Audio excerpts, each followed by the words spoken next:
Yeah, he is. He doesn't know you ain't got a clue about dynamite. And you know what?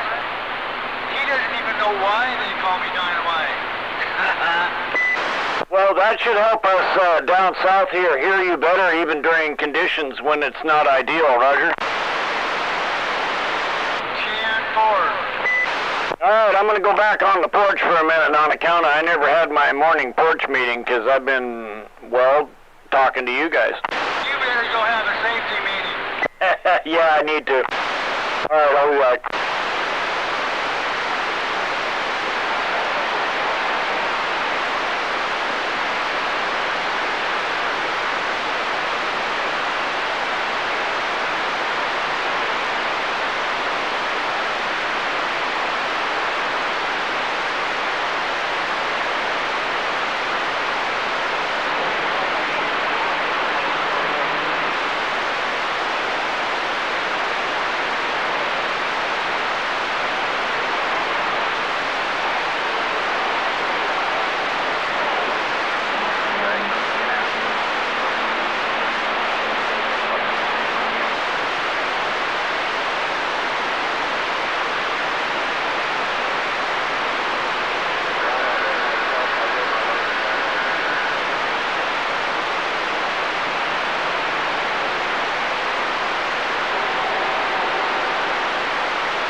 Well, that's a big old dead key.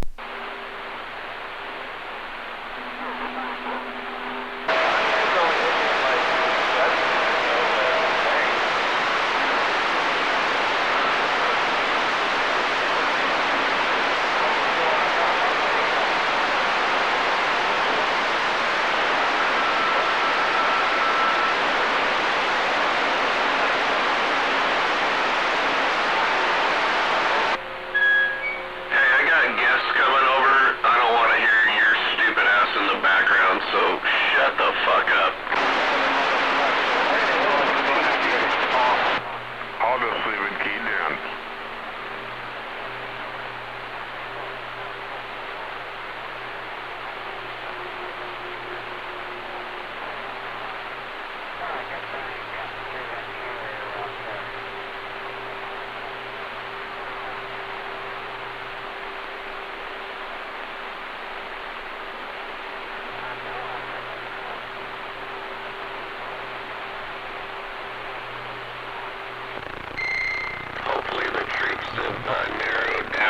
location as he talks like a gibberish fool.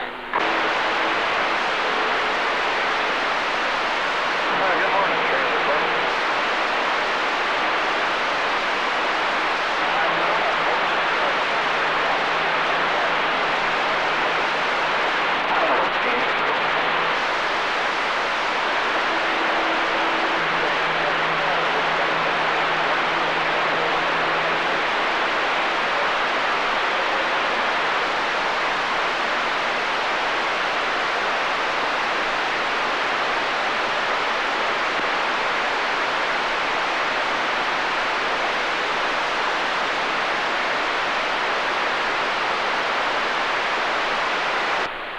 Go back to Tacoma, Wiener Bender. Oh,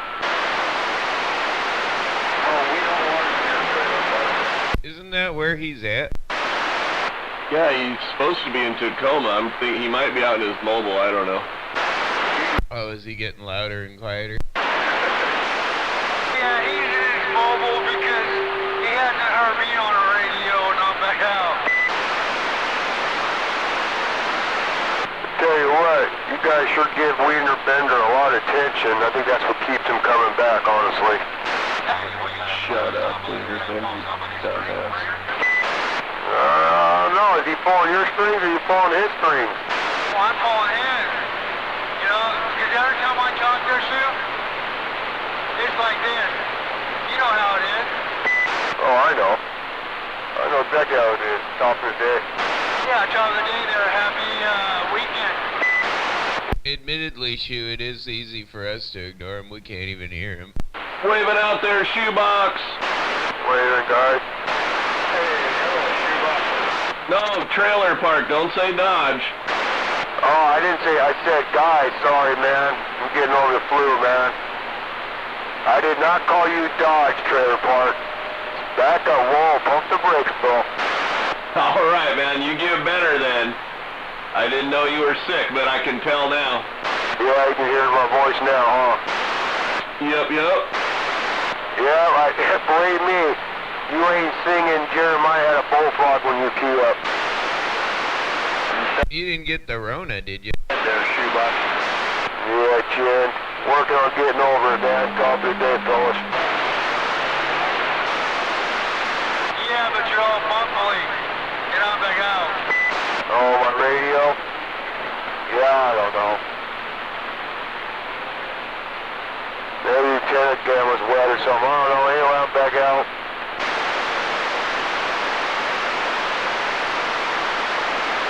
Well, I had my RMD down. And you shot right through it. And I'm back out. Yeah, maybe. Guys, clean it up a little bit. 10-4. And there's someone out there saying they haven't put their radio in line for a while. You know what? If that's bad for your radio, man, to sit there and set, you either use it or turn it on. And I'm back out.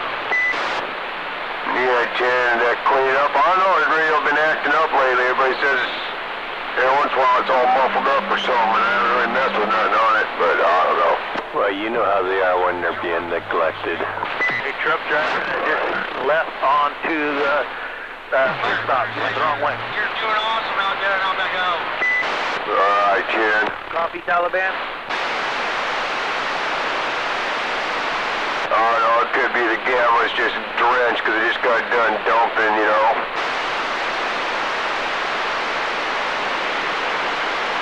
Yeah, it did. You know, the downfall of having an aluminum antenna with a gamma on it in this state. Anyway, top of the day, fellas, I'm just back sandbagging. Need to get you some Never Wet to spray on that thing. Okay.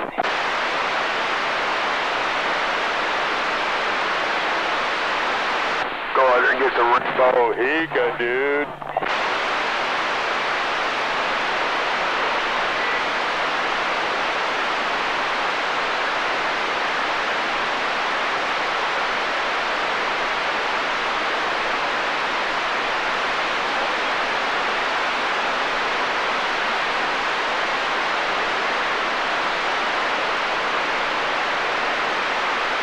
Yeah, I got figure a mount out on my truck, my 102 whip.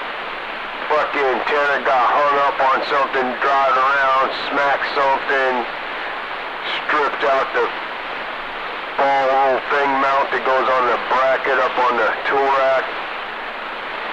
Wasn't tightened up, but it must have stripped out the threads when it yanked on it or something. You think I'd have a fucking mount for a 102 laying around? Nope.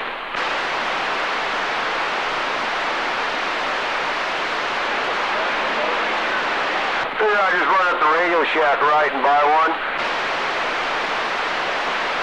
They might actually have one at the truck stop, but yeah, good luck with the Radio Shack. Yeah, I know, right? Hey, pull your arm left over your head and then swallow, dude. For those fighting sticks, the big aluminum antennas from back in the day. I was like, oh, let's go grab another mount off the fucking van over there. And I go grab it, like, oh no, that stud's way bigger. That's a man stud there.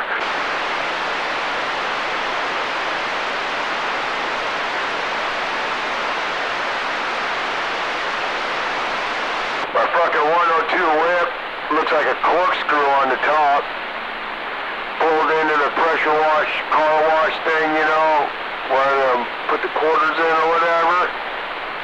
Yeah, after I ran around the truck, sprayed off all the dirt so I could see all the windows and shit. Went to pull out, and apparently I wound the antenna up on the thing up there that spins around, and when I pulled out, it gave it a good yank. Does it still work? I hope so. Oh yeah, antenna, it looks like a corkscrew on the top, the last foot. I'll send you a picture, Dino, you'll laugh your ass off. Yeah, I heard that fucker go, whoop. Pulled out, it was still on the mount, but like I said, it pulled the threads out on the mount, you know, where it goes on the bracket. Yeah, you remember how I used to run mine, right? Yeah, I don't know, I probably saw a flat match. It's still the same length, it just ain't as tall. Oh, Jim, you know what? You know I used to bang bridges on my big truck. You know I've knocked the ends off of them. Doesn't mess with your SWR. If anything, it'll bring it down. Oh, this one here, you can give fucking Potato Head a reach around and right up his asshole fucking at fucking 100 inches away now. Right on. Clean him out better than a fucking proctologist. I've never seen... Bohica, dude. Bohica. It actually looked like you put it through a fucking roller and just fucking corkscrewed the whole top of it, man. I figured I'd just warm it back up, stick it in the vise and start working it back out, right? You know what, Shoe? As long as it didn't make it longer, it should work just fine. Yeah, right? Yeah, it is fine. I had 38 1250s with a 6-inch lift, and my antennas used to trim everything. Yeah, this one got a big old corkscrew with a fucking 1-foot fish hook in it. Pretty impressive, man. I must have had that thing around when I ran around the truck with the pressure wash hose, man. It must have wrapped around like 3 times, man, and just tightened right up when I went to pull away. Oh. I don't know. Wow. I looked back and the damn pressure wash nozzle laying on the ground. The hose is all wrapped up around the back rack on the work truck. I was like, what the fuck? Look up there, dude. I'm like, oh, get the shit out of here. Second antenna I put on my car was a little 4-foot fire stick with a mag mount that it was definitely not supposed to be on. That thing came off the top of my car when I was doing about 55 down Highway 3, and I drug it for like 3/4 of a mile. How did the match work out on it? You know, it was fine afterwards. Yeah.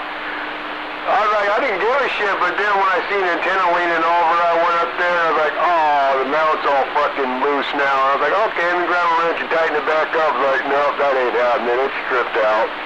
Just pull the threads right out of the bottom bolt that goes through the bracket. That sucks.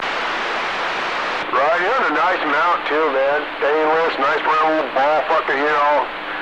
Nice piece, man. It had a fucking nice, you know, probably about fucking 5/8 thread, fine thread, machine thread piece that went on the bottom of it, you know, with plastic fucking, you know, so it doesn't ground out, man. Nice ass piece, man. That's kind of just fucking like, wow.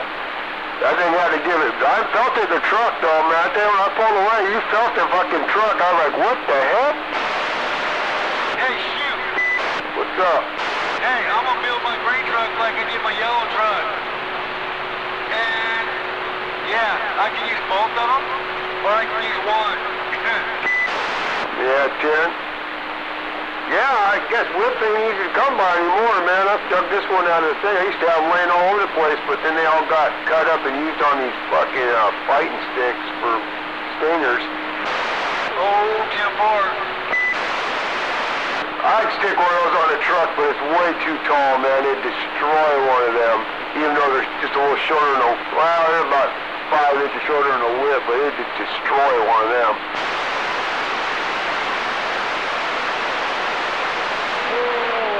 I'm gonna throw a good morning wave out there to Dino and that shoebox from Mason County. Rips this side. All right, Rip. Mason County blowing smoke.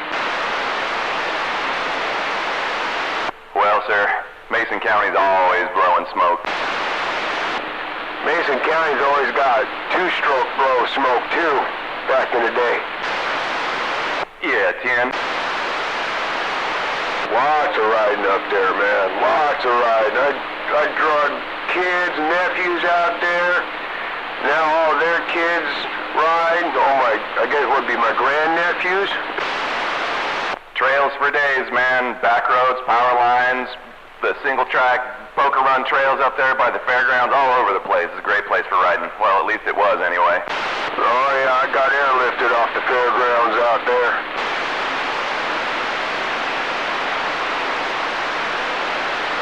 Yeah, I don't know nowadays, you know.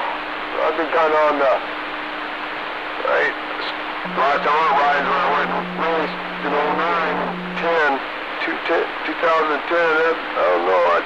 Last time, right about then, when they were starting to really shut down up there in Sheldon and all that, the airport, the fairgrounds, it was kind of starting to chase people out.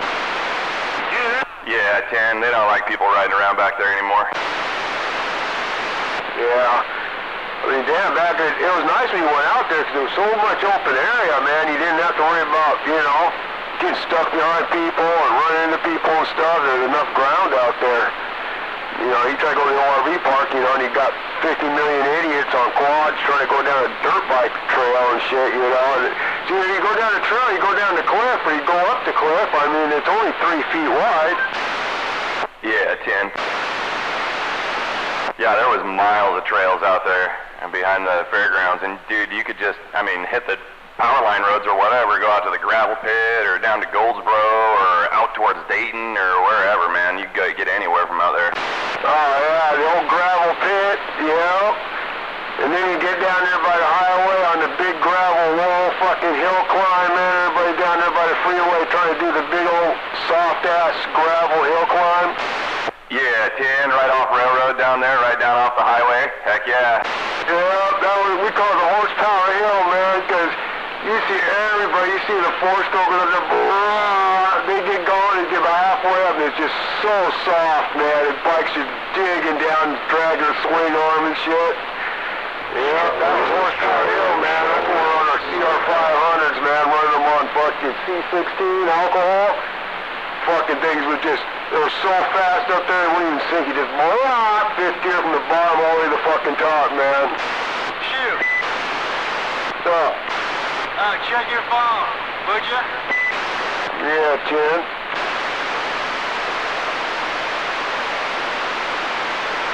Yep, lots of good riding to be had around here. Well, at least it was anyway. Anyway, I'm back out the way. I'll let you guys have it. All right, Red, man. There's nothing like going down memory lane out there riding every weekend. 10-4, man, I spent a lot of time out there doing the same thing. I still got my bike sitting here. I used to take out there when the kids were kids, now they're adults. Hey, we heard you, Animal. Happy Friday, Animal! I can't hear Animal, but I'm waving nonetheless. And good morning to you there, Trailer Park. Waving Rips, good morning.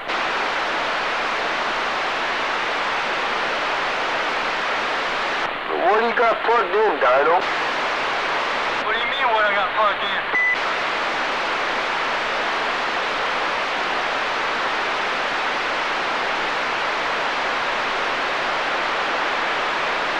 Oh, hey, I got that plugged into my radio. Oh, I see.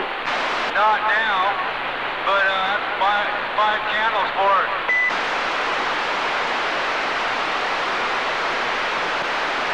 I like that. This thing sound all right? Yeah, you sound fine. All right. That was a smoker, huh? If I went any further, I'd blow my antenna. Yeah, right. Yeah, that's what you know. Does this modulator work on this thing? How about it? Oh, yeah. It doesn't matter if you know or not. Does this mod button work on this radio? How about it? Yeah, yeah, it works. Works fine. Doesn't sound fucked up or something? No, try it again. Yeah. How about it? 1, 2, 3 audio? Just a hair scratch. Yeah, chin. Huh. Alright, we'll just leave that mod button off there. Leave it like that. Chin fork.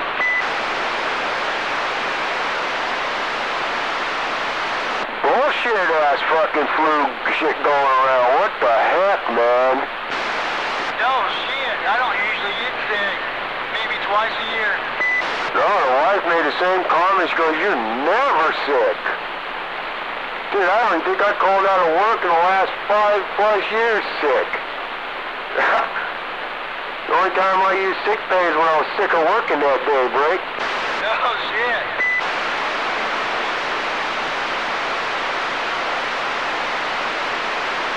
Hey, shoot, you have an awesome day and an awesome weekend.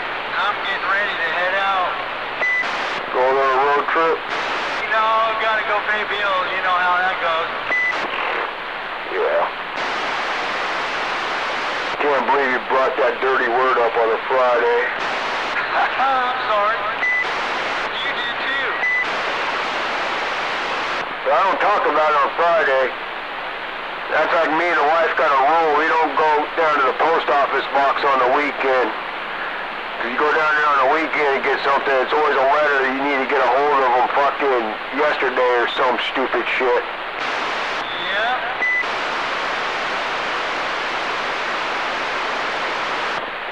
Fucking Social Security with my mother-in-law because we take care of her and she's incapable of doing all that. So we've been taking care of her for like 3 decades, 4 decades, 3 decades. And it's always fucking Social Security, man. That motherfucker will send you something saying, "Oh, we got a phone interview with you on this date," and by the time you get the letter, that date was like the week previous. Damn it. Hey, well, you all have a good weekend, and I'm back out.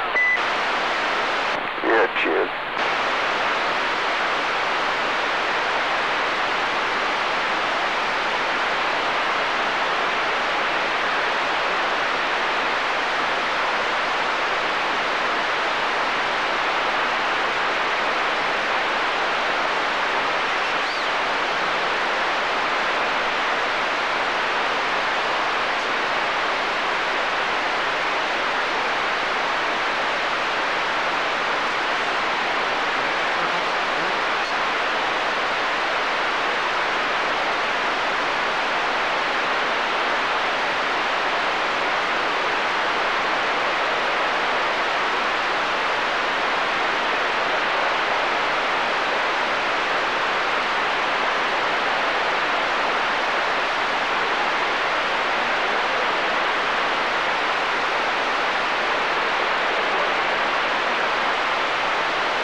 honky tonk with no audio and I'm back out.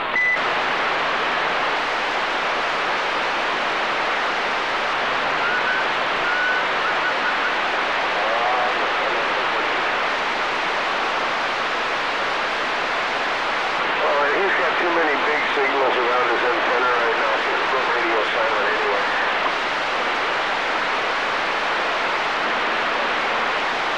Looking for Wiener Bender.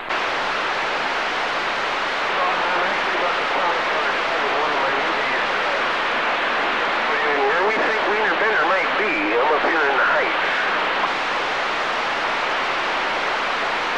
I'm on the high side of the Mount Rainier. In the foothills of Mount Rainier, and I'm back out because nobody can hear me. Well, I know where you're at. I'm over here at Five Heights, and that's where we think your signal's coming from. Oh, careful.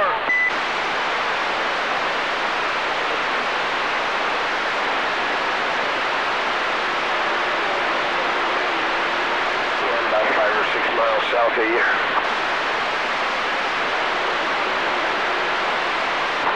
Yep. And right up above, in the hills above Baby Jack Smoke Shop.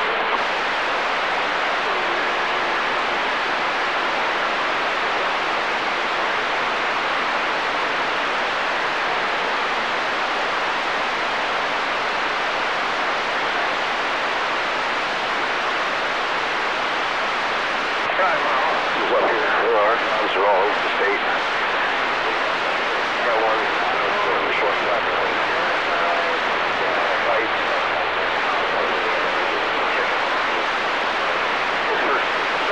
Good morning out there around Arkansas. That's sounding good out here on the central coast of California. Western Outlaw, Morro Bay, California. Morning wave.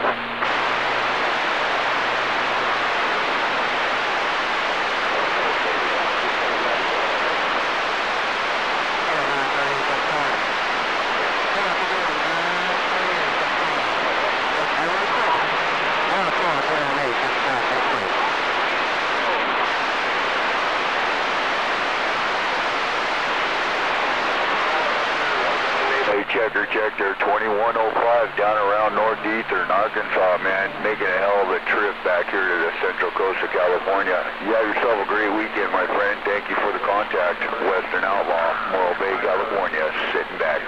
Pipes that are in the ground over there. You know where he was pointing when he showed me over there earlier.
Right here with the honky tonk. Hey, we're waving there, War Daddy. We're definitely waving, and I'm back out since you can't hear me.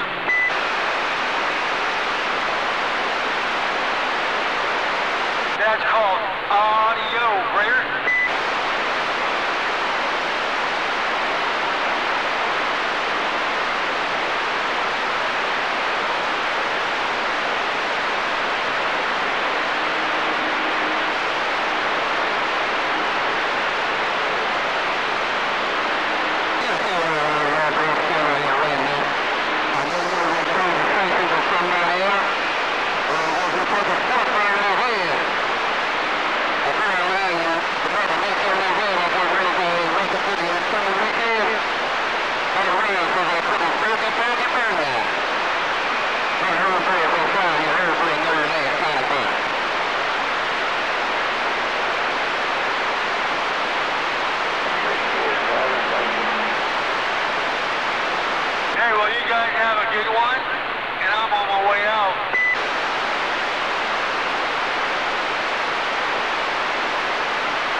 in the bank, this, that. Not too bad.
Express. You got a copy?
your mirrors.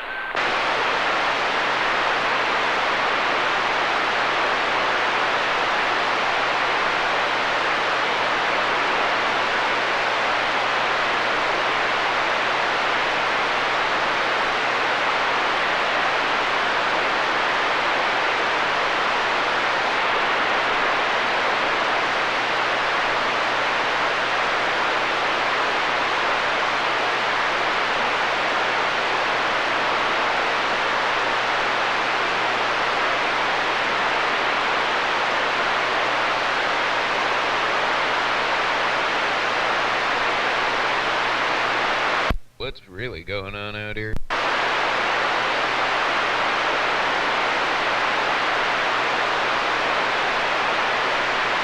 I don't know. A bit of curiosity with what's going on. Good late morning. Good morning, late. Yeah, good morning to that Buckeye and that Zodiac. Right back at you, Big Al. Okay. Waving back at you, Big Al.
Northbound, around that blind corner, watch out for a bear sitting in the emergency lane.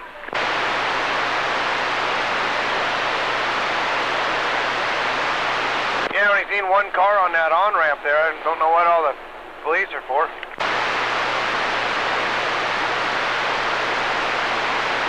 Yeah, it looks like there's somebody pulled over southbound too. Yeah, it didn't bore. Oh, yeah. I see what you're talking about now.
guys do up there?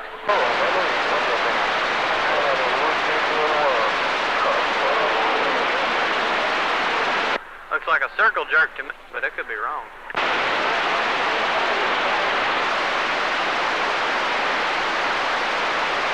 Well, here comes all the lights and sirens to join the pivot man.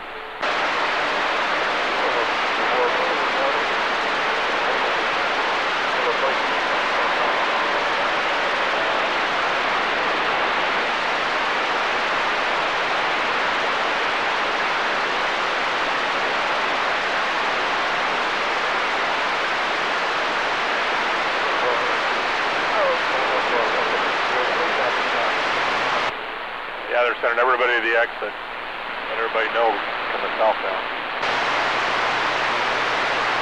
10-4.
Well, my stocks are dropping in real time before my eyes.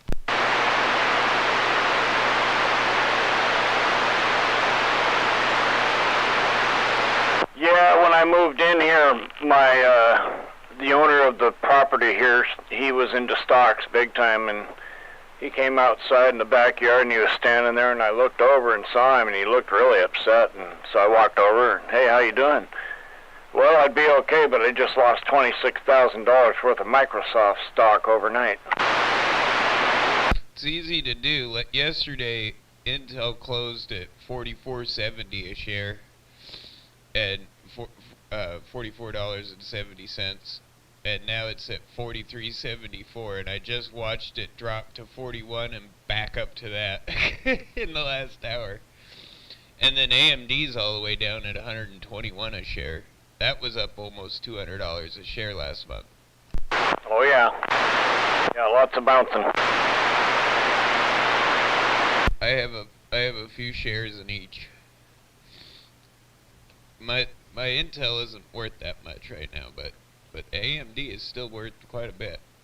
I was like a few months ago, I was watching that go up. I'm like, should I take it out? Should I take it out? No, I'm gonna leave it in. Now I'm kind of wishing I took it out. Yeah, you got to be careful. Yeah, I had a buddy that in high school, he came out of high school and he was into stocks and he bought everything he could, left and right. Now he is rich, but he lost a lot of money, but he made a lot more than he ever lost. Well, I put about $100 into it when I bought it, and I've got a few thousand in there now. Right. That's how it works, yeah. But it's a gamble for sure. But usually if you research it and you have the money that you can spare, a lot of times you'll win versus taking it to the casino and losing it, right? I've always been an AMD fan, but I mean, Intel usually did better. But like, yeah, that was why I upped my AMD stock, was because they started to go up and Intel was falling, and Intel's still down there at, like, I mean, like, they're less than $50 a share right now. You know, now would be almost a great time to buy Intel, because I imagine that's going to come back up. It'll be back up with AMD pretty soon. Yeah, I was just thinking that while you said that. Oh, this would be a good time to buy in, but you got to have money. My dad bought into Microsoft when I was young, but he had a friend that was into stocks too, so his friend was already working with Microsoft in the beginning when they were all young guys, him and Paul Allen and all them other dudes. What the hell's going on southbound? Yep, and now we're down to 121.12. We were at 123. I think it's going to close kind of low. Probably close around $120 a share. Damn. The southbound is now open. The hell was going on there? Somebody can't drive. I figure. My NVIDIA stock, though, is going crazy. I don't have a whole lot with them, but they're at $467 a share right now.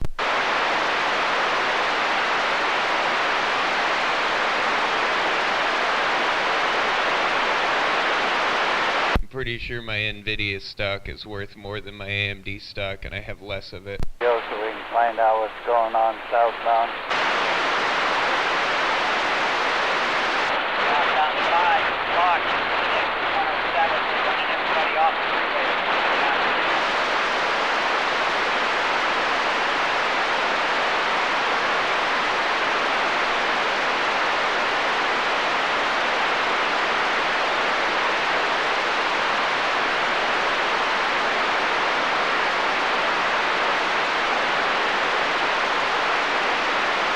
Sorry, I had to answer a text here with Iggy. Oh, you're good. I'm just looking at the stuff. The only other one I have money in right now is Asus, and they're dropping.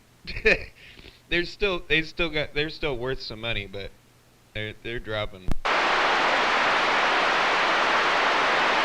Not a great day for stocks. It's a great day for the Nasdaq though. Nasdaq's up big time.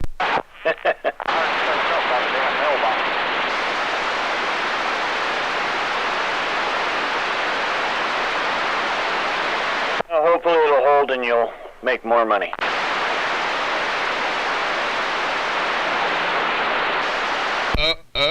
Oh no! Nvidia's on its way back down.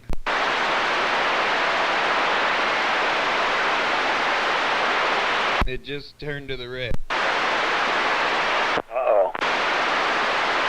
It's funny. I gotta stop watching these. Like, that's my problem. Is like, I'll sit there and watch them and be like, ah, it's falling again. What the hell? Yeah, you might start panicking after a while. I mean, well, well, that's the problem. Is like, I don't know anything about stocks. Like, I'm not a stock trader. I just bought into companies that I thought were gonna go somewhere. But, you know, I don't know anything about that. See, now it just went back into the green. It's going up 0.02 again.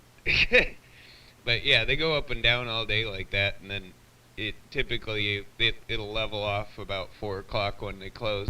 Oh yeah, my buddy when he was a kid was really into it, and so we all learned about stocks from him. But none of us had any money. And he'd go out and he would lay concrete, and he was a concrete finisher. He started out as just a laborer, so when he was saving his money, he was hauling concrete in a wheelbarrow at 16 years old. And by the time he was 21, he was a journeyman concrete mason, and he loved being a finisher. So he got to do that and make a lot of money, and he just put all his money in stocks because he knew what to buy. And yeah, see, if you know what you're doing, you can make really, really good money that way. If you know how to play the market, or you know how the market trends typically go, and you can predict it, you're better off. But for me, it's just kind of like, I'm losing money right now. Wait, I'm making money. Now I'm losing it again. Right, yeah, it was stressful for sure. Same thing with Gordy. I noticed Gordy'd be stressed about it too, but it I've never lost $25,000 overnight before, so I can understand the stress. I mean, the way I look at it with that is it's not my money yet. I haven't cashed it out. I didn't sell those stocks. So it's still their money that they're playing with. It's not my money until I cash it out. So, yeah, that's kind of how I'd set it in my brain. It's like, I didn't really lose anything because it's still more than I put in. Like that AMD stock, like it's still worth significantly more than I put into it. Right, that's what I was saying. It's better to take your money and do something like you did instead of walking into a casino and 2 hours later walking out with no money, period. Oh yeah, this is way better than gambling it at a casino. It is gambling to some extent, but you actually have the opportunity to make money because these are real companies. Right, so the more you know, like they say, knowledge is power. Well, in this case, knowledge would be more money.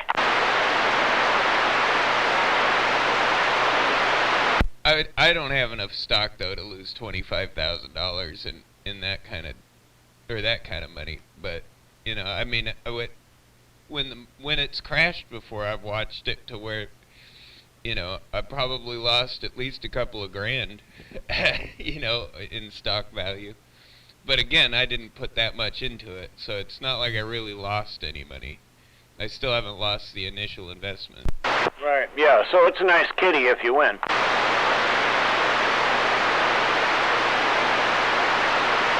Even better if you got a relative that took money out in stocks years ago, and now it's 40 years later and you're finding out about it. They still have it. What's that? Stock that they've had for 40 years. Oh, right. Yeah, I have some of that my dad set some stuff up for me a long time ago. That's still going. I think one of them's in the Templeton World Fund or whatever, but those are more like investment funds. So they're not like they're protected. Right. Yep. It's good that they're protected. It's not zero risk, but it's really low risk. Hard to keep your money in the bank and hope that we all get it back in the end, because things could happen and they'd go, we don't have any money to give you back. What? That would be real bad.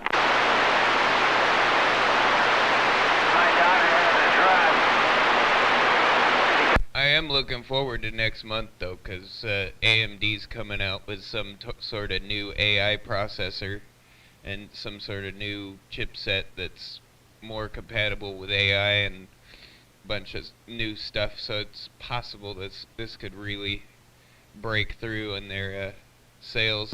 There you go. Yep, watch for things that can do that, because that's, my dad was watching Microsoft, like I said, before he got really going. And once he started doing the Windows shit and all that, my dad started making money. I don't know how much money, and he's never told me, and it's none of my business, but, he made money. A lot of people did. They don't really have the clock speeds of the Intel processors, but the way AMD's been going right now, it's kind of the company to go with building a computer in general, just because Intel's had a lot of fucking issues with quality, as well as NVIDIA. So I think that's one of the reasons why AMD's stock has just skyrocketed so much, is because they don't have any of those manufacturing issues. Right, people are rerouting their money. Gotta do it before it happens. Well, like the NVIDIA's new graphics cards, the 4000 series, like I guess the 4090s, a bunch of people have told me that, like, don't move your computer around if you have one of those cards. It's $1,000, like a $1,600 graphics card. But if you move your computer around a lot, it, for whatever reason, will crack the board right next to the socket. And most people are, like, because it's happening a lot, they're thinking it's a manufacturing consistency issue with the boards themselves. Quality control. But your AMD cards aren't doing that. Like I said, quality control.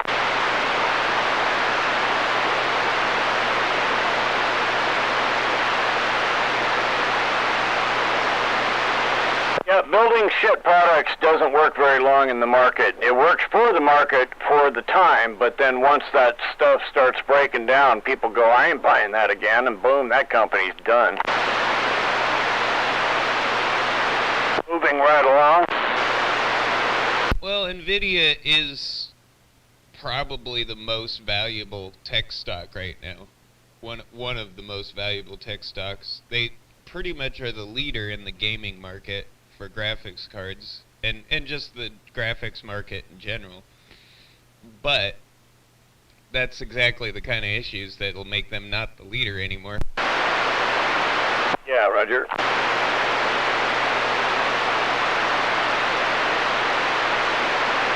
Although they're supposed to release their new 5000 series cards next month, so you never know. They might have a big resurgence too. Time will tell.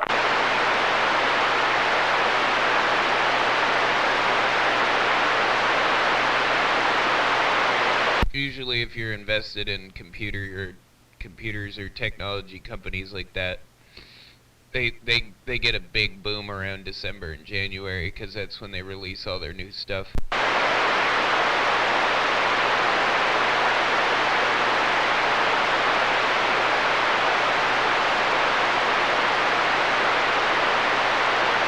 Right before Christmas. Yeah, I'd like to bypass Christmas this year. I'd like to just get rid of it altogether. Like, I don't think we really need it. Like, I get it. Like, people want to celebrate the holiday, but you can do it without buying an enormous amount of shit and running your credit card debt up. Yeah, and boy, they're going to do it again this year.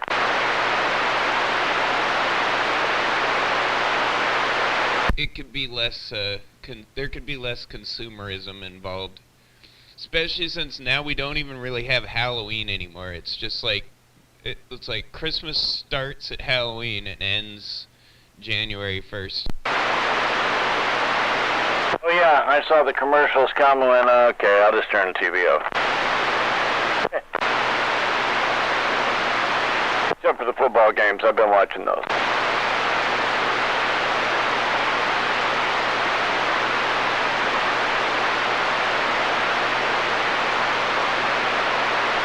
I just now put the Christmas tree up.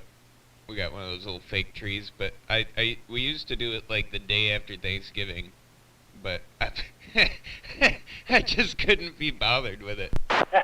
Yeah, I'm still sitting here looking at Halloween stuff sitting on the table in the other room.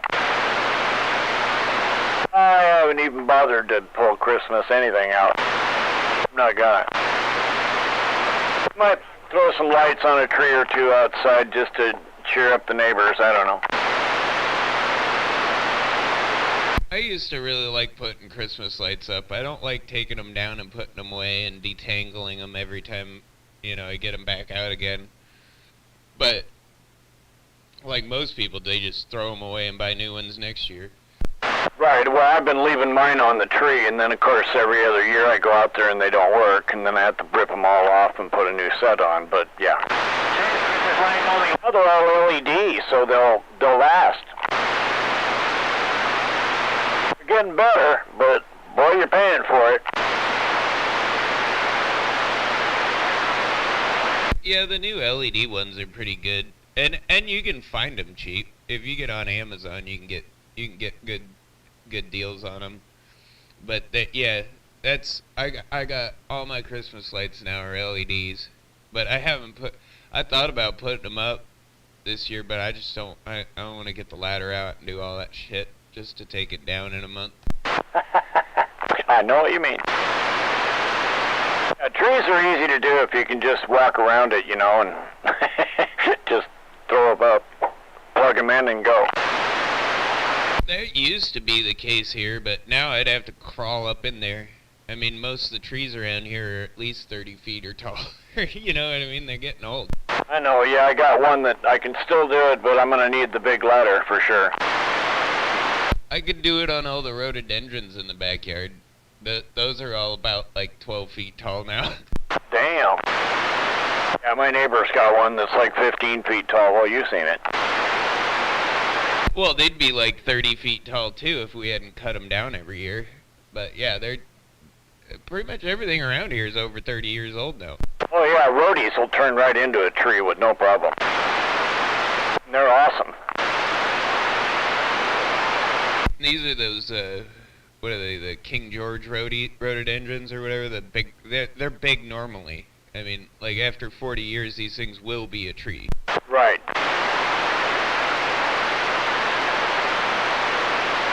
Yeah, rhododendron is native to Washington State, so they grow real good, and I've seen some pretty big ones out in the woods in Capitol Forest. Yeah, wild rhodies grow amazing here. We have a couple of them in the back, the very back, and those things, they're like a weed. They don't want to die. No, they don't. They will survive.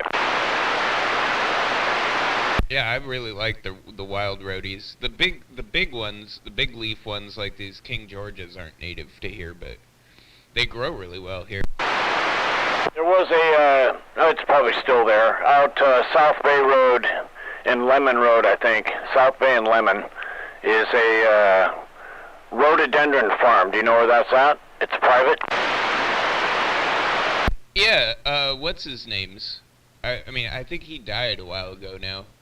He used to be friends with my mom, the guy that owned that. Yeah, Mr. Zittle. He was, good buddies with my mom and dad, too. And, of course, he's a little older than my parents, but only by about 10 years. Yep, Mr. Zittle. I think his wife still might be alive. I don't know. Yeah, I have one of his roadies over here. Oh, yeah, I got about 10 of his roadies. We were family friends, so he taught me how to trim them and transplant them and take care of them and all of that. Can you give me a breaker? You want some more? No, I told you that a long time ago, remember?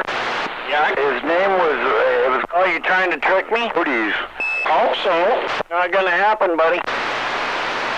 I'm just pulling them out, or cutting them down and pulling them out, you know what? And you know anybody wants one? Did you ever walk back in there? Well, everybody probably wants one that doesn't have to do anything to get it. If they have to dig it out, they don't want it, because it's a lot of work digging it out. And sometimes they argue with you about digging them out. Who argues with you? The roadie? Yes. Oh, absolutely, yeah. That's why a lot of people don't want to mess with them. So, people go, hey, I got all these roadies in my yard. All you have to do is show up and dig them up, and you can have them. And people go, check that guy out. Yeah, digging them up, if they've rooted themselves, they're a pain in the ass to get out. Right, and there's a state flower, so a lot of people love them, some people don't. I don't. See? I got asthma, so it sucks. Well, I don't know why roadies, they usually don't put anything off on roadies. It seems like it bothers me. I bet you it's the other shit around you, like Scotch bloom and crap like that. It could be right. Well, and I'm not trying to be, I'm just pointing that out. And there's other trees that might be getting you too. The cottonwood is known for causing people great distress during allergy season. So, and all the trees can do that, you know. They can pollen you out. Yeah, I know. During the bad season, it's trees and grass. Right, so then you got your grasses. Yeah, I didn't even mention those. Yep, if I have to mow the yard, if I go out and mow it during the spring, it's all over for me for a day or two. So I recommend when you go out there, put a mask on, then mow the lawn. Well, okay, I thought about that, but the stuff still getting my eyes, and I got hay fever to boot, so they just swell shut. All right, so you seen those guys that they go skiing and not water skiing, but like snow skiing up in the mountains? Yes, sir. Okay, so if you get yourself a nice set of goggles, probably cost you, you could buy a cheap pair for about 15 to 20 bucks that will let you see clearly and let your eyes breathe, but protect you from all that crap that can get you. Yep, know the drill. Yep, I got goggles I use for my motorcycle. Stations I haven't heard on there. No, I'm glad I followed that. Well, it's really, hey, I know a lot of farmers, and that's what they do, is some of them, they have the same problems you do, and they gear up because, the guy's got to go out and plow the fucking field, right? Yep, and that, of course, if you got asthma, that dust that you stir up isn't very good, well for your lungs either. Exactly, so that's my point to, gearing up. That could help you to actually not have that problem anymore. Well, I'll tell you what, I wish I didn't have it in the first goddamn place, but I guess I have to live with it.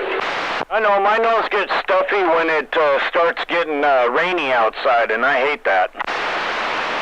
Yeah, well, that just comes with living in Washington State. Well, yeah, there's like 300 plus molds that are floating around in the air. This is one moldy state. Yes, it is. Well, it's got a lot of moisture in it. Hey, if you mow it right now, you won't be all dusty. That's true. Funny man, don't quit your day job. I like mowing it when it's wet. It's not as dusty. Told you not to quit your day job. I didn't want to quit my day job. They sent me home. So how's number 10 today? I'm warming my toes and fingers up. Oh, you're doing that again. Same day, different day. Yep, same thing, different day.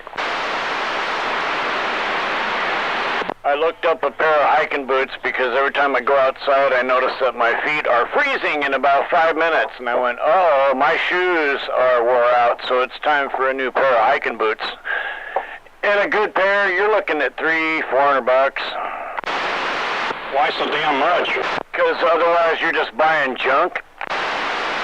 Not necessarily.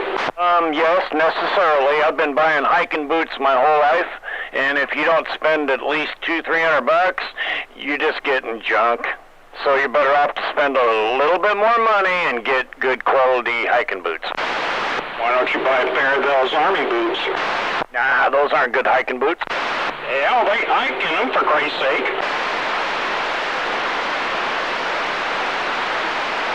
Yeah, my canvas deck shoes don't like this kind of weather. Yeah, my duckies don't either. Walk outside and, they're made of leather, so like in 5 minutes your toes start to go, hey, I'm cold. At least I didn't dump a gallon of refreshing ice cold water in my shoe this morning. Why not? I thought you were going to make that a daily habit. It sure woke the heck up out of me. I'll bet it did. Did you cuss? No, I did say, oh great, now I got to go get another gallon of water because I was changing the water for the chickens and I dumped it all down in my shoe. You didn't call the water names or anything? It weren't the water's fault. Yeah, it was. If it wasn't wet, you wouldn't be cold and wet. Yeah, if the guy changing the water would have put the lid on the container correctly before he flipped it up right, it wouldn't have dumped on his foot. We weren't talking about the dumbass part of this. We were just talking about the water. I was going to say that. Thank you. Glad you're keeping up.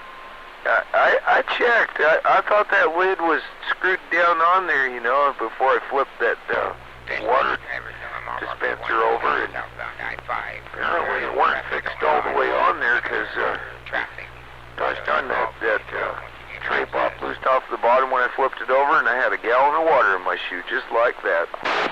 My knife. Go ahead, tell him. No, I won't. Okay, I'll do it. So this is the part where my dad would look at me and say, that's what you get for thinking.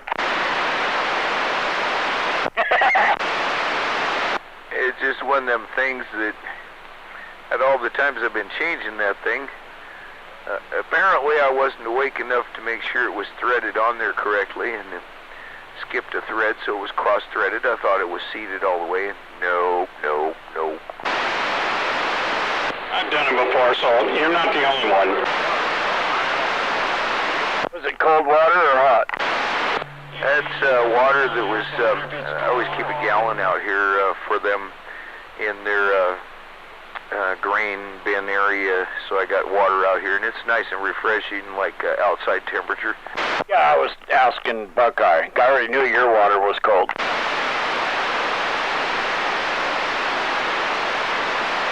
He missed it. I didn't miss it. Was it hot or cold? It don't make a damn bit of difference. It's like saying, oh, hey, there's 10 people that waved at you, and instead of saying hi to each and every one of them, you go, oh, I'm waving my hand around the band. It works. Easy out. Waving my band around the hand. That too.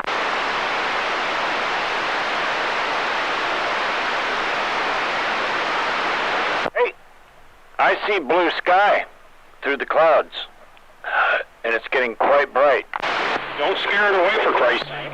Yeah, it was sunny over here just a minute ago, but now it's dimming back down. I guess they sent that sunspot over your house. Oh, well, I got to see the blue for a second. Now it's gone. And the brightness is still here, though. It's gonna rain. Slowly dimming back up outside here, but it was nice that it was all bright and sunny for a minute. Pretty sure it's gonna pour. It's supposed to. Let me check my weather. 90% chance of rain. It's snow in the mountains. Yes.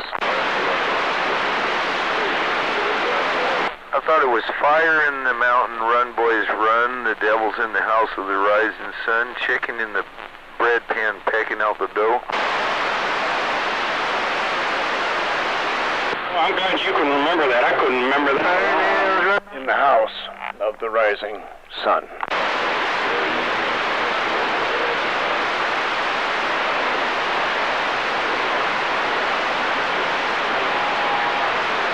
The devil went down to George's looking for a soul to steal. He was way behind, out of line, and he's willing to make a deal. Notice how I put my own words in there. Well, I have become comfortably numb.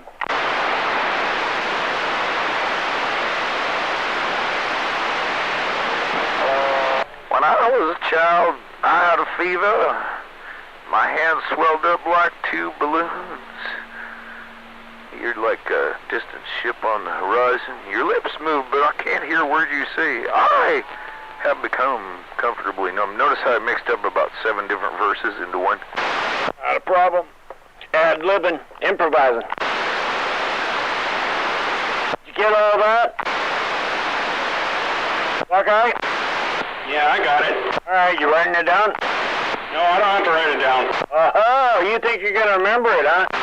No. I was going to say, we could test him in a couple days, number 10. I'm waving at that Zodiac. I'm waving back. Who is that? Station 10. Down the swamp. War Daddy. Waving back, War Daddy. Is that you, Zodi, or is that Station 10? Well, no, I'm not Station 10. Station 10 is Station 10. Oh, okay. I can barely hear him. I can barely pull him out. It's probably because he's just using that 2-pill. But I hear you just... I can't hear War Daddy in my receiver there. Friday. So I think you just said you're using the 2-pill. Well, it's working. That 2-pill's making it down here. Oh yeah, I know it's making it down there. It's just I can barely pull him out, and I don't know why. It's probably just location. He's down there behind the lake, and yeah, more than likely. But yeah, I mean I'm running. Roger that. War Daddy says he can't hear you there, Station 10. I can't hear War Daddy on my receiver. I'm listening. I can barely hear him. Are you still out there? Talking to you.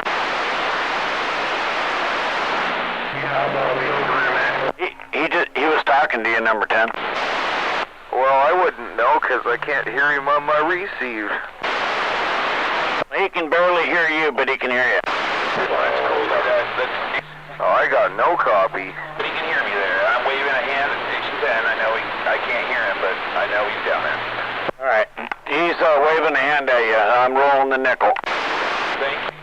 I'm going to key this thing down for a second here in my swamp shack down here at the beautiful swamplands at South Puget Sound. Station number 10 in the swamp. I'm waving up to that War Daddy. I can't pick you out there. I got no copy at all, but I'm waving. How about around the west side, 356 Louisiana? Uh-oh, I hear Skip coming in. Yeah, me too. What you doing? Well, we made it all the way to now. What is that down in Louisiana making that noise? Old quack quack radio. Oh, here we go. Right. Yep, the quack quack radio.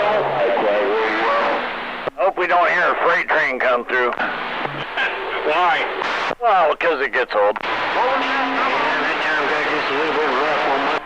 I'm waiting, hanging on with my fingernails for the latest episode of In the Bushes behind Billy's dad's garage.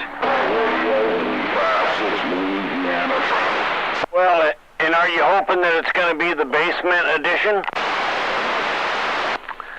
I was kind of hoping for some of those episodes of looking out the basement window into the bushes behind Billy's dad's garage. I hadn't caught any of those. Were special episodes, you know. Oh, those are like an hour long, so yeah, you better, pack your lunch when you go to watch them. Hey, Breaker? Oh, we got a breaker. We're standing by. Go ahead, Jermaine. Hey, the bluest skies you ever seen are in Mason County. We got nothing but blue skies and sunshine. Hope you guys are getting some of this. Not a drop.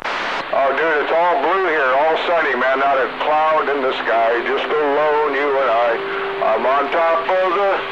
That's awesome. Dirtman's on mushrooms and having a great day. Fucking good mushroom. Hey, wait, Dirtman. That's funny. Also, I'm glad you got blue skies over there in Mason County. You got some of those blue skies over this way. Oh, yeah. We got drizzle here. Drizzle. We're dry as, pretty dry. Dry as the dryer. Kind of breezy, though. Yeah, still a little bit chilly. Well, you're lucky. Chilly today, huh, Tamale? Ooh.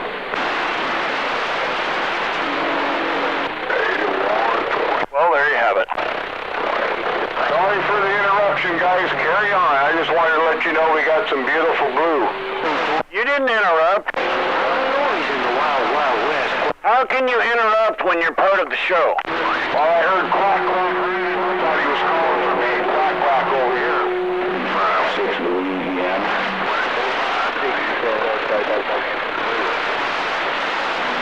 Well, isn't that just Ducky? Do you remember Ducky? He's talking his full head off. Number 10. Hope the weekend's about to get good for you. No, I don't. You mean the guy from Uncle? No, Ducky was a girl on the CB radio. Oh, okay. What are you doing, Needle? The 80s, 90s was kind of a blur there for me. I didn't meet a lot of the CBers, but I remember a lot of them. I talked to quite a few of them. There's Dirtman. I got them all written down. And I had it here too, and it's gone now. Radio. Short-lived, huh? The 80s list, oh shit, there's got to be 200 plus people on that list. Ooh, screaming audio, man. What the heck you on over there? Alright, same radio as always. Man, I'll tell you what, you're standing up. That thing's loud and proud over here. Sounding real good there, brush runner. Oh, thank you. Big stripper. Go ahead, me. That brush runner, big strapper. Like I said, he sat me straight up in the chair.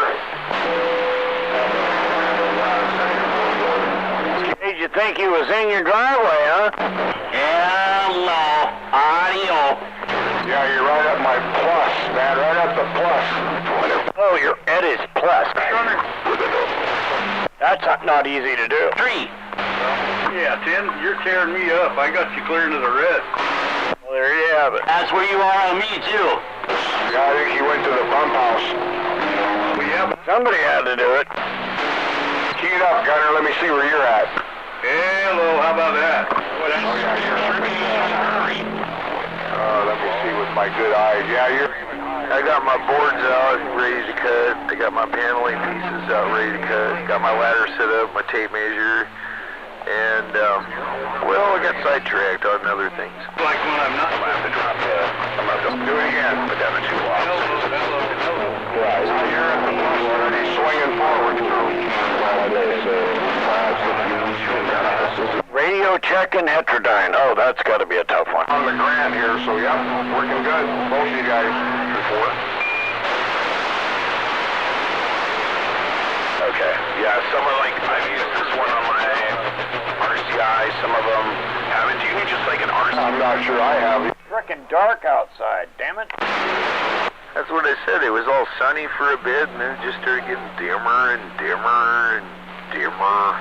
Now it's doing that here right now. I see that defective cloud with the hole in it passed over you, and it's headed the other way now. And there's no hole anymore, so something patched it. It's moving it on down the line. That's why I'm asking you need an RCI mic, because RCI mic. Brutal. Just brutal. Alright, we're standing by on the back porch. What happened? Well, a cloud came over, had a hole in it, filled in, and it went dark. I did do the same with 521. I had a bunch of those, I have a whole bunch of different jobs. They sent a defective cloud over us. It had a hole in it, and sunshine got through, but they got their machine up there and fixed it, so now it's all gray again. 2 or 4 band for his power mics. Yeah, we're like at the edge of dark 30 here, and it's only not even 12:30. Are we slipping into darkness? I had a bunch of running around. I had to make a list because I'll forget. I got to go here, I got to go there, I got to go there. There's about 5 places here after I take the life to work, so I'm fixing to get busy. Hey, could you pick some stuff up for me while you're out? If I have any money left, I will. Forget it. I know, you're going to spend it all. I can't. I know you. You're like Beavis. If you gotta have it, you're gonna buy it. Well, you're right. Yeah, that's a bad habit. Well, not if you got the money.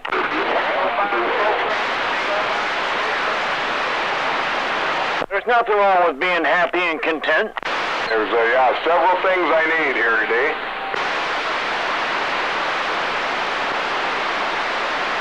If you're happy and you know it, spend your dough. I thought it was clap your hands. I guess.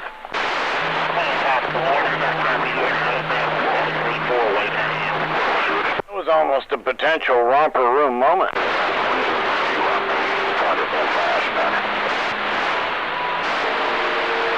Oh wait, I'm supposed to be on the back porch. Never mind. At romper room, we got to learn about the do be and the don't be.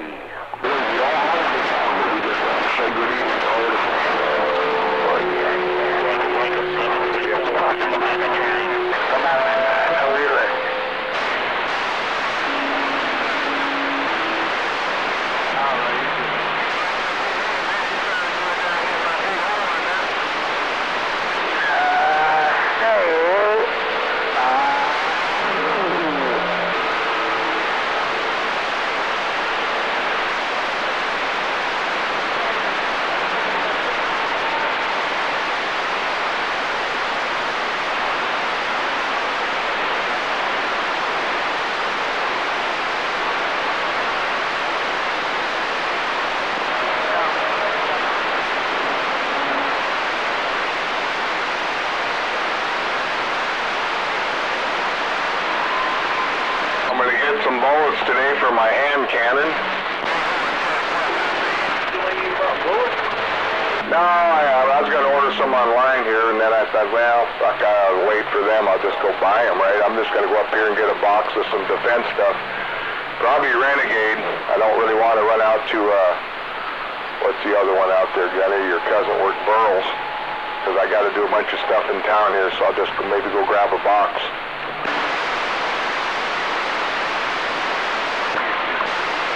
At least that's the plan. I got it all written down here.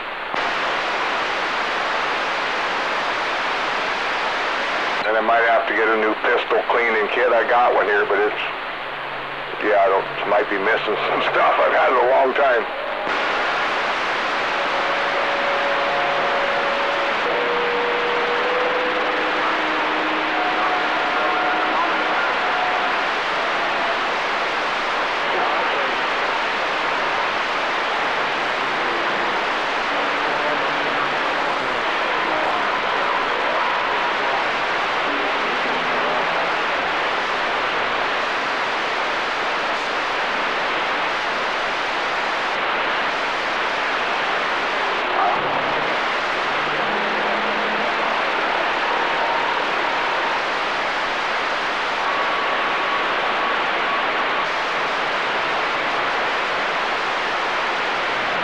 Your eyes peeled around town for them decorated random Christmas trees.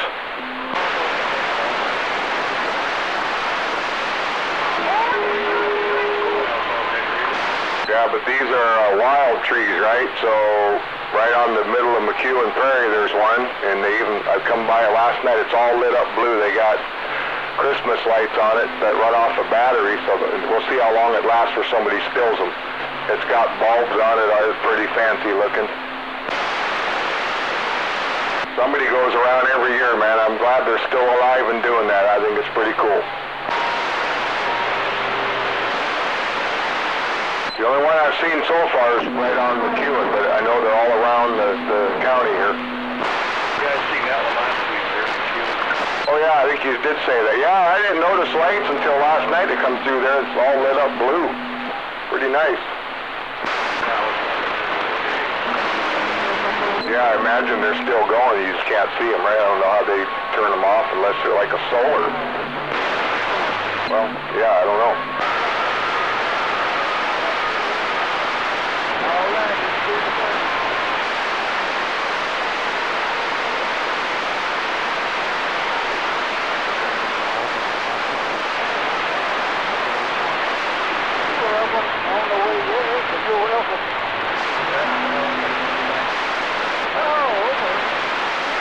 Oh, yeah, you walk off.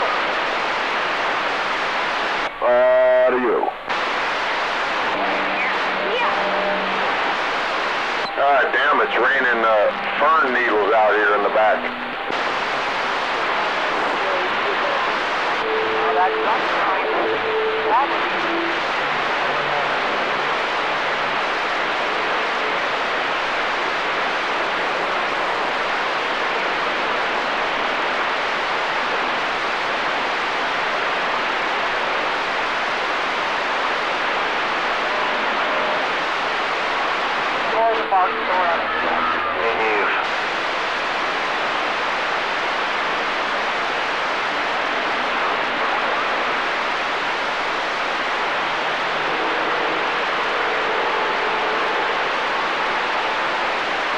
Where's that Dr. Dave?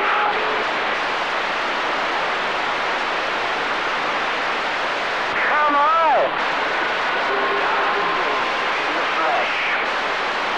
No Dr. Dave here, bum bum. What's up, man? Take a room there? No, actually, I didn't change anything.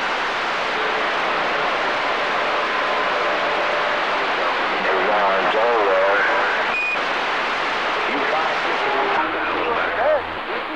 Yeah, it's raining right now. Foggy. All right. What are you up to, man?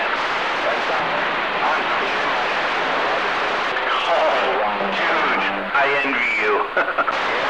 Yeah, I sent my guys out to work. I started a fire, and I'm cleaning my shop. I just couldn't walk in here anymore. It was done. It's over.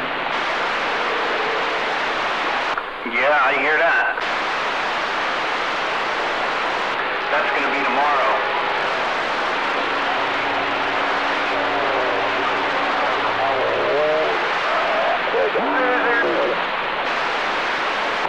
Wiener bender, you loser.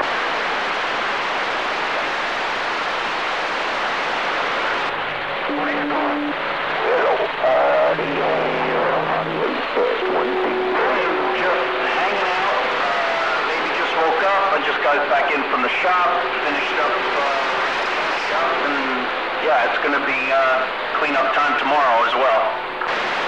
Alrighty. Yeah, man, we got big happenings over here on Sunday too. So it's a bluey weekend. Uh-oh. Oh yeah. Uh-oh.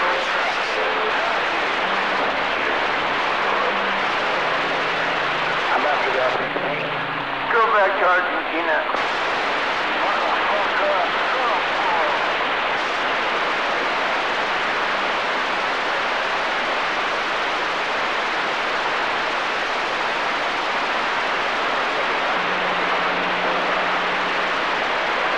You come from your ancestry of poor Argentinians?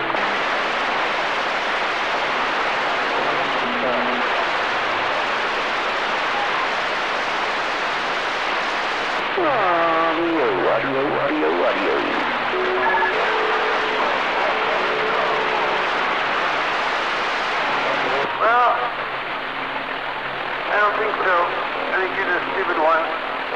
I'm glad you're happy with the name I gave you, Wiener Bender.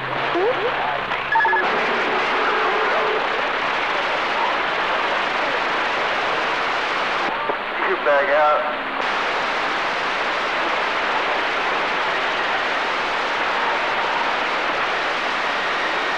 You got oatmeal on your head.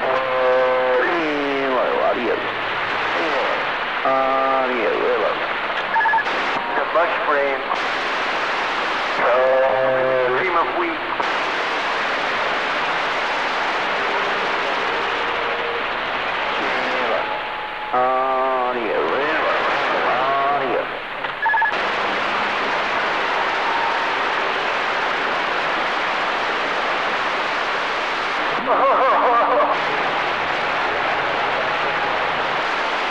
Worst comebacks ever.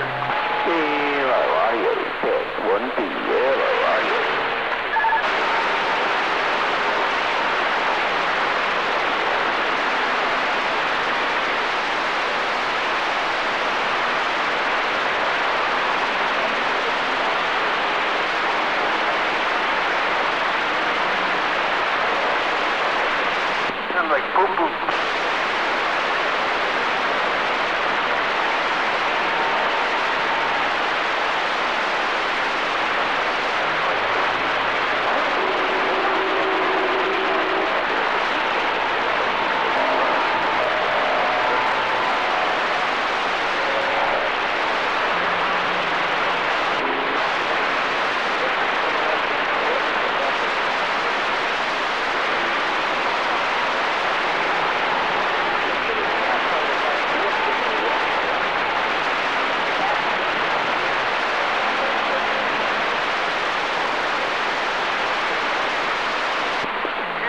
Brothers and sisters, and are they smarter than you?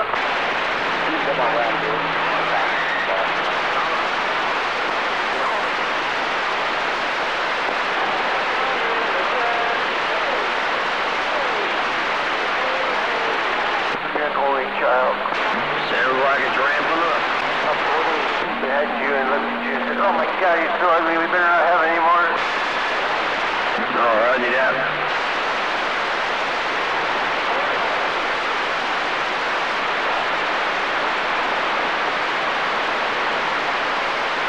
That drunk when he conceived you?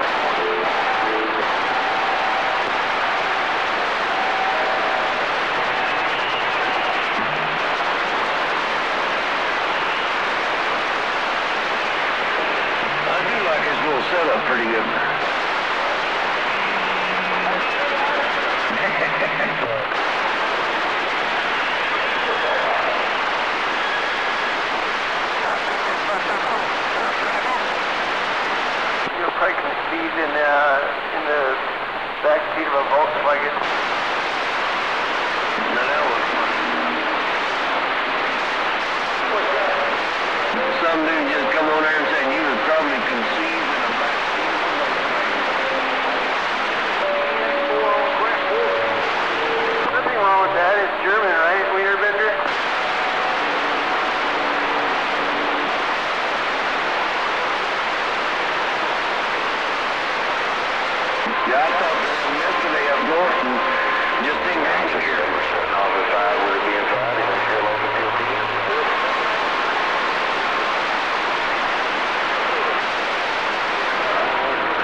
I'm sorry?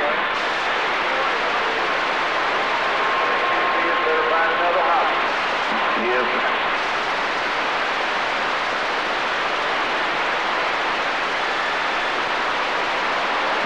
I'm standing about 2 feet away from that light, though.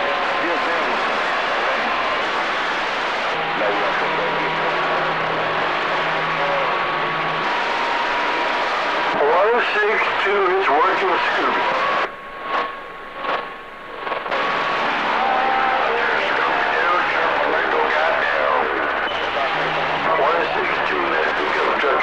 Scooby-Doo.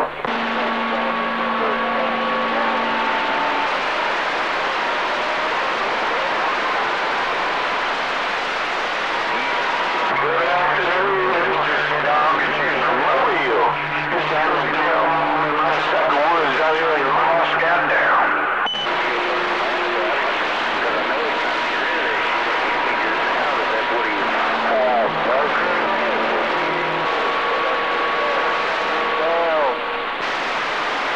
The skips are changing, Scooby. The conditions are changing. Oh, hemorrhoid, Low Alabama. Holy crap, I'm getting back in this corner.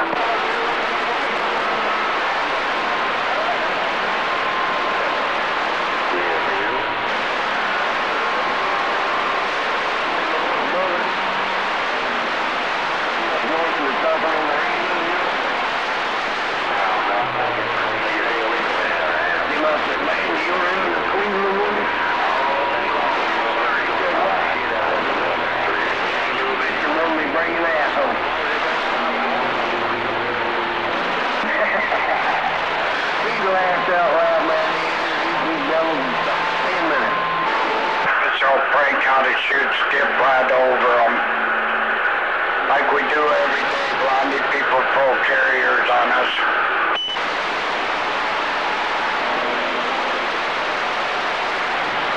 He's got to do things. He's got to do things. He's coming up with excuses why he can't lock that thing down. Can't find a rubber band to start with, Blondie, but he's rich. He said he didn't know about it, so he started seeing. You can't find a rubber band. Ain't that some shit? Yeah, right. He's gonna be right back. Ain't nobody gives a fuck like T-Bag. Ain't in there anyways. Nobody gives a shit and he's coming back or not. Tell him to find the rubber band and lock that fucker down. That's what he's gonna have to do, Blondie. Find the rubber band and lock it down. It's so rich.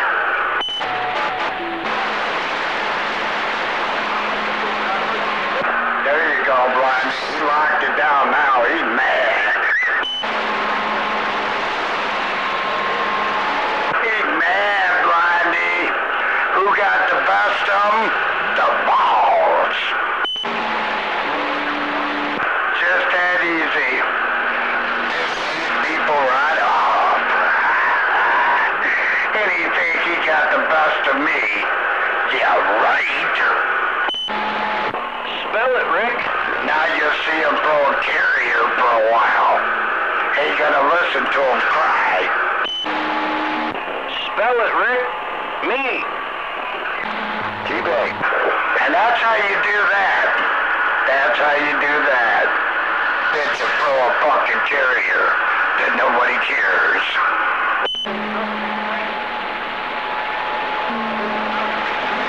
Yeah. T-Bag, shut up. Right, Joe. Little bitty carrier.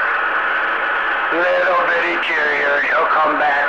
Oh, you smoked my fucking snake. My cobra's all smoked up. I come to pump out. California, you can give Bitcher the call. He's gonna have to call the pump-o. Hole in the wall. In the bushes behind. Tell me I didn't tear nothing up, but he's bitching about $200.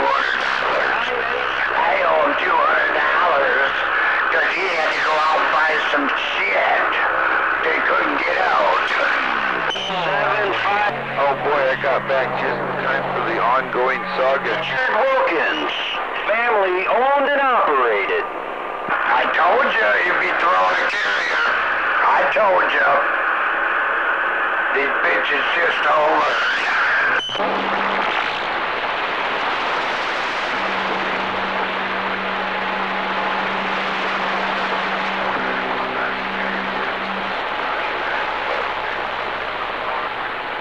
I got him.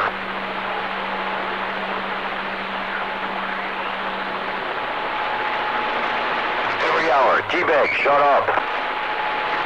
Roger, the boss wins again. Just that easy. Roger on the boss, and tell T-Bag to shut up. Give him a call, Beach Bum. 810-987-5806. In the bushes behind Billy's dad's garage. 1110 Pine Street. Over here. They're looking at his radio now. 810-987-5806. And don't forget to give Billy the money. Be down there, put the fire out. Oh, come on. Is that it, Yankee? I thought you was gonna throw a fucking carrier. I thought you was smart enough to know to throw a carrier. You dumb son of a bitch. In the bushes, behind Billy's dad's group, just tearing it up. Poor T-Bag and his little bitch Frankie can't do nothing. Got a little bitty carrier and I'm still fucking talking. Throw that carrier down, Yankee. Show me how bad you are. That's Bobo. Right, Joe. The bitch ain't got shit on me. Never will either. Gotta get Bob out here. Cause he's crying. He's crying like a little bitch, hoping somebody can hear him. Nobody can fucking hear Yankee. Especially when I got my foot on his neck. Turn on Skywalker's gate in Modesto. Look at that carrier. Look at him whine like a little bitch. Now you're really boogering it up out here now. We got a little bit there, kicking his heels a little bit. Is that DX land?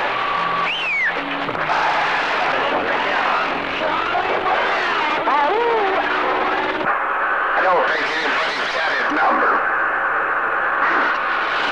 Anybody want his number? We can give it out. T-Bag likes to give out his number.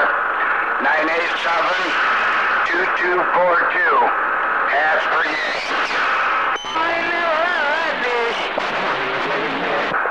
Think I'm lying? Call the number and see who answers.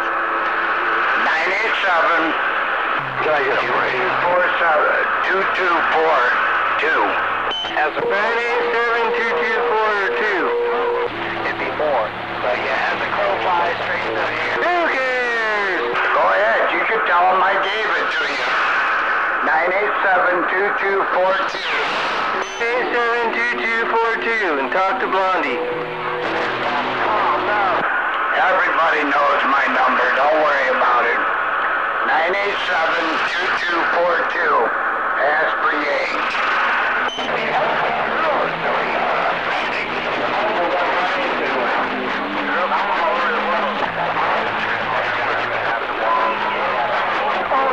And call correct. Call me Rick. Simple, alright, I'll be quiet. And put a call pussy on his. 987-2242. Call a pussy. He'll hide underneath the bed.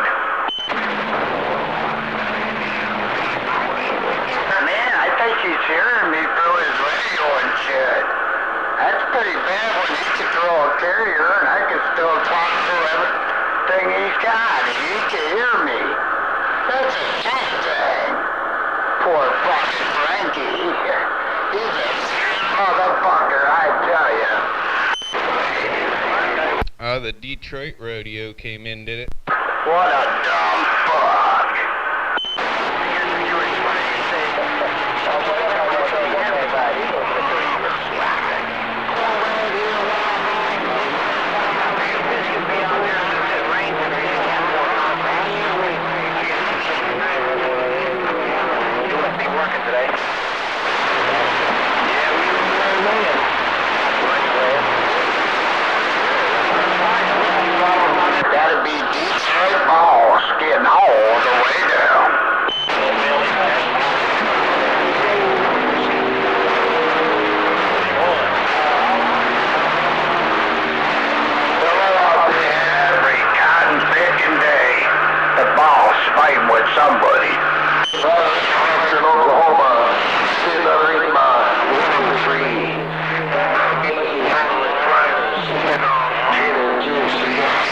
shot 45, Western Oklahoma,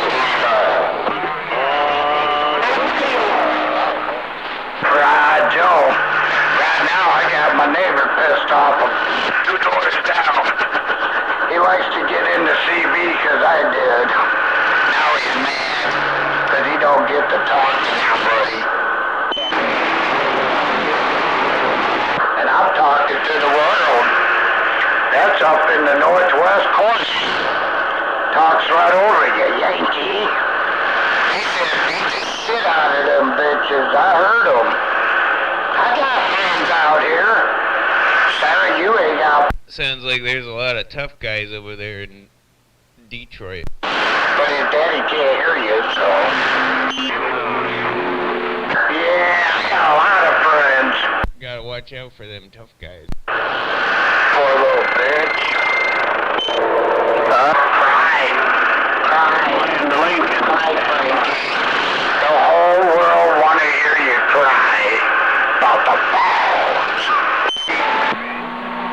Just that easy. Get my horse to cry with my Navajo. Don't be afraid to call them. There you go. Now you know who called on the boss when they come to my house. Poor Frankie, crying like a little bitch. They listen to you all morning, Ricky. Yeah, they probably listen to me all night too, Frankie. Scared. Ooh, I'm scared. Poor Frankie crying like a little bitch every day. I gotta call the FCC to get anything done around here. Because he won't come to my house when I bring my gun out. Shoot the dumb bastard. Yeah, he gotta call the FCC because he's a pussy. He gotta call the FCC because he's a pussy. And he done told you he called the FCC. Yeah, that's why he said, I'll call the FCC. I'll bring my gun down. I got pictures that you're a lady. Now you shit. Just like T-Bag.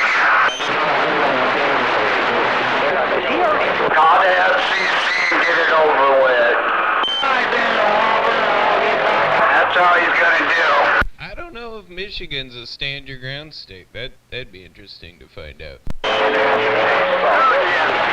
Not sure it's entirely legal to just do that.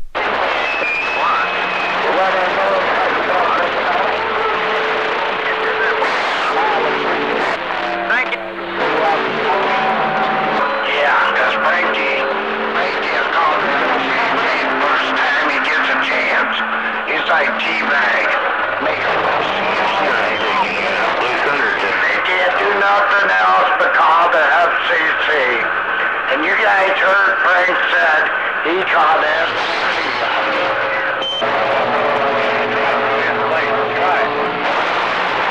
Now he didn't call the FCC.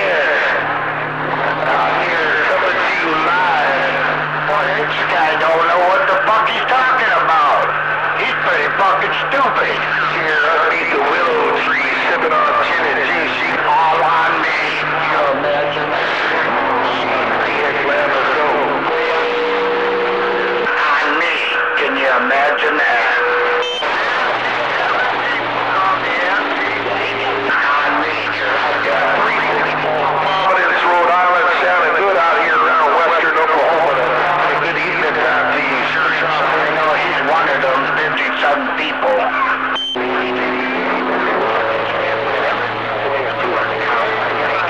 But I can sure talk on the radio. Talk. And they can't do nothing about it. I'll cry like a little bitch. That's all he's gonna do. Cry like a little bitch.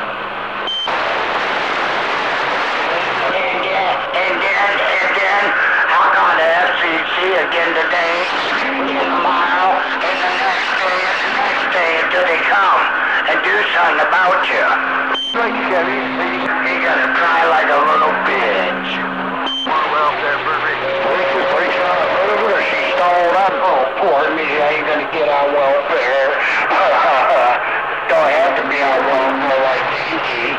Crying like a little bitch. Yeah, I'll race you with my Chevy Silverado.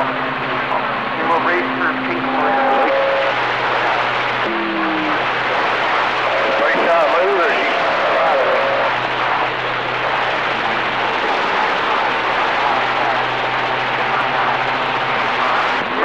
Professional idiot. Once again, out here in western Oklahoma, sitting in easy chairs. Jimmy Juice, just kind of out here relaxing around the west side of Oklahoma. You got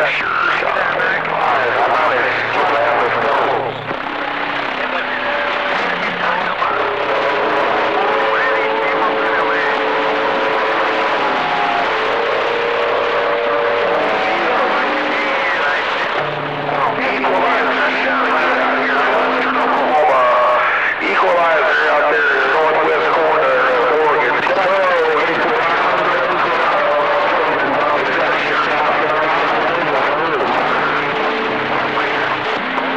You better hold on to something or we get to take a stick man. But on the radio, I just locked in on I was ran.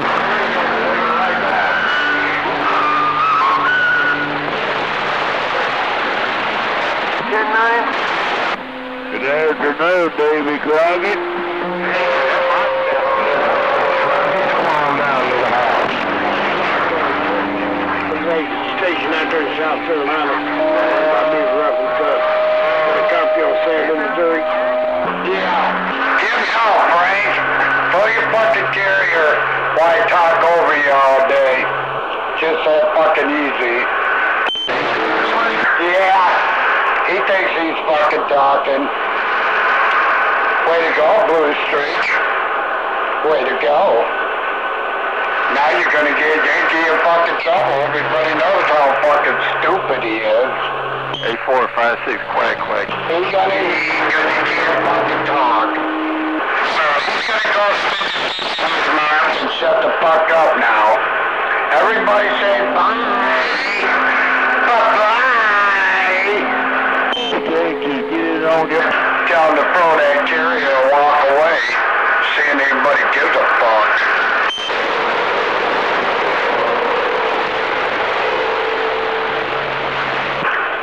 See that carrier? That'll be Yankee Doodle. 987-2242. Call them to let them know what you're hearing.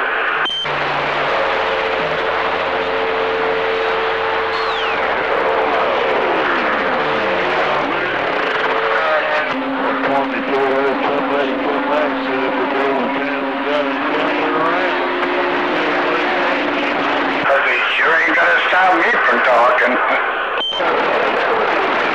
How about that Texas station sounding good here, 359 Michigan, where the trouble is? That's how you shut the bitch up. Make your throw carrier. Hey, solid copy, almost 22 something. Anyway. And it's just that easy. He called the FCC on me. We better be careful. FCC will be coming to my house. Because Frankie can't talk on his shit over there. He can't fucking beat off because he's too busy listening to me. I call the FCC on him. Now Frankie can't beat off to his fucking porno. Watching his old lady he's giving all his money to. That bitch is just gonna be sorry. Hang on, honey. Hang on, honey. I gotta fix my computer.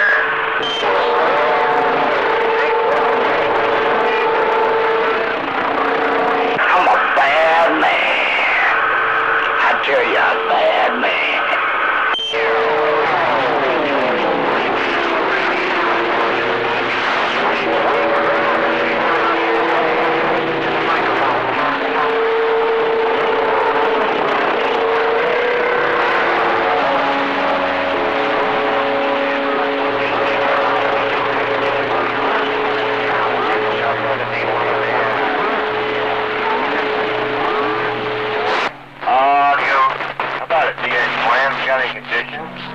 Illinois, we're trying.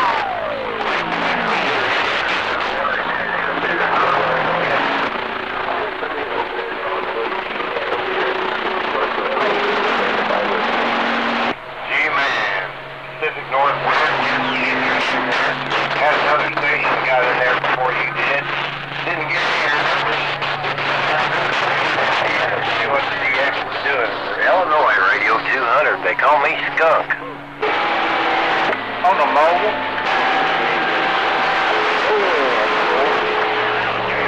225, we'd heard that guy out there in California, I believe he said on Shaky Ground. 200, we got ears and we're reading the mail.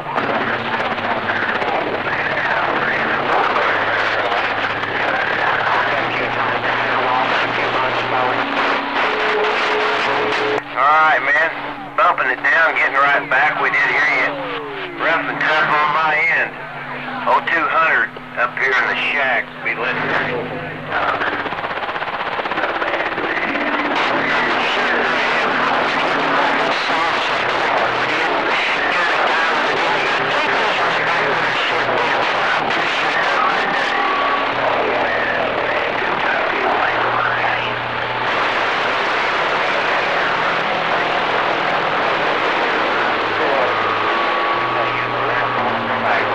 They had a big radio.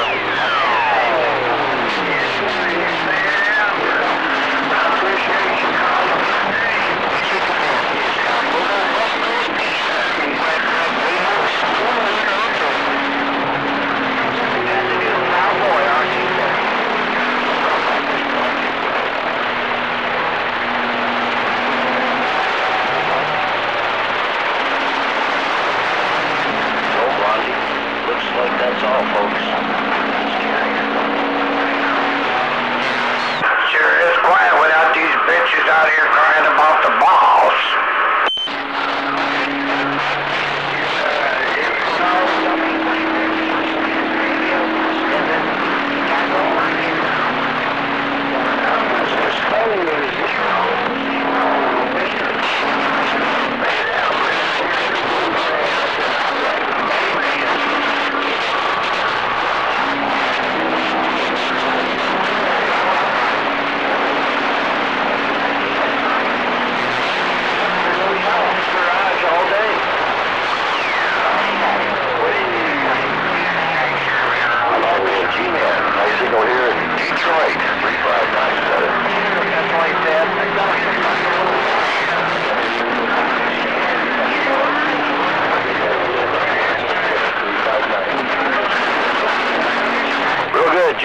G-Man, have a great night. Look for you later. Kilowatt.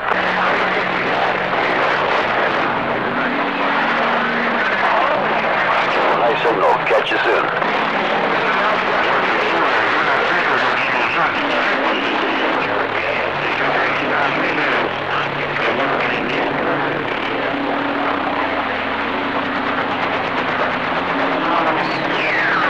Joe, Michigan heard that. Hey, was that junk out there?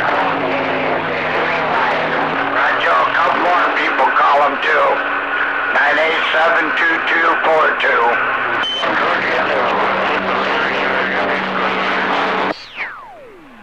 Oh, that's a winner. What's happening?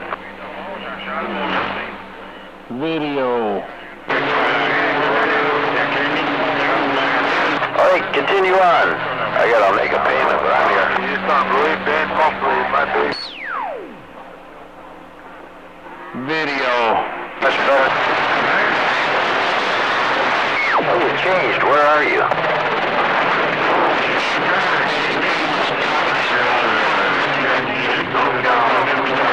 Yeah, I got a lot of noise, and then the DX is actually getting busy again, but yeah.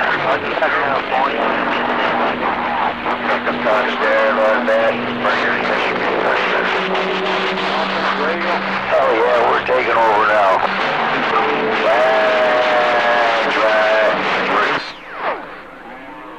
Worldwide 316.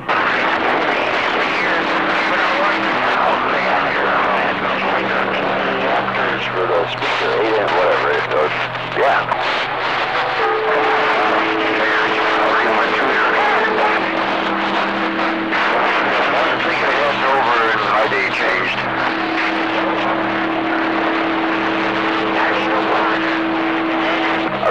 out for a bit and then drop those off. Audio.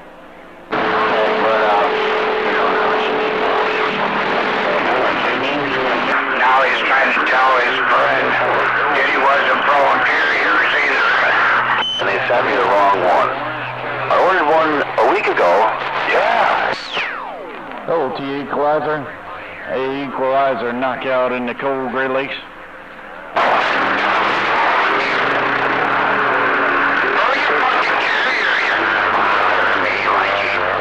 Yeah, in kind of a big place, you know, they sell a lot of shit. Right on, equalizer. I just wanted to bump it down and wave my hand, say welcome to the weekend. Hey, Mr. Worldwide, equalizer in the northwest corner, knockout in the cold Great Lakes is getting on down. Stupid. But it probably cost me $5 to send it back.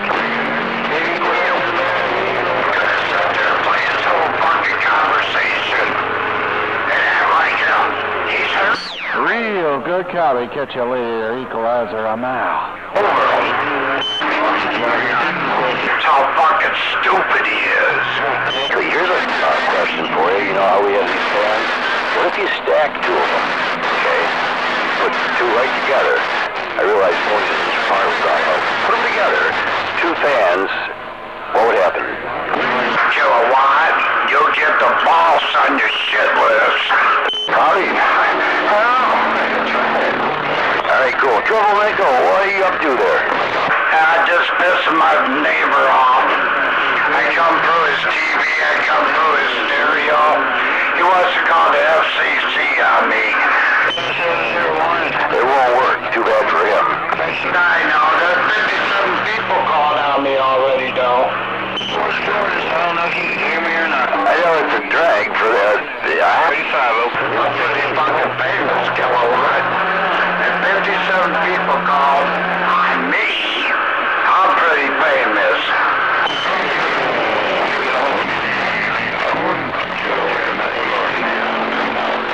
Roger, out there 701. Is that junk runner up there? No, I'm telling you what, John.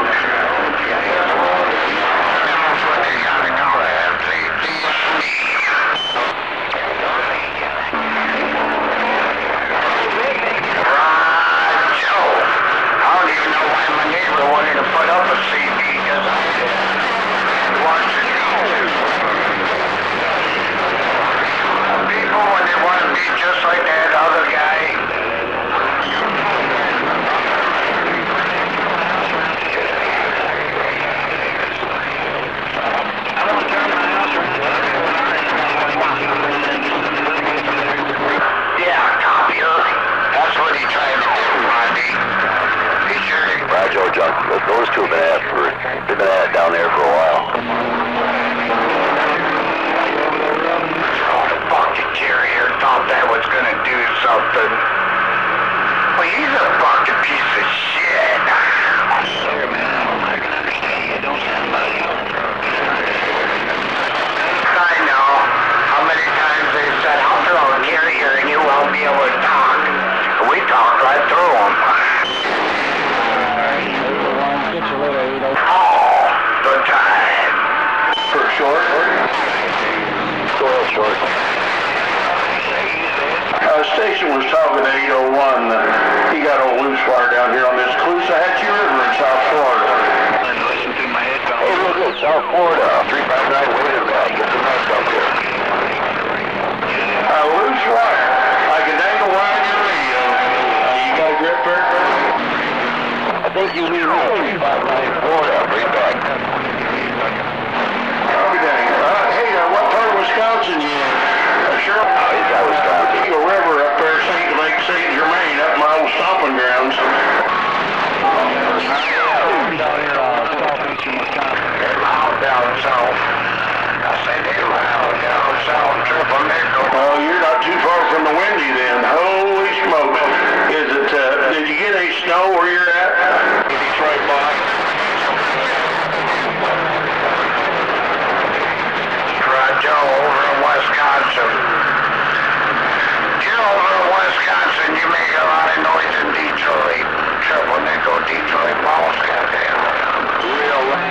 Okay. Hey, I'm not going to keep you, but I do have one more question. I like your audio. It does sound good. I'm just wondering if you're running some rack gear or what the dickens you're running. 959.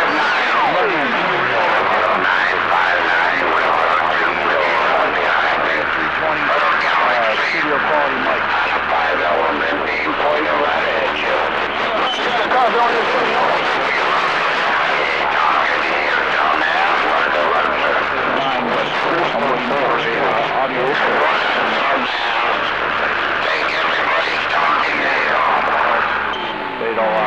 I'll be dang. Yeah, I'm a good friend with Darryl Black. Matter of fact, I've taken some stuff up there to him from Florida, and I've got one of them radios, but I never seem to get it working like it should be. But I run some equal and I've got I think a 27 microphone RE27 in it, which ought to be doing about the same thing as what you do. Sounds good though. I like the way it sounds. Too long with it. Hey, Kevin, I appreciate it. You sound real good up here. Nice clean audio, loud. I mean, 60 dBs is getting up in the 60 dBs now. It's starting to climb up. Well, I'll tell you what, Mother Nature is a great thing.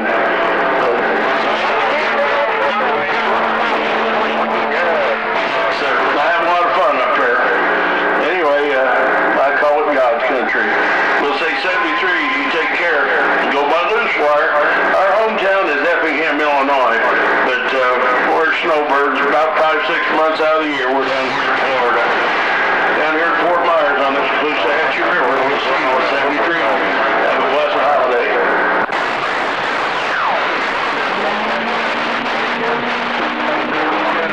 Make sure you have a good... You should do a lot of lubricant at the same time.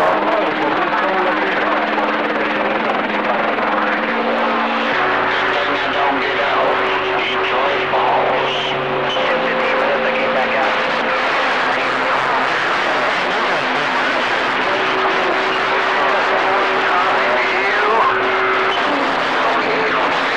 Man, those guys over in Canada, they sure got a lot of fucking solar people. I ain't got no fucking Flintstone. You believe that? $100 for a new, you see them when they gotta talk to themselves. What happened to fucking Yank? I thought that bitch was gonna do something. Yeah, sometimes I get lucky and find small stuff. Right, Joe, he didn't want none anyways, Blondie. They can't keep up with me. They can call the FCC all fucking day long. You know, that's for one dude. We've gotten a lot more things. Right, Joe, you believe that? Gonna call the FCC. Cause he's a little bitch. That's something T-Bag would do. T-Bag's probably one of them. Yeah, cool. Shira and I like to go in there every 6 months, and we did more often years past. They know it. Right, Joe, I like the way they lie. Like he's got pictures of my old lady. He's gonna bring a gun. All this fucking lying he does. Like he didn't flood his house out. Remember when he flooded his house out? Remember when he blew himself up? He never did none of that shit.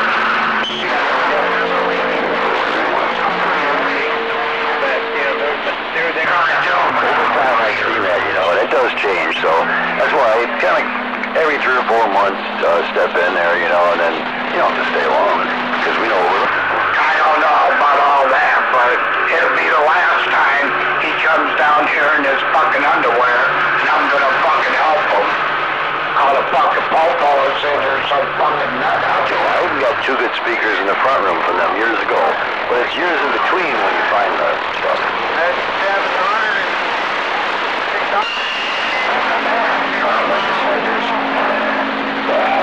Four matching.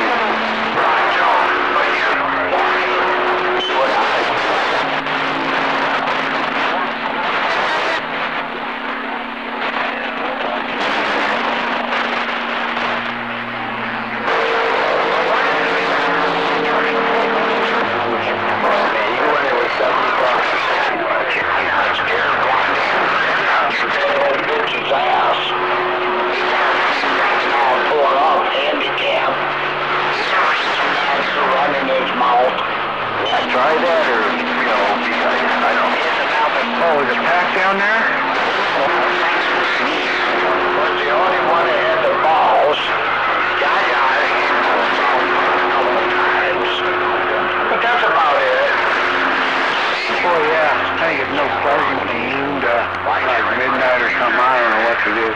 crazy thing. That's all the parking. Bunch of temporary parking signs out there. Yeah.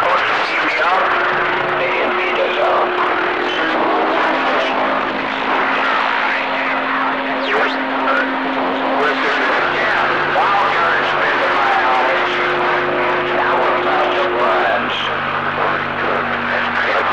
Oh, cool. Where's that store?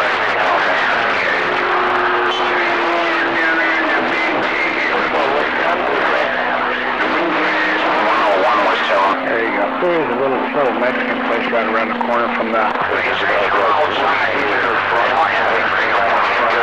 people.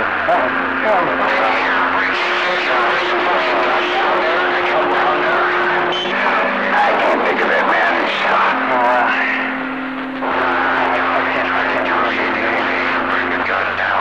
Cantina, I don't know. I can't remember. So what, depends on what you're talking about this time. Yeah, I don't know, but we had a bad meal here a while back, but it wasn't, I don't know, I think they were changing cooks or something like that, and I don't know.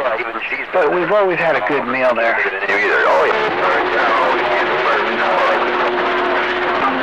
Anyways, you know, they have a lot of new stuff up in there, you know. I actually bought a pretty big piece of plywood for $15.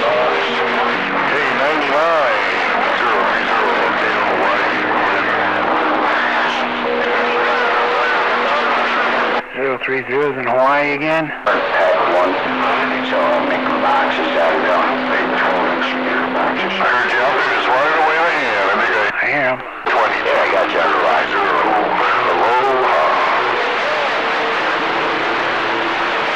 I hear you, 030. I had to go to the stick here. 370. No, not like that. You know, I mean, they're nice speakers. You know, the speakers are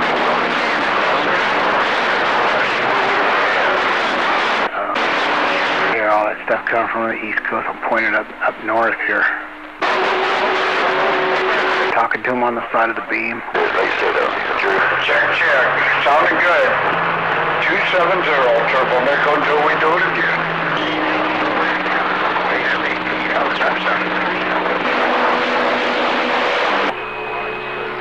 I don't crank the beam up all the way there. Otherwise, I hear too much junk there. I keep it kind of down low. I don't know, 25, 30 feet in the air there, just because of Bozo over there in Cyprus.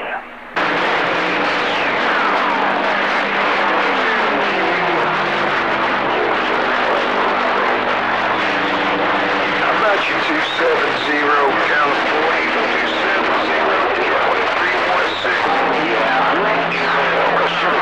Are we all done? 270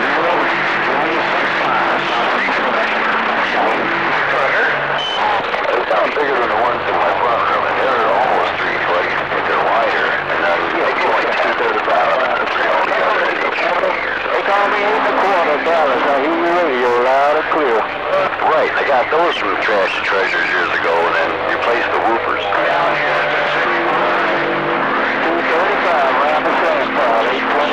Hope it's not too cold out. We might go down to ride the bikes down and watch the parade. Step one, Swiss.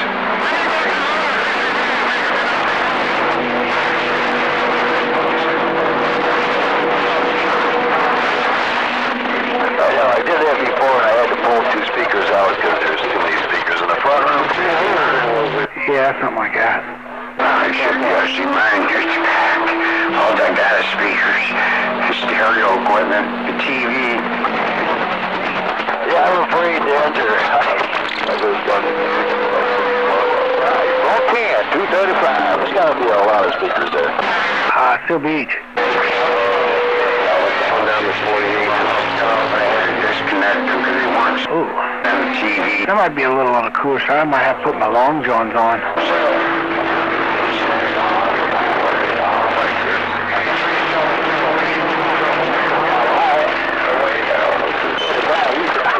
That's a good one too. What is that, Rob? 16 woofers, man. 16 woofers. That don't include the surround sound shit.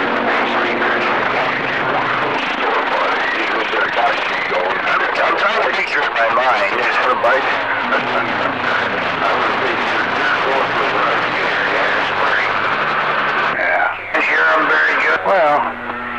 other than we went up, checked up on the cabin there, and I got there Wednesday morning there, and it was 16 degrees. I'll be back. I gotta love it. Gotta love it. I lived up in Northern California. He's a smart dude. He went to college. Trained in the snow.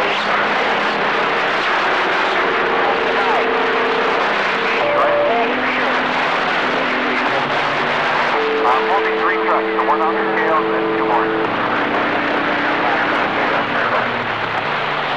Oh, dude, I don't. You know what I don't like is being called out in the middle of the night because the framers didn't cover the existing there, and you got to go roll out tarps while the wind's blowing 100 miles an hour and try to tarp the damn customer's house because they're trying to live in it while they have this big remodel going on. Wish I could make it up in the northwest corner. Oh, triple nickel, Detroit boss, and I got all the way. That with the blue tarps, man. I got a hold of a blue tarp one night. It came loose, and we were trying to put it on. The wind's blowing like hell. The wind got a hold of it one time, and I wasn't going to turn that corner loose for nothing, man. I almost wound up on the 405 freeway. Yeah, we were framing a big old house up in Monrovia, up in the hills of Monrovia. 10,000 square foot house. Always got a copy on this one. For 8 and 12 pitch. The guy Mark, he was going to be out here. Put a sheet of plywood up there on the roof. Yeah, I got T-Bags and his little sisters all upset today. They were trying to plug my ears. It's a good thing they can't do nothing. I found out, man, I've been called 57 times by FCC. This thing's picked me up. It might have well been a parachute, man. I was back then. I weighed a hell of a lot more than I do now, man. I think I was 275. That thing picked me right off the ground there. I had a death grip on that bad boy, and I wasn't going to tear it. Once it got me about 10 feet off the ground, there's no way I was going to turn it loose. And so the wind calmed down. I finally eased me down on the ground, then I finally turned it loose. Go after until we do it again. Detroit boss got down. Mark Roberts, man. He went for a little ride. I said it took him off the roof down the hill. I said probably about 30 feet down the hill. He went sailing. I still hear. I remember him going, whoa! He was chick a bitch. Hey, chick a bitch. T-Bags. I don't like that. I like freezing ass rain, blowing like triple nickel with the wave. I hope you ain't one of those 57 people in Michigan that's giving me a bad name. Alright, I'm gonna go grab something to eat. Yeah, one more little story here. First time, when I first started framing, one of the first jobs I was on, Jack and Bob. He had me packing the plate material. It was a slab. Just poured the slab, just got the lumber delivered, snapped the lines out. They were snapping lines. They said, okay, start carrying the mud sill in the top plate. Start spreading it out. So I go to lumber pile and grab a bundle of pressure treated mud sill. I start walking around the slab, dropping it. Well, I didn't realize it rained the night before, or had been raining. Well, where the backhoe had dug out for the footings, they went like 5-6 feet past the foundation. Well, it looked like a mud puddle to me. I'm got a shoulder full of lumber on my arm, or on my shoulder, spread and dropping. PepsiCor is bad for you. Mud puddle. Well, that was a trench that went about 4 feet deep. Got these one-liners. Deep in about 35-degree water. First thing in the morning. Filled my boots up. Levi's were soaked up to my waist. Throw the lumber down, crawl out of the hole. I said, you ain't going home. What do you mean you're going to go home and change clothes? No. You're working here, boy. You ain't going home and change no clothes. So I worked in those freezing, muddy boots and pants all day long. Oh, man, that'd be some scary stuff. Well, at least you didn't have your bags on. It'd fill up and rust every damn thing that's in your bags, too. Yeah, like I say, it was... one of the first construction jobs I was on. Had a brand new set of bags, but shit, I was a new. I was allowed one bags. I was packing lumber. That was my job. You pack lumber. When you done packing lumber, then you can put on your bags. Oh, man. Oh, at least you didn't get hurt, man. You know, you fall into a hole like that. Hell, I remember when I swung in through a window and they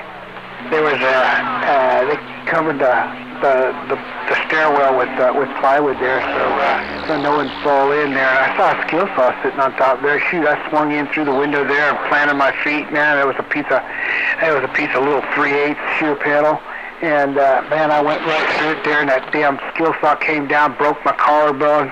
Man, I was all jacked up for a while. Yeah, that doesn't sound like fun. Have the skill saw come down on top of you. Besides the surprise of the 3/8 plywood. Yeah, I took a few tumbles. I trained for 9 years, and I definitely took a few tumbles in those 9 years. But, yeah, kind of miss the old pounding the nails. Definitely wouldn't want to do it now. I don't miss it at all. If I got a frame, I'm looking for the Hitachi, man. I'm not framing that way no more. Anyway, all right, let me go grab lunch. All right, have a good one over there. Morning. Before you get out of there, I just want to say hello, no doubt, Mountain Man. Yeah, I yelled for you earlier there, but you probably didn't hear me. You know, this little mud duck station, every once in a while it'll get out, but not lately.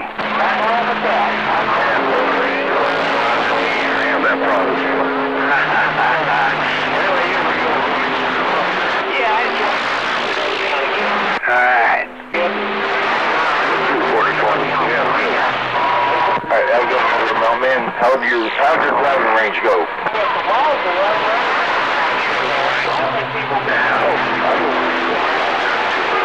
Yeah, there's not many out there right now. Tony coming through that. It's been a while since I've been out there. With those guys up there.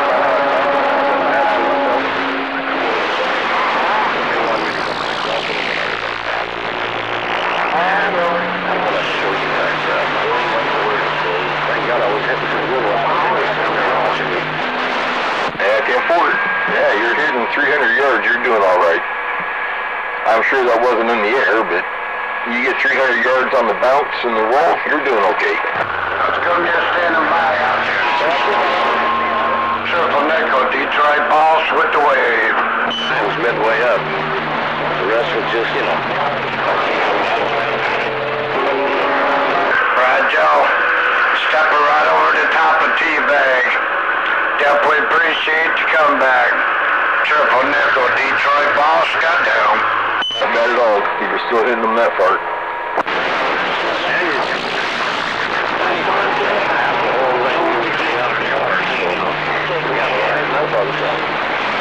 Little low.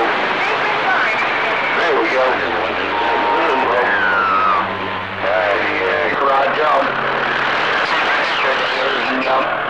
8500. Triple nickel got all the way down. Triple nickel receivers out there in Florida. Are you really that? Yeah, the old Jack McDaniels, my old boss in Sacramento, he could hit a ball. Shit. Roger, 5000. 5000.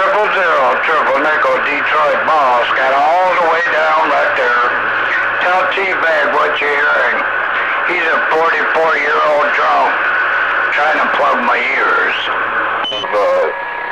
PGA tours. And this guy, I bet he would outdrive half the guys out there in the professional. He could just hit that ball like you could hear it sucking air, man. 495 Tampa, Florida. 495 Tampa, Florida. Out the back door. Triple nickel got down. Roger. rock and roll Washington State. They call me rock and roll out of Washington State with that big green wave. Audio check.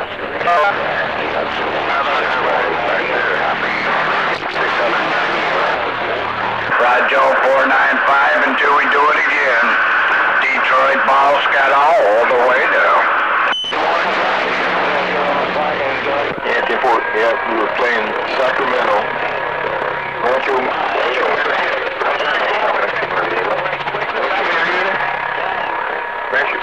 Metro Marriott. Check. Some odd yards. And Jack, he goes, I'm going to crack this thing over the trees. I know where that hole is. I'm going to get this thing over the trees. And it's going to be sitting right on the fucking green. Yeah. So he let us on. So yeah, let the guys out there on the next hole. Let that hole finish up. He goes, go ahead and hit. He looked down that way a couple minutes. And we're looking, they're walking off we can see him through the trees, walking off the green. He gets up there and hits his ball. He goes, it's going to be right up there on the green. He hits that thing. Over the trees. And there's his mouse sitting on the green. Audio.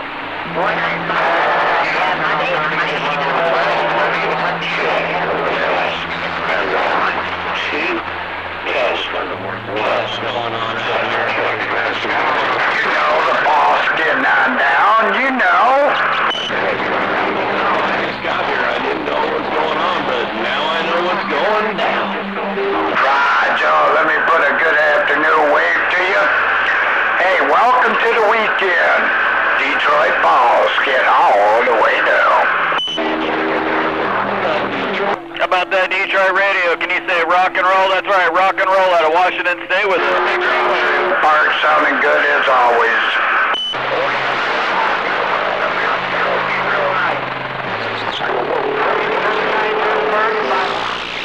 I'm going to start now. My customer just left.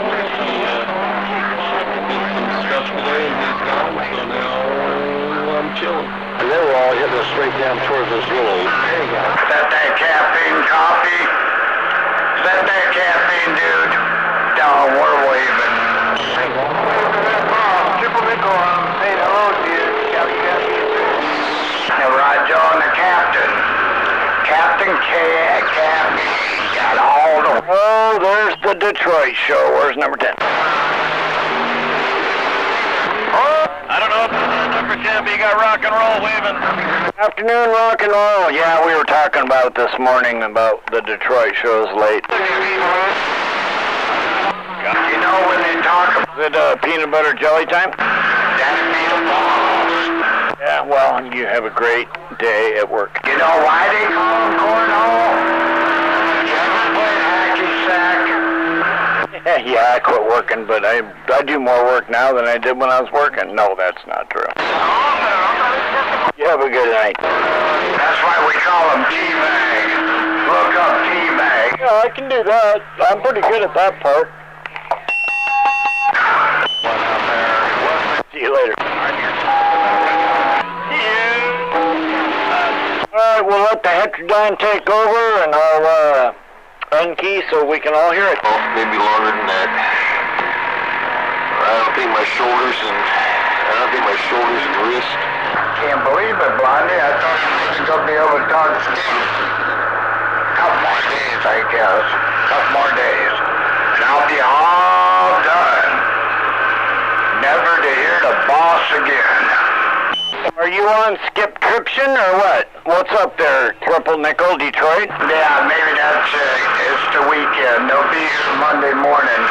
Plow my house down and everything will be gone. They're tearing you out, huh?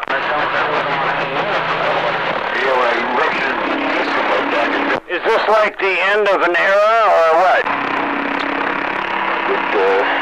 Yeah, get it. Frankie's smarter than we are, so...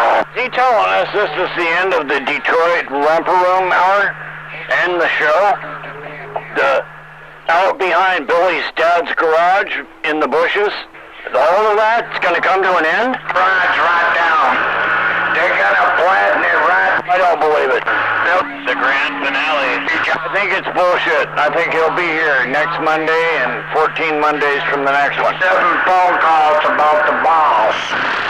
He's coming over everything. I don't think he's going anywhere. He's going.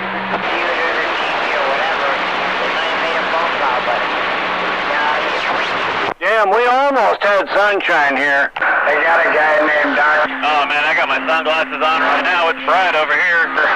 Yeah, you're up on top of the hill. You're up on Bush Mountain. Radio station. But I see a empty cloud and shit. You can't do nothing. Right, you're on Bush Plateau, Roger. Why are they gonna... Roger that. Am I looking? Yep, you're 400 feet higher than I am right now. How do you feel? Summertime, winter. About 300 feet higher. Cause a self-talk to feel good. You see that wall of black that you're looking at, and I see the sun is just right now starting to peek out from the edge of it on the right side towards number 10's house. Doctor somebody, I knew it was a... There she comes. What, the rain or the sun? The sun. Hey, we got a bright, sunshiny... It looks like 4 UFOs. That's what it looks like. Then we play golf, then we play pool. Critter. What the hell are you doing? Uh-oh. Somebody's shooting international skip. We're standing by. I am. Shame on. Good. Sit out here and just talk. You know the deal. I'm standing by. That's all I 10-4 on the worldwide bleed over. do here and just talk. My neighbor can't even do. I'll be back. I come over his telephone, his TV, his radio. He can't watch fucking porno. What a fucking... He must not be out of band yet. I don't hear him. That's usually when I hear the bleed over is when he starts going out. I think it's just because his fucking antenna isn't tuned right. And his radio needs alignment. So now you're getting all that fucking mess whenever he goes out of band. I come down there like a fucking man, straighten it out, find out what his fucking problem is. He said he'd shoot me though.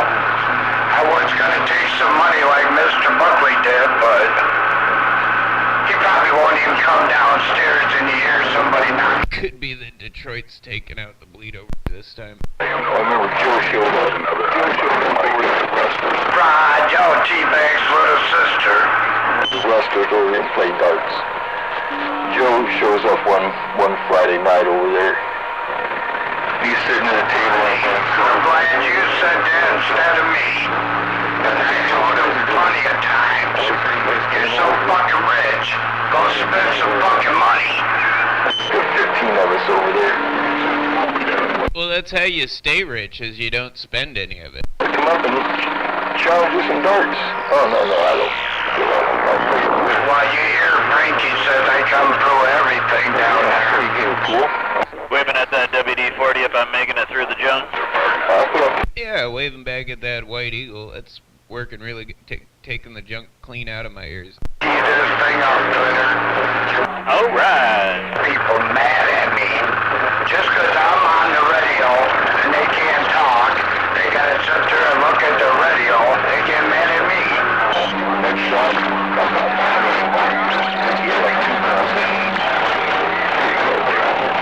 Remember what you told T-Bag? Not my responsibility.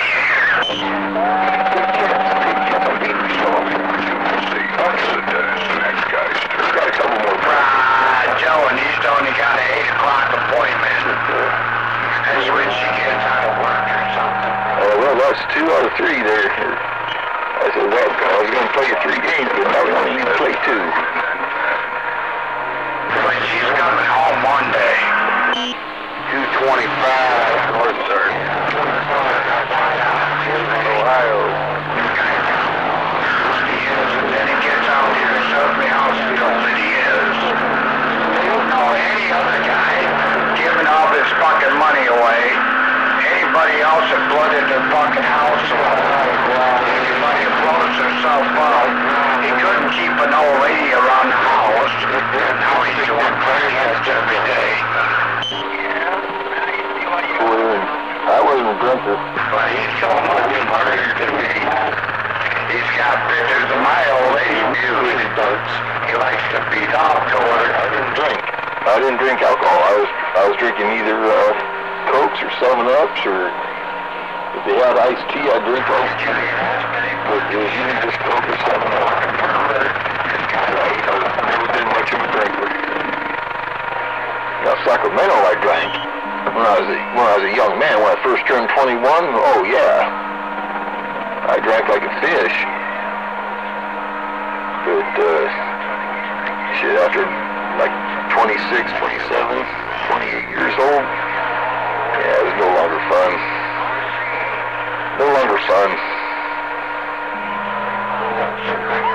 Sacramento, you get away with a lot more shit than you could down here, I'll tell you that. There's so much wide open areas, so, you know, little town here, little town there, drinking in Folsom. Couple small old bars in Folsom. I mean, shit, there's so much. Then you went through Orangevale. Orangevale Police Department had a couple cops. Citrus Heights had a few cops.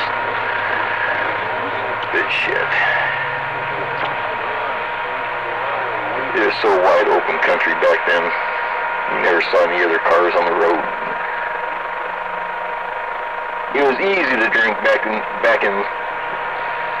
there in Northern California. Real easy.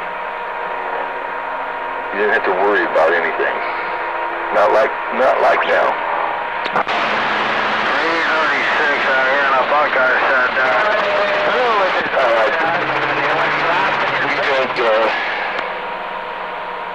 What we're drinking, Bud. Drinking Budweiser and CC7s. If it was hard alcohol, we're drinking CC7. CC7 or Budweiser. That was our drink back in the 70s. Budweiser or I got a Nola cam up. Guy just got hit by he got bumped by a car. Walked right out in front of it, man. Dumbass. 48 Flower, you'll get a whole bunch of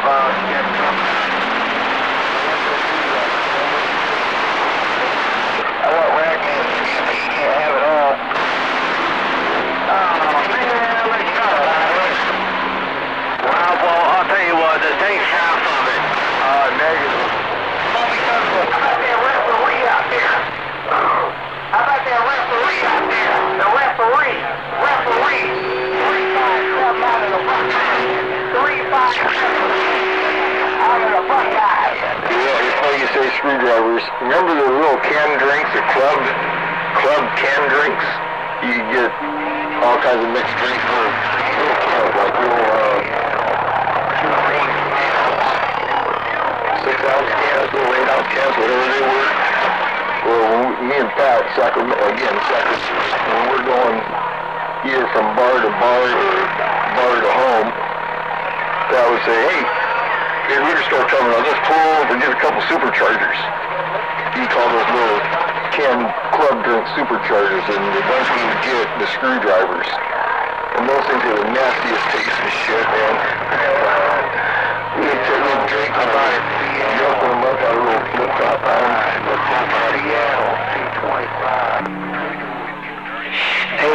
Hey, referee, good afternoon time to you. Hey, referee, quack, quack, radio waving. When you said screwdrivers, I thought, man, superchargers, I remember those.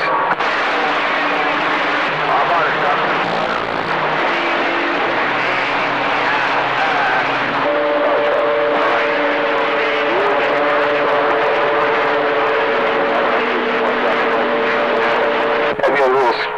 back then, what? Hello, referee. Got a little rough that time. Had about 3 or 4 of them keyed up. Hey, referee, just putting a Friday afternoon wave on your quack quack, strolling on through. $3 you went in there. $3 you got a couple cans each. I say after leaving the bar and driving home, you get a couple superchargers just for the way home. Well, you point that thing at me, I expect that ought to be just a little bit smoother up in your receive brake. I can go online. I can type in club drinks. See what comes up. Yeah, southeast could be, I ain't sure about up in your direction, but if you point that down by the TJ border, man, then good Lord, you talking your full head off brake. Cleveland, Ohio.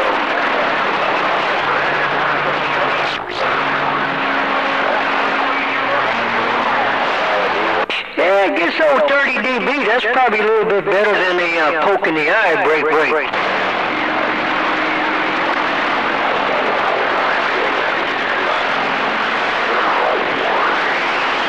Yeah, about it, Al. You on the channel? They don't look the same.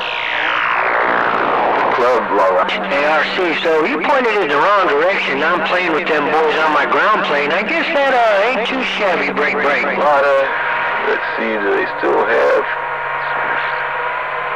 Manhattan? I don't see. I'll have to type in screwdriver. All right, bud. I just wanted to wave at you and hope you have yourself a great weekend. Hey, referee, you talking, man? Be blessed. Let me ease up out of here. I'll see ya.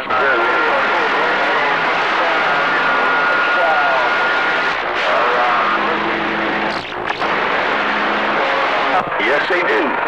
Clubs, man, those things were nasty tasting. I might have to drive over to 7-Eleven. Right, I don't know if 7-Eleven, a liquor store would carry them. 7-Eleven probably would because it's hard alcohol. I don't know, being a mixed drink already, liquor stores. They didn't have some, they had Circle K, shortstops. They had shortstops and Circle K. In Sacramento, they didn't have 7-Elevens. They probably do now. But I might have to go to the liquor store and see if they have any of these club drinks and buy one of the screwdrivers just to see how nasty it is. The next day, look, cruising a mini bus,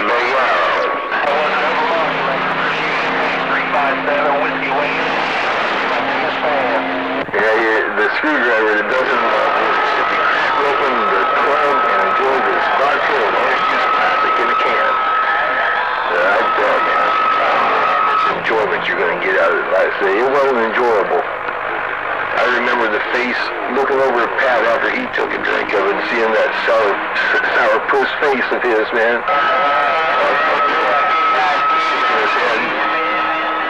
And then taking the second drink to finish it off. And seeing the same face. Man. Oh, Patty passed away about 15 years ago. Yeah, passed away at the age of 55, man. He would have been 70 now.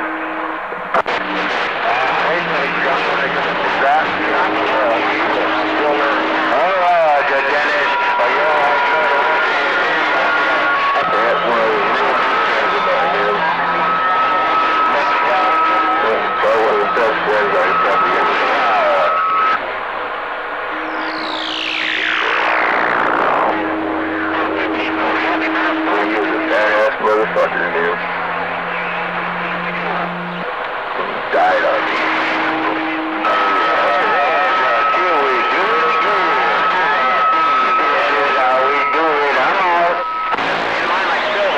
Not as bad as his brothers. His brothers would kick a lot more ass than he would. At least 3 of his brothers would.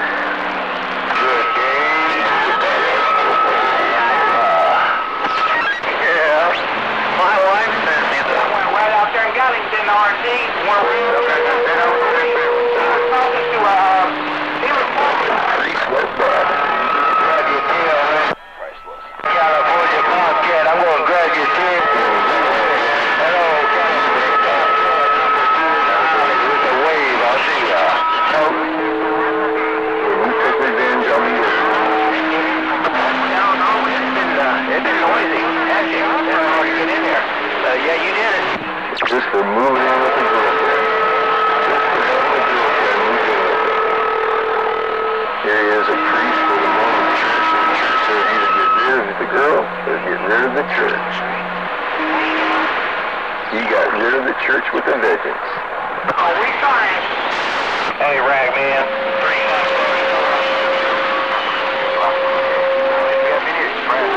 Oh, yeah, sure enough. Yes, he did. Like I say, he turned into a badass dude, man. But he became a very evil person. Unless you was his friend. Under the rainbow. So I go around and get this FOB on there real quick. 2996 DX. They think it's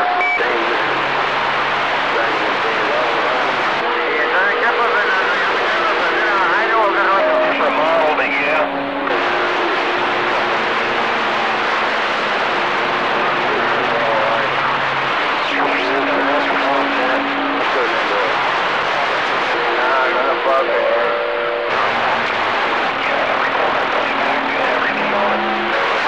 Well, he didn't turn into the devil. You would kick some ass, and he did a lot of shit, a lot of illegal shit. I say, you would kick someone's ass with the drop of a hat. You just give him a reason. It didn't take much of a reason, but you just give him a reason. He would say, you got a choice. And they usually took the wrong choice, and he didn't cut anybody any slack. Come on, man. That was enough. That's enough. Let him lay. That's enough.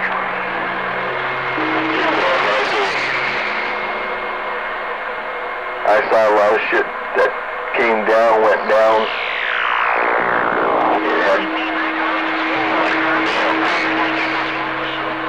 And didn't really need to do that. More over here. Yeah. I hated it, I get rid of it. I got into stripping vehicles with him. Got into all kinds of shit with that dude, man. I say, never got caught, never went to jail. Just the shit that he got involved in. come on down. I never got caught. I never went to jail. I say, you know when enough is enough, and time to leave things be.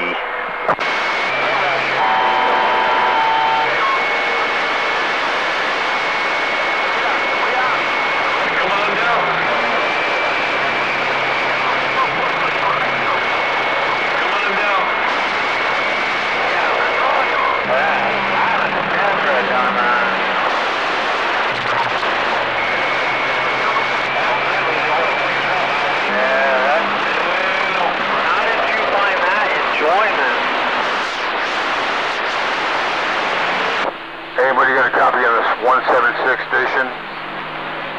176, Orange County, California. No? Hello. Yeah, I got you in there. A little rough on this end, but I got you in there. Number 3 at 176. Santa Ana, California. Stand by. This is white pickup, Hello, Barracuda. This is 714, Santa Ana, California. Hello. Roger, Roger. Talk to you later. Hello, Barracuda. This is 714, Santa Ana, California. Hello.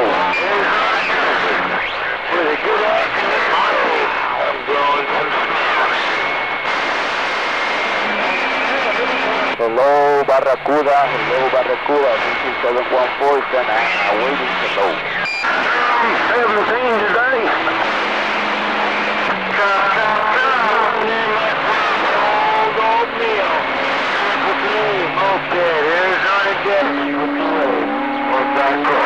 Oh, Barracuda. Station number number 10. Number 10. Number 10 in the swamp. Beautiful swampland, South Puget Sound. I hear that moped down there in Arizona. Hey, moped. Station 10 standing by. 10 in the swamp. Tell that idiot. Stand up behind my damn house. Bicycle. He with the good afternoon wave. At number 10 in the swamp. Man, it's rough conditions. A lot of skip out here, but I heard you in there, moped. Moped. Down in Arizona. Moped used to be one of my neighbors up here. Moved himself down to that warmer place, Arizona. Number 10, South Puget Sound Swampland, Station 10, in the swamp, waving, moped. I'm pulling you out. Station 10 in the swamp, I got you over here in Santa Ana, California. 176, I can't even hear a voice. 176, Santa Ana, hello. Yeah, I got you, go ahead.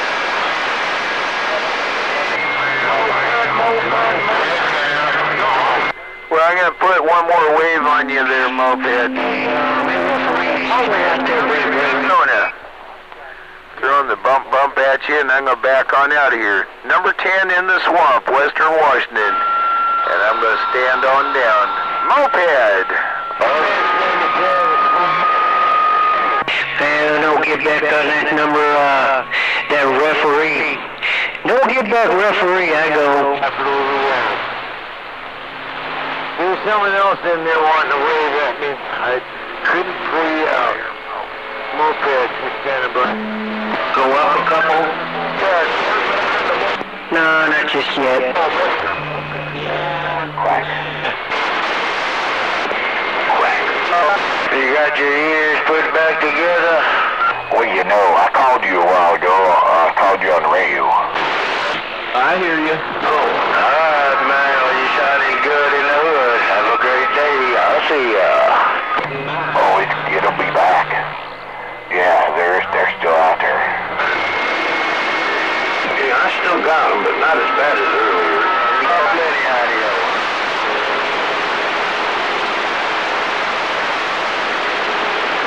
Do you want to try that other one? Okay. Beat you up there.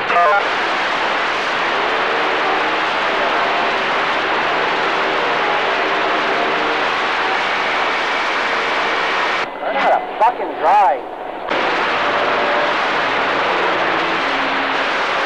Not bad, not bad.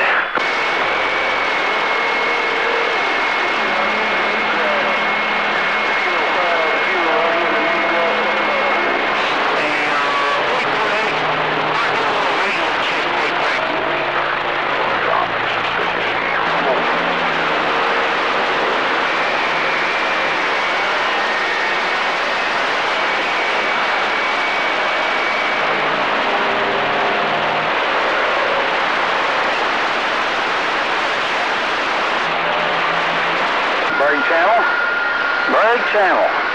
Anybody got a copy on the Triple D 7 Ozarks, Cincinnati radio for somebody? Triple D. Get that antenna mounted.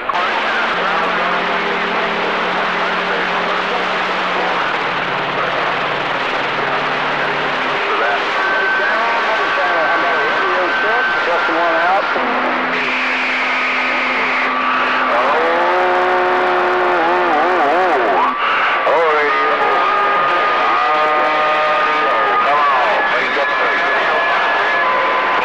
Yeah, we got that 25 minutes.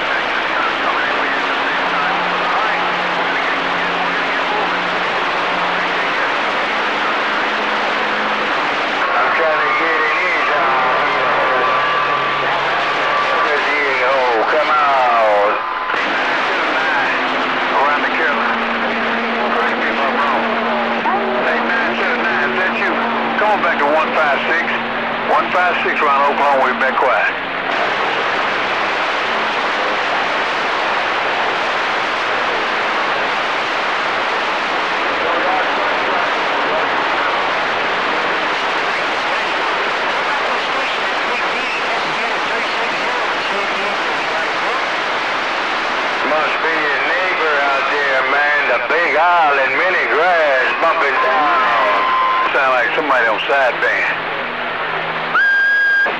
I thought I was talking to 979, but doggone, I guess he can't make it back. We're gonna get on out of here. Alright, man, the small talking pickup truck in Ireland is back out. Got down. Hello,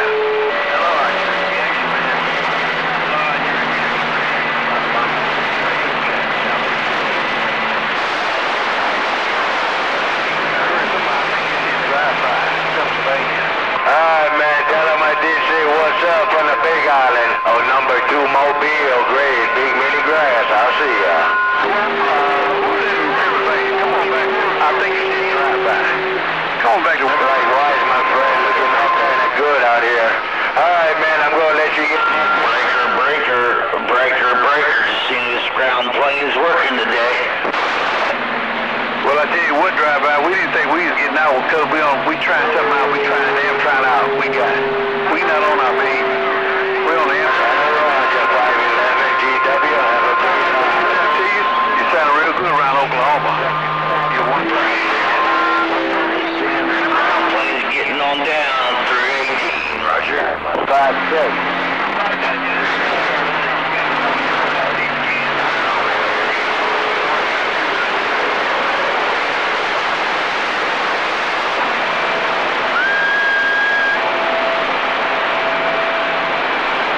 I got a copy, man, but it's a bit rough right about now. I did hear you coming back to number 2, so I'm going to wave the hand, say have a great afternoon. Time. The small talking pickup truck on the mini grass. I'll see ya. Hey, run 5-6. Yeah, how about it out there, Skipland? 318, Illinois, we're trying, bump up. Alright, my friend, 470. Have a great day. I'll see ya.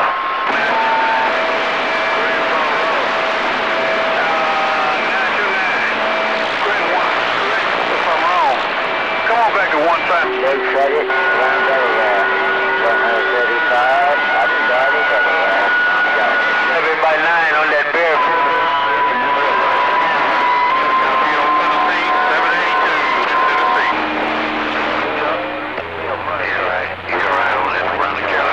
I got 2 daughters that live in Asheville, North Carolina. I got 2 daughters that just moved to Asheville, North Carolina. Sounded loud and proud. 511. Aloha. GW. Good day. Daughters. I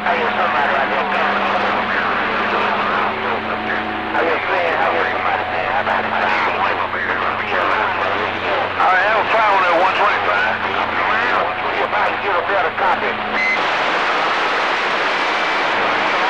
You got 156, your quiet song around Oklahoma, we've been quiet.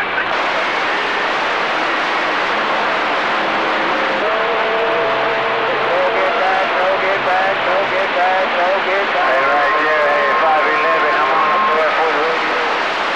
511, Man, we got a lot of y'all talking at the same time. Man, he got a lot of radios in there. I guarantee you, we don't know if we getting out of what. We don't answer. We didn't think we was getting out. We only try 99. I guarantee you, I'm not on my beam. I got a 4-element beam. But doggone, that got big a... right there, 5-1, I'm gonna wave the hand around Georgia while you're knocking on my door, man. Have a great afternoon, good evening time. 5-1 in Georgia, knock knock, aloha. He said Bojangles. You said Bojangles. That's what you said.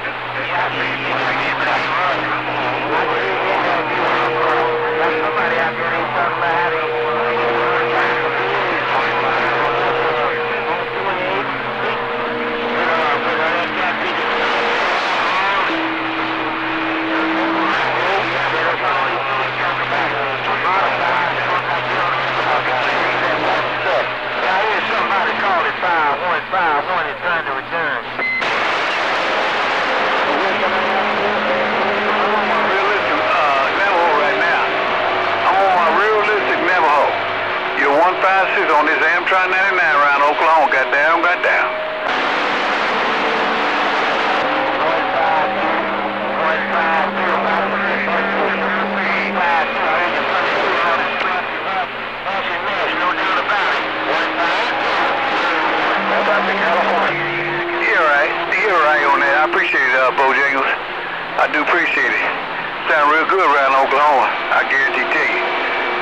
Bojang, we try to do the best we can, man.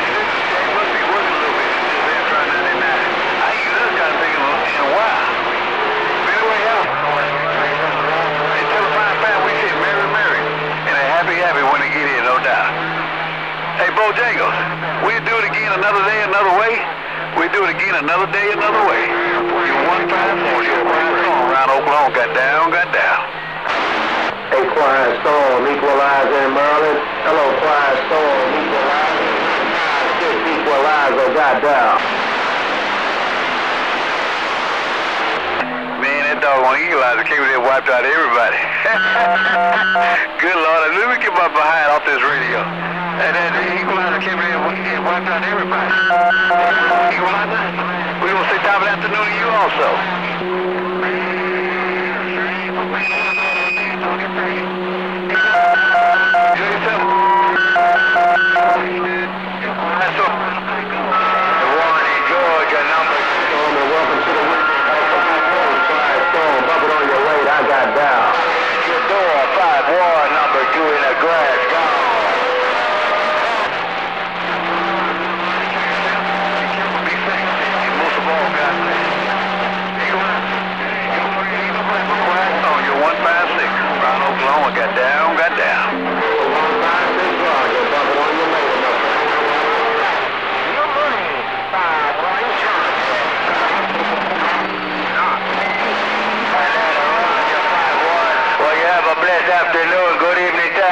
Georgia, looking good on the Big Island. 5-1, number 2, Mobile.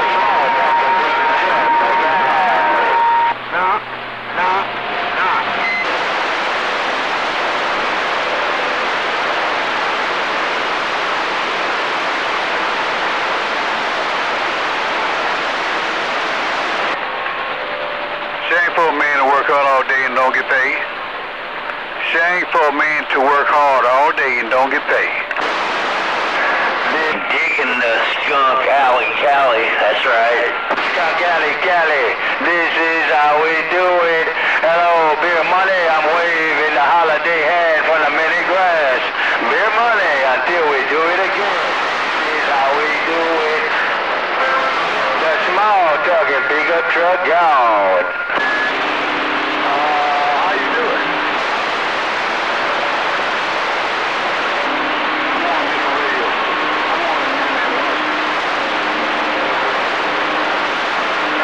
Bye, beer money, I'll see you, bye.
got down, Lake Okeechobee.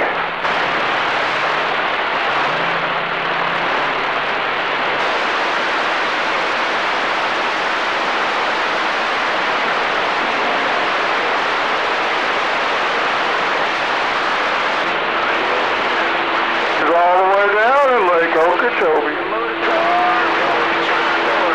Just got down.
Well, I bet they're going to line up to talk to him. Great fucking exhibitions of driving skills.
think I hear my brother from another mother out there. You hear your redneck little brother there, big brother? Breaker, breaker. Fly in the wild, old man 88. Oh. How about that Washington State? How about that northwest corner? Captain Cook waving. Captain Cook. How about that Captain Cook? Ghost Rider waving hand towards the sand pile. Captain Kirk, how about that northwest corner? Washington State, Captain Kirk. Trying for Washington State. I hear my brother from another mother. What's going on out there in the world of sound? Worldwide, 6-1. I say it again, one more time for the March. 357, Tennessee, 357, looking for a radio check. I think you said Florida. Yes. 7-3, stand by.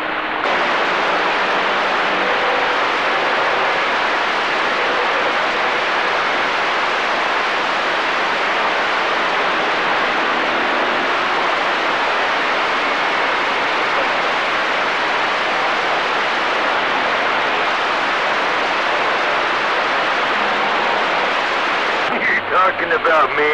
Yeah, I hear you. Hell, I couldn't afford gas out there. Gas is $2.52 a gallon here. What's gas out there right now? There's nothing wrong with being a Democrat. $3.83 a gallon. $3.23 a gallon out here. Tennessee, 357, looking for a radio check. $3.20 a gallon out here in Arizona.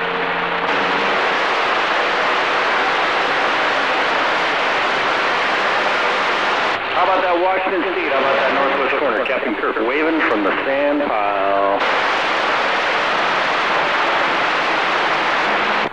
Hello, be a money, be a money, be a money, be a money. Old man 88 waving at you. Be a money, we thirsty. Be a money. Old man 88, we gone. 61. Back at you, my brother, from another mother. Yeah, you saw me. I gotta get out in a little bit. I got some things to do. But you have a good evening. Hey, we be in the Magnolia State, we be in the Magnolia State. Be a money. Old man 88, we just like to have fun. That's all. We read the mail.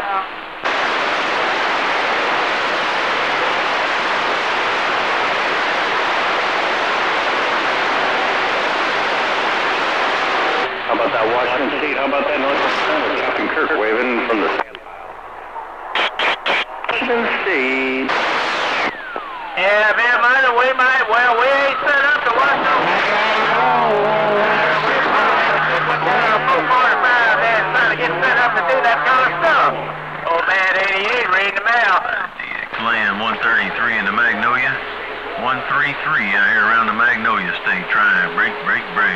How about that Washington State? How about that Washington State? Captain Kirk waving from the sand pile. Trying to hear myself on kilos, 45 kilos gauge. How about it? Major, a lot of shit going on.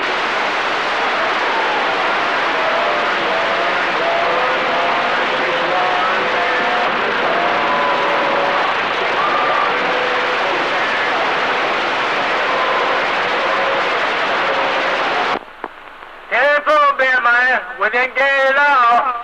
We gonna wave at that 6-1, no doubt about it. Hey, 6-1, we did have a copy on you, but it's getting rough in my ears. 6-1. And Mr. Bill Money. Oh man, 88. We gone. Bye-bye. One more time. How about that Washington State? Station 1203 in Honolulu, looking for conditions. How about that Washington State? How about that Washington State?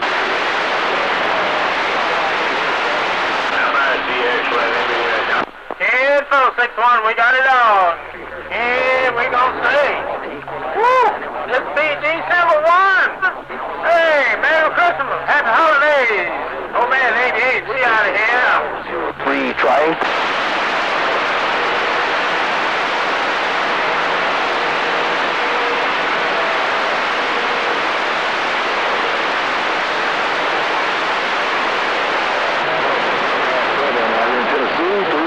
How about that equalizer on the northwest corner? Equalizer standing by the northwest corner. Station 1203 Honolulu trying.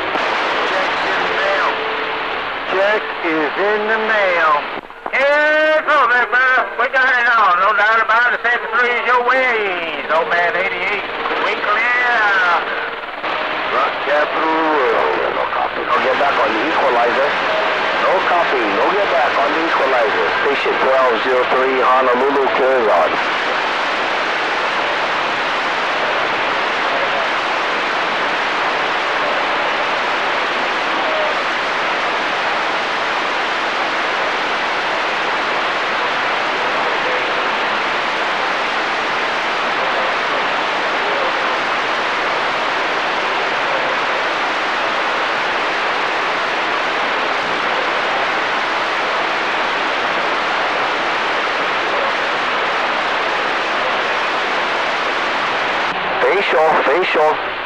Facial there, Brady.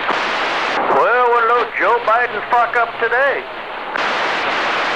1203 in Honolulu, station 1203. How about that Honolulu station, man? I hear you out there. You got Triple M over here in Western Washington. Woo! You cut him real short. No nuts, no way. Can't get off the ground. Shame on the man. Take care. Old man 88. Woo! Old man 88, Magnolia State. We clear. Woo! Old man 88 out there. Old man 88. You got Triple M out here. Okay, we'll try next time around there. Maybe get better condition. Station called in Honolulu there. We appreciate the get back and we wave the hand. Welcome to the weekend. 156 greetings from my family to you. 156, 156. I'm reading your mail over here in Western Washington. You got Triple M.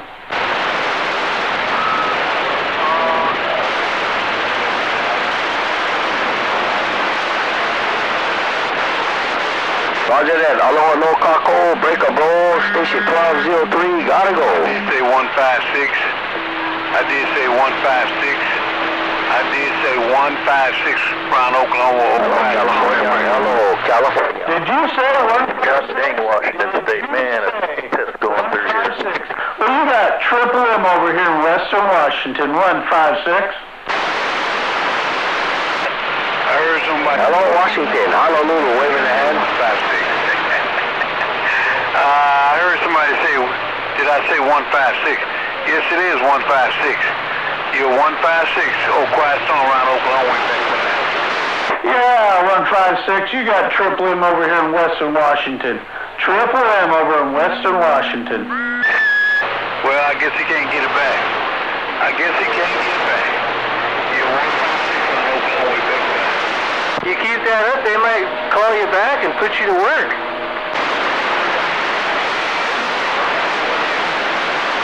Waving a quick hand at that Triple M in Western Washington. Hey, waving there, Zodi. How you doing? Doing okay. How about yourself? Well, we're hanging in there, that's for sure. Sorry, yeah, I just came in from out in the cold. Man, damn. What are you doing out in the cold out there, Zodi? I was having a porch meeting. Hey, Roger, were you out there petting the cats, too? No kitties no more. I don't have any more cats. Just squirrels, birds, and deer, Roger. Yeah, tending the birds and deer. Yeah, that's pretty cool. Sounds like daylight out.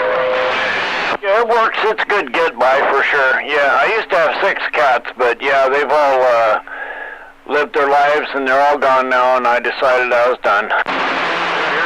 Yeah, it's kind of hard to see them go away when they die like that, that's for sure. That's why we don't have any cats over here. Yeah, My parents went through it, and then I went through it, and yeah, I had animals my whole life until this last, let's see, it's been about a year now since my last kitty died.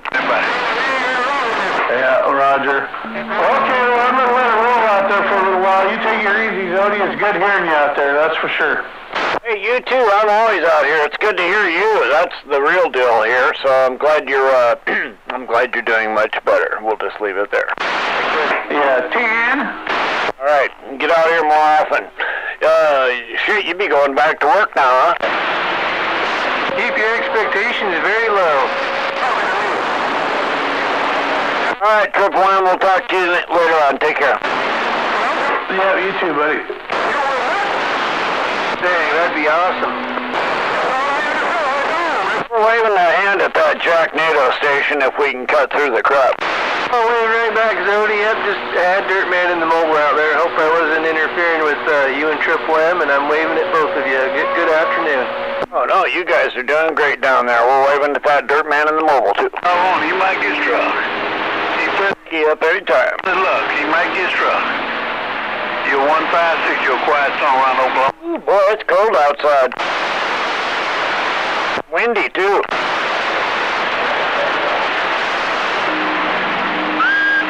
Well, he thought he did.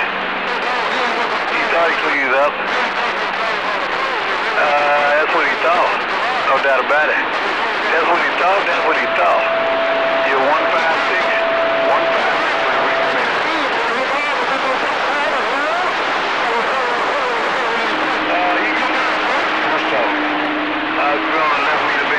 I've been on, you can tell.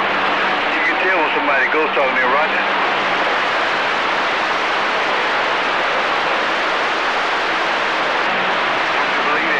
Don't you believe that? Do not believe that.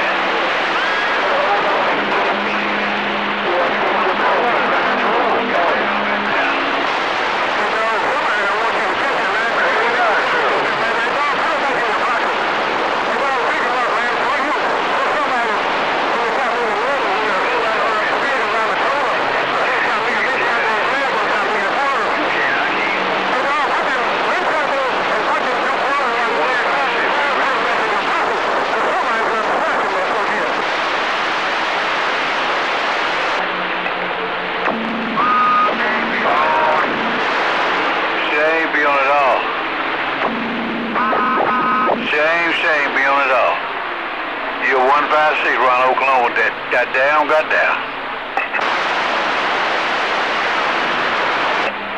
I don't know what you calling him for. You ain't gonna hear him. You ain't gonna hear him. Shame be on it all. I'm gonna say this. It's shame for a man to work hard all day and don't get paid. Shame for a man to work Central Texas. Oklahoma got down. Break. 722, Northeast Mississippi, turn the white lane and the You got that right.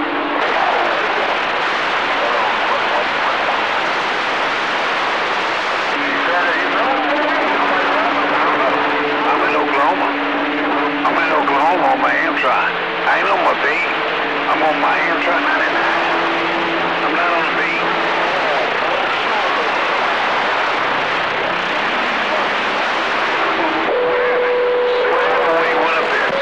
Good deal, and Zodi was waving at you right before you ran in there.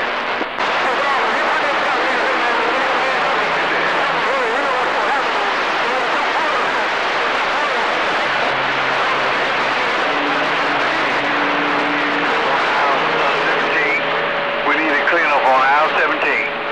We need a serious cleanup on aisle 17.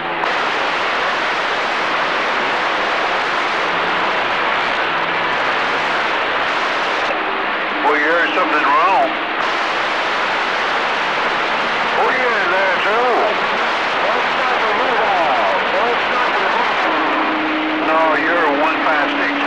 156 in Oklahoma.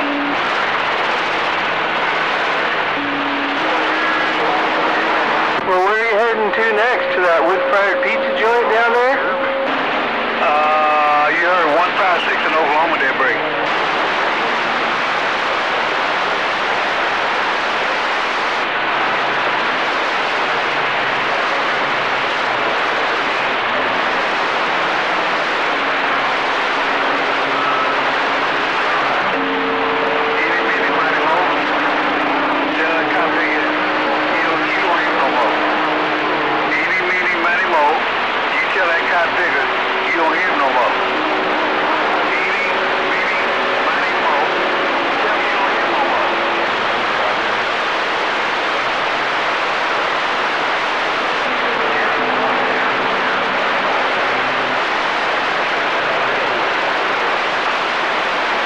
going to next, Dirt Man?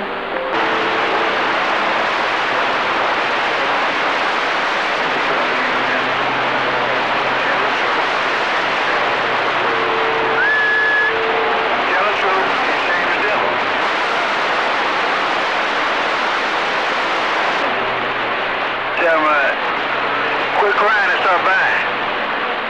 Tell him to quit crying and start buying. Tell him to quit crying and start buying. Tell him to quit crying and start buying. Tell him to quit crying and start buying. Pick up the round Chicago. Buster Brown. Buster Brown in the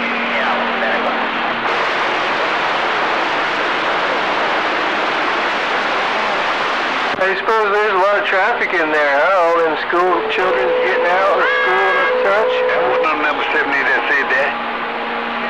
That wasn't 70 that said that. That wasn't 70 that said that. 156 said that. Quit crying and start buying. All right, that's good fun. Quit crying and start buying. 156, we read the mail.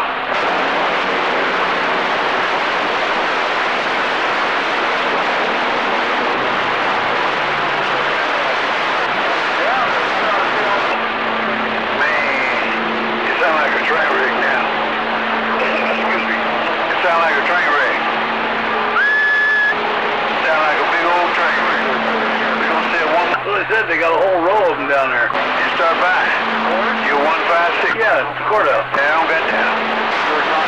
Down more. Yeah. I can see the death rate. That got big ghost talking. Shame, you know. You can tell when somebody's ghost talking. You can tell when somebody's ghost talking. Yeah, only because you heard the horn, right? Yep. For an address.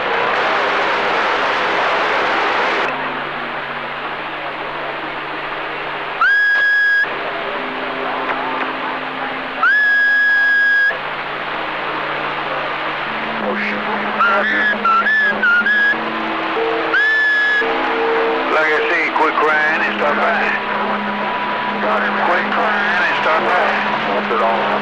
Shame for a man to work all day and don't get paid. Shame for a man to work all day and don't get paid. So what you gotta do is quit crying and start buying. You need me to lay more. Into the goodest stuff. You need me to money more. You gotta eat into the goodest stuff. Quit crying and start buying. You're 156 around Oklahoma. Got down. I haven't been in here in a long time. I was in Verls the other day, Dirt Man. They had it there too. I was in there too, and he showed them to me. 28. I'm just gonna get some defense. So I'm not getting the full metal jackets right now. Anyway, I'll be back.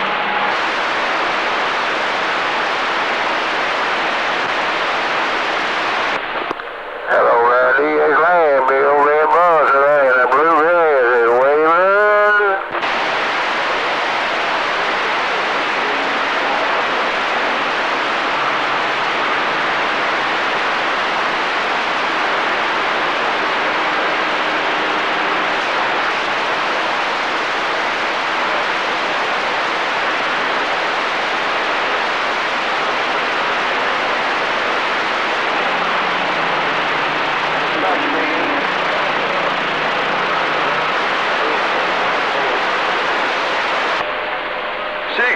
I'm on a different. I don't know if you can hear me or not. I'm gonna get on out here and go to the Walmart. Hey, 6-1. You sound real good. We gonna get on out of here and go to Walmart. I'm just having a little bit of fun. Hey, 6-1. Stop the evening time to you. Enjoy your Christmas coming up. And New Year's also. So be safe. And God bless. You're 156 down.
Hello out there. In Washington? I got a, I'm talking over to the unit in Washington.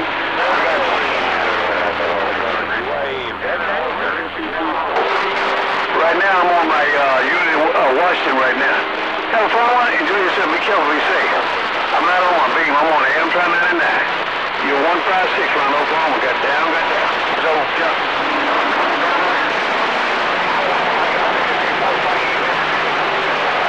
What's this doing down there? Good afternoon to that brother station.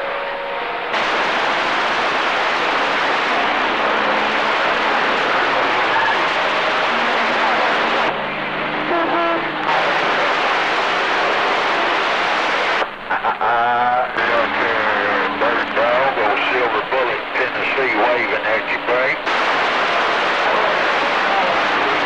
Hey, 156, you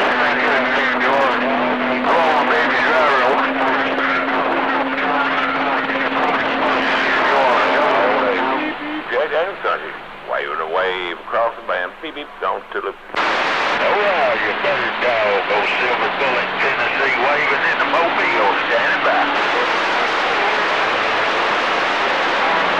How about in Colorado?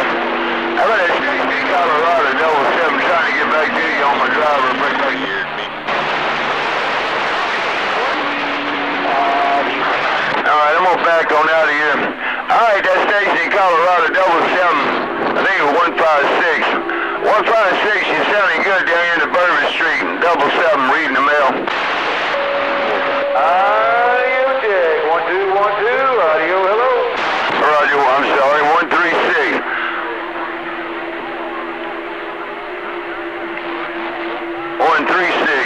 Let me try. That's 61 out there. Little squeeze. Alright, 136, let me get out of here, man. New Orleans, Double 7, reading the mail. Sidewinder on Silver Bullet, Mobile, Tennessee. Look at the wind. Ain't waving back at you right there, dude. 136 Durango, Colorado. Big old country wave 973. Little squeezer, Jack. Here goes Colorado, I guarantee you. Humidity's flying in here. I know y'all get a lot of snow up in Durango. All right, man, let me get out of here. Double 7, New Orleans, Bourbon Street, reading the mail.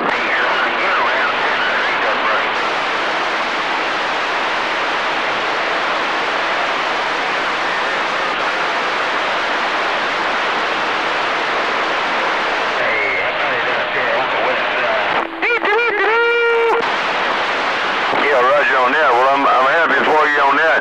But if it had a half inch of snow down here, it'd be 10,000 wrecks. We don't know how to drive in snow. We just know how to drive it.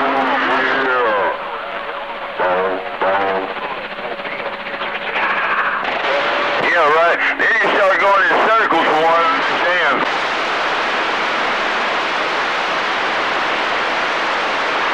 All right, my brother, take care. God bless you. Radio's sounding real good there in New Orleans. All right, take care. I'm gone.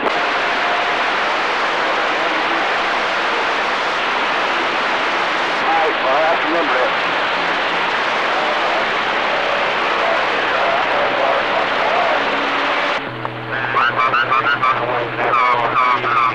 Durango, Colorado.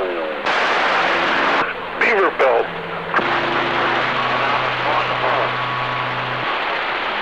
Yeah, 136. I tried to wave as you could make it out there, but man, I'm glad I got that country wave over that way. Mr. 136.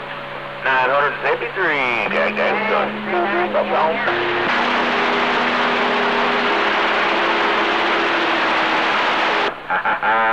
Have a great night. Enjoy your weekend, Mr. 136. We'll catch you on down that coax. 973. Thank you, man. I tried to, but don't interrupt. Mr. 136. Hey, you're best to you and yours. 973. Tennessee, got Yeah, that one. Hey, that's the one. Colonel, how you doing, old dear?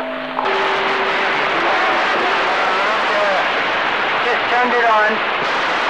Just taking it easy, ain't you? That's the way I'm doing it, taking it easy. If anything come hard, I give it to my neighbors. How you doing, Clinton? Well, hey, pretty good there, my friend. How you doing down that way? Hey, not too bad. Yeah, there's Colonel out there. I don't know if you can hear him. You out there, Colonel? Yeah, I'm here. Yeah, I can hear him. Amazing, it is. Just sitting here watching the computer.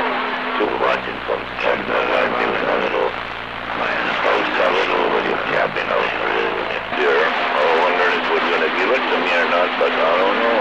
I could take a vacation and go out there, just sit in the cabin all day long. Don't forget to take your dog and keep you warm. How about it, Howard? You got a copy on me? Just barely, Bob. Back from the Washington. I got 1 pound coming in on Hill Street. More Daddy Yellow, they keep 9 unit there on Colonel coming in here. No problemo. Well, that's good. That's Blue Street. Supposed to see him 9 or more. All depends on how big he open his mouth here. They don't have a lot of schematics online for him.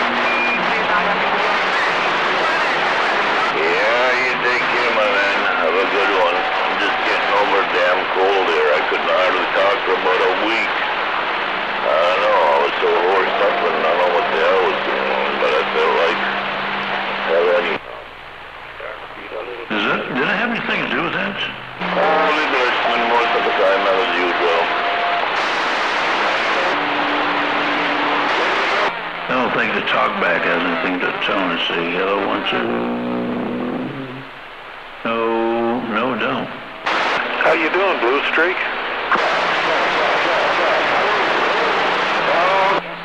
Well, we don't like using that anyway, so we're just not do it. I don't think it matters which one you watch anymore. You can watch them all, though. Make your own mind up. Okay, all right. You can actually hear the consonants in there. Okay, don't forget those Nicky Hills.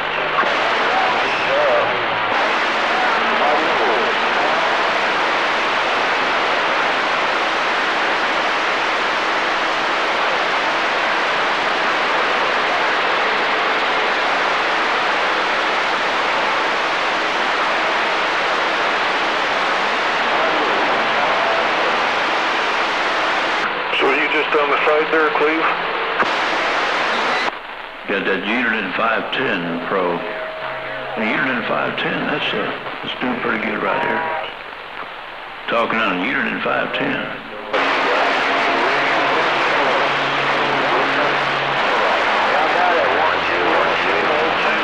The Colonel down there, he got something done because I couldn't pick him up before, but now I can pick him up.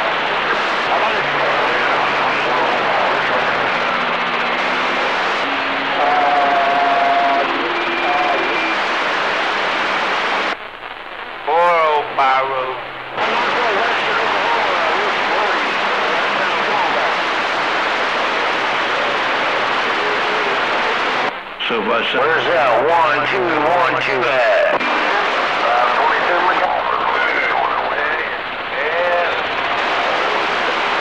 I guess this radio ain't working. It's for sale. Say video test. But you're allowed to wave at the radio. Go figure.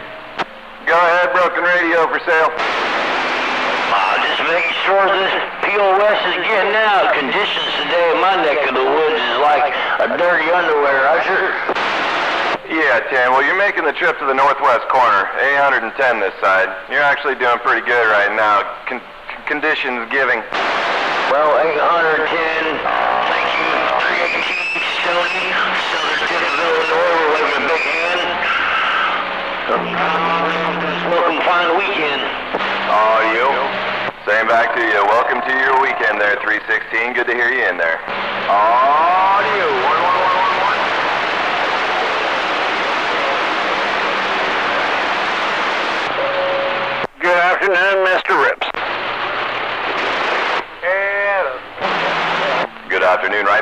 you there, Zodiac. Hope you're having a good day. Yeah, dude, absolutely. Likewise. I just got off work. It's time for the weekend, and I can actually say that now. It's time for the weekend. Right on. Well, you enjoy yourself, for sure. Well, let the weekend begin. It's time to play some guitar. Come on. All right. I was actually just thinking about doing the same thing.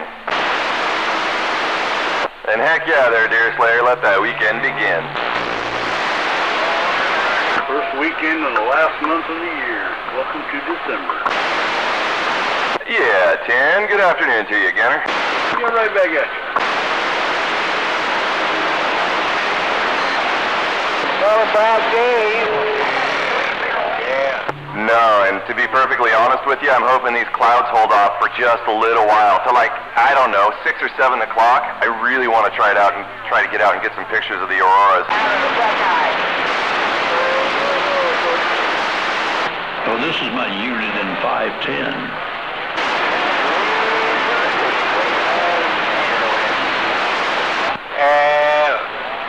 Watch up north tonight when it starts getting dark.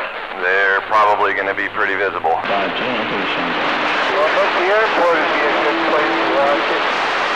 Yeah, probably not bad. Yeah, you can see out over the top of the mountains there. Yep.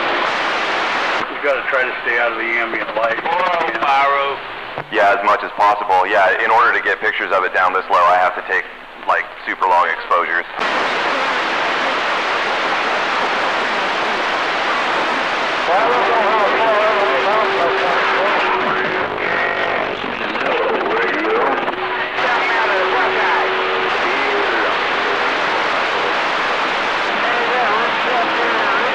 I know a little spot just down the road next to the school at the top of the hill where I can get out away from the lights just enough to be able to see out north pretty good. Got a breaker, Rick.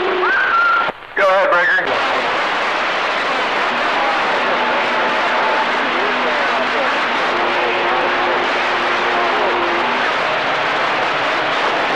Oh boy, was that dumpster fire?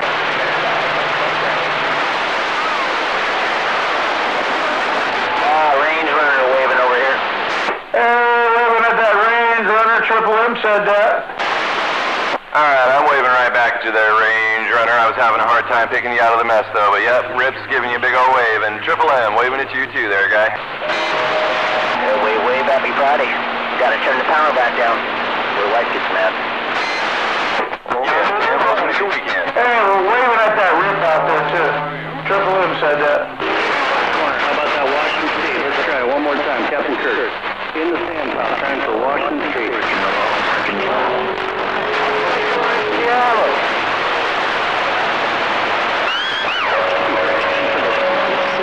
How about that Washington State? How about that 495 trailer park, 45 kilo? Oh, you got animal. Captain Kirk waving from the ground plane in the sand pile.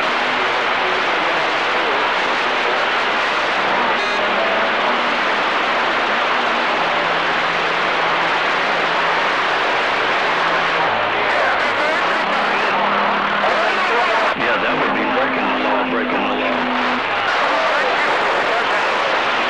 150 Buckeye State. Somebody in there. FA 2150 Cincinnati, Ohio. You come pick up one stop.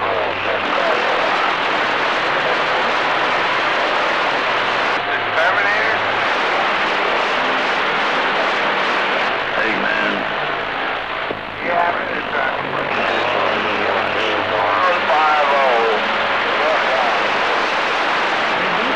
Wiener, wiener, wiener, wiener, wiener. Rough out here right now. CQDS. If you knew that you were breaking one of the FCC rules and regulations, Sounds good.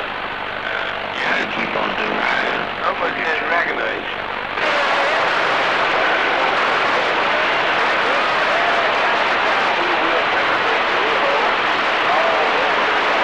Yeah, there's a lot of skip. It's rough and tough right now. It's out there, man.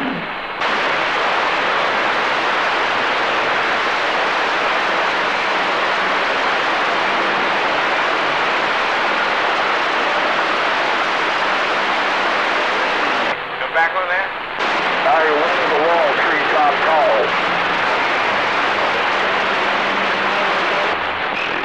You sounded good before, too. You sound good now. Good afternoon, Dirtman. El Congo. Wait, man. Happy Friday. Welcome to the weekend. Hey, man, check out.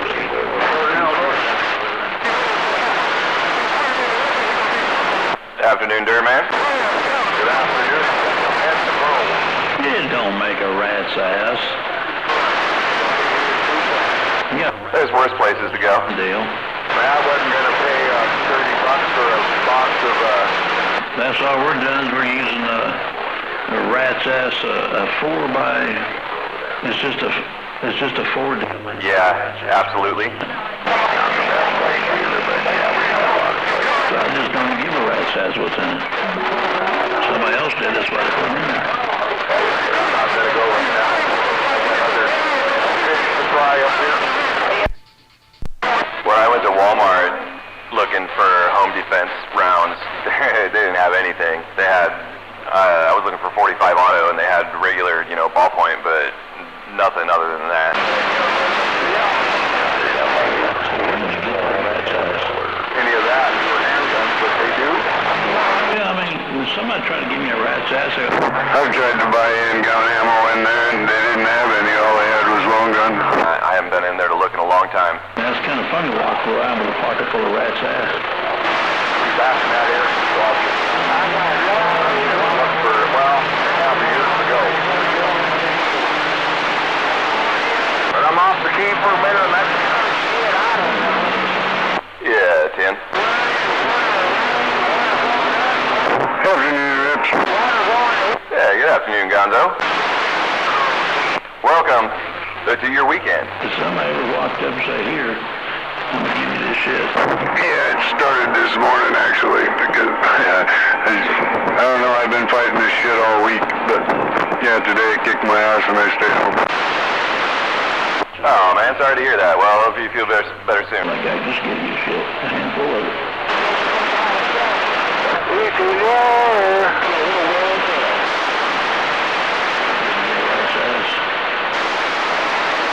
Traffic, while I'm sure Eagle Eye come out there, that big radio.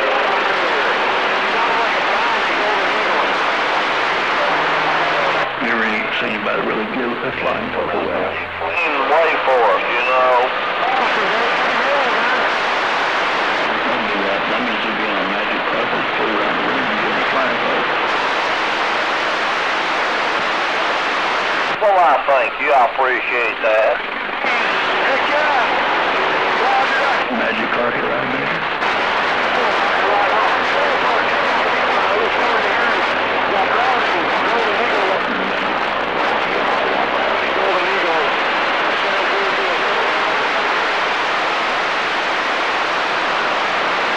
Damn it, one of these days,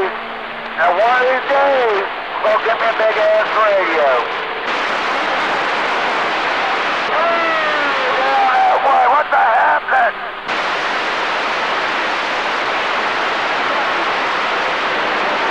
Oh, DS-23, down in dead. We got a concert. Damn. Trying to play around my old Olympia radio. Some people say it sounds good. Other people say, man, that thing sounds like shit. Coming into the Texas Panhandle, one nice little boat cycle. Playing country or rock and roll? Shame on the mess. Noise. Yeah, I just get back here, so I'm not here trying to get back on the first side. You guys breaking along? Somebody sound like they was playing around with a recording of some kind. Josh or something like that. Hey! 3-5!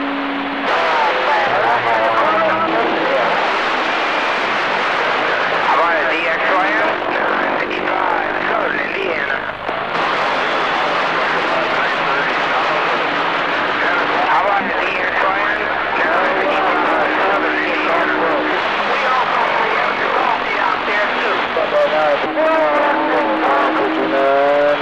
Yeah, come on. Remember that signal and you're way up front with that modulation. You talking is where I bet you. It's that old Lafayette radio, man. I like this old thing.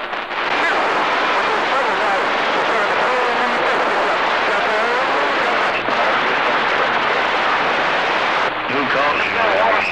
Stay down there, Twister. I know you can. Get that Washington stuff. Oh, they said they called you. It's him, I don't think. But, hey, how about it out there on the west side? Dayton, Ohio. I'm standing.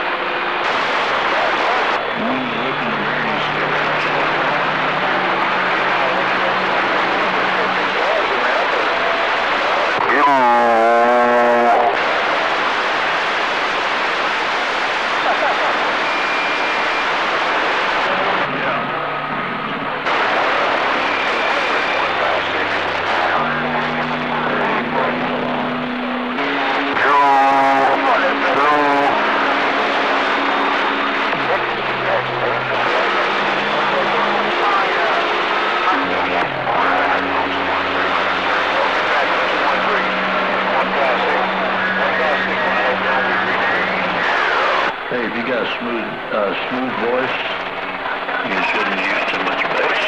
You have a grinding voice.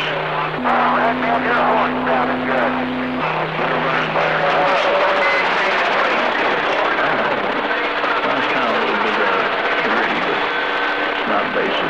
And I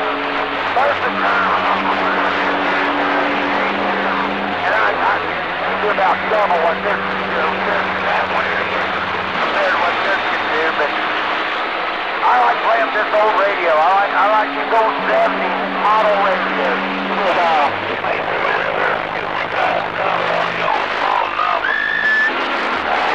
The young's Death Valley. Look, I had a bunch of phone numbers, and I put them papers, I knew them papers. What does it sound like? I'm fixing to move?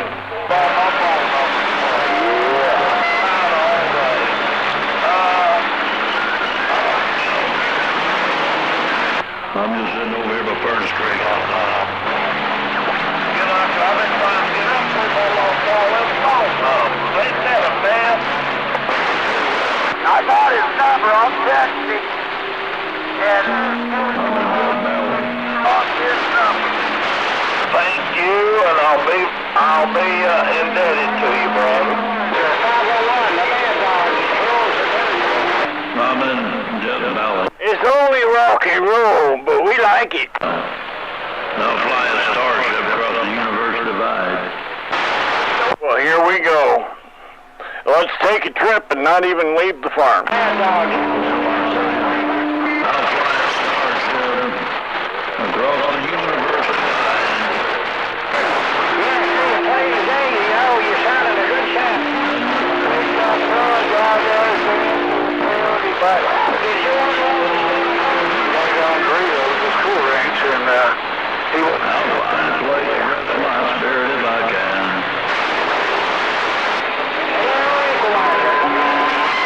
I'm a highwayman again.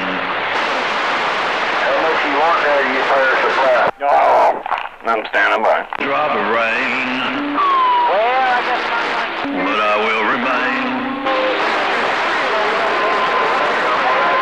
And I'll be back again and again and again and again and again and again and again and again.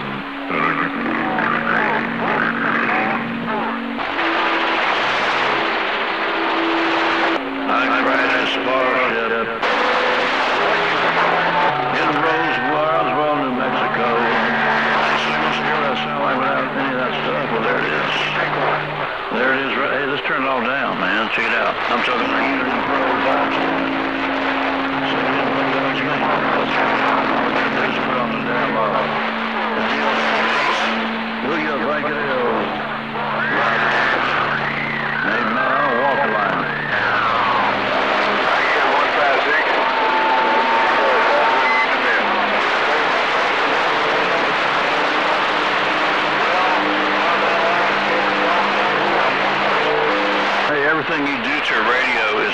technology. If you take a mic and plug a different mic in, you're plugging in a different technology. If you move your face across the element, that's manipulating the circuitry. That's technology. You want to hear what it sounds like without processing? Now, if you hook a D104 to your mic, hey, I want to hear what you sound like with just a microphone with no shell around it, just an element.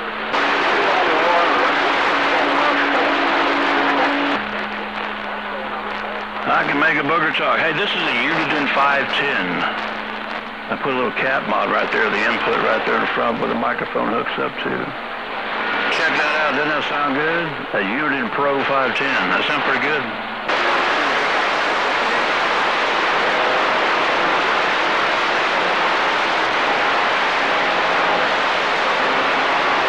Another fun day.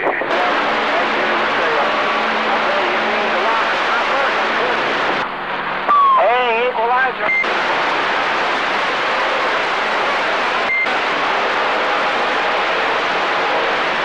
It doesn't matter. Look, I just flipped over to a Cobra 25. Now I'm going to flip this. I was looking dead west when we were talking there before. The point being is that I can make them all sound exactly the same. Exactly the same. So it's not really, circuits are circuits. It's how you operate your radio. It's how you mix your audio. And don't tell me just because I've got something hooked to the front end of the radio that's cheating. It doesn't matter. If you were to go in and change the capacitors in your radio, make it sound different, that's a proprietary radio. That's the only radio that sounds like that. But with this little box that I use, all radios sound like this. You don't have to do nothing to a radio. You don't have to have anybody jack with your radio and screw it up. So tell me that that's not genius. Now, look, if I hook this up to this processor, this little box in front of me, the Zoom R8s, and you guys, he's cheating. Well, if you hook a Turner Plus 3 or change your microphone, 44, you make a lot of noise in Tennessee. Microphone with a tone control on it, you want to turn your echo on inside of your radio, then what is the difference of what I'm doing? It doesn't matter. It's how the radio sounds out there. You have no idea what I'm doing. And I have no idea what you're doing. All I know is what it sounds like in contrast to yours. So don't give me that crap that if a guy's out there who's got 15 strip processors hooked to his radio, I don't give a rat's ass. As long as it sounds good. If you choose to use your radio with just a hand mic and it sounds good, well, good. It sounds great. It don't matter how you do it. It matters how it sounds when it gets out there and people hear you.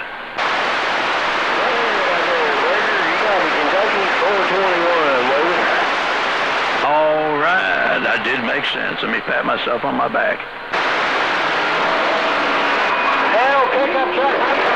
So don't give me that thing. You got stuff with your radio. You're processing your audio.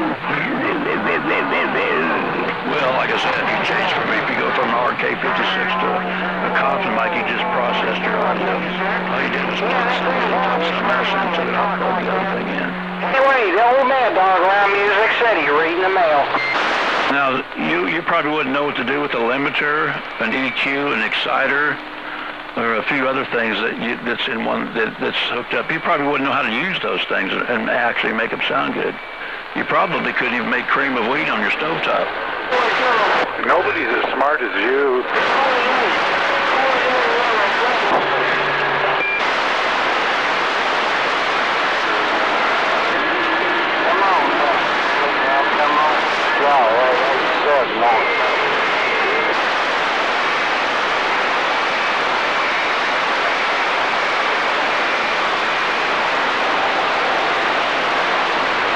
Hello, hey, check that out right there.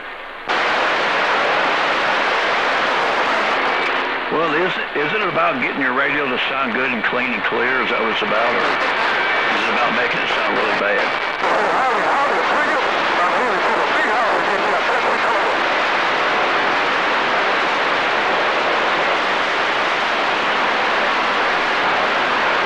Well, go up there side by and find out.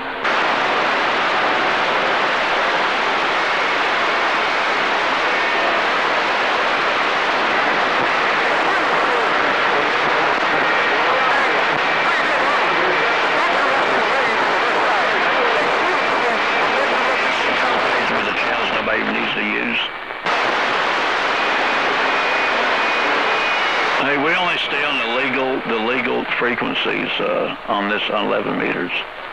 Even with my extra class license, I'm not allowed to use an HF rig to transmit on 11 meters. So we just use a 40 channel CB radio. That's what we do. We're breaking the law, breaking the law.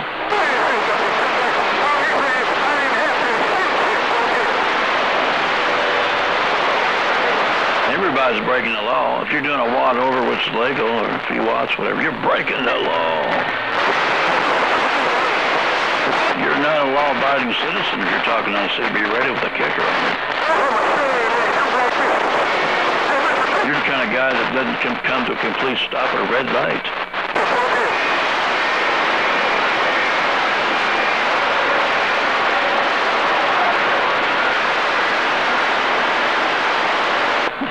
The guy's an idiot to think a Pro 510 sounds like this one.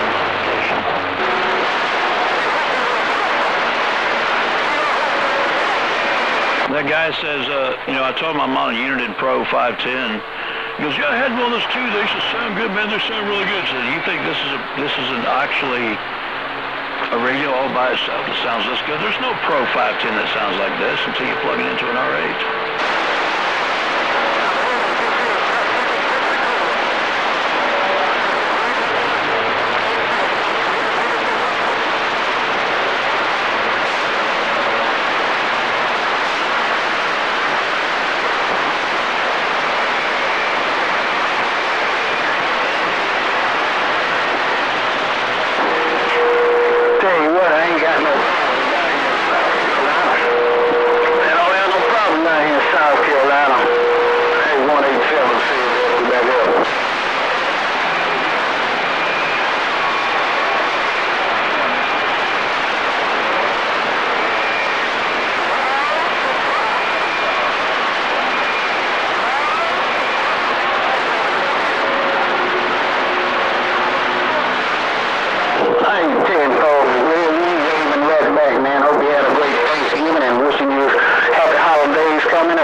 Good evening, 73.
waving at that gonzo. Good afternoon.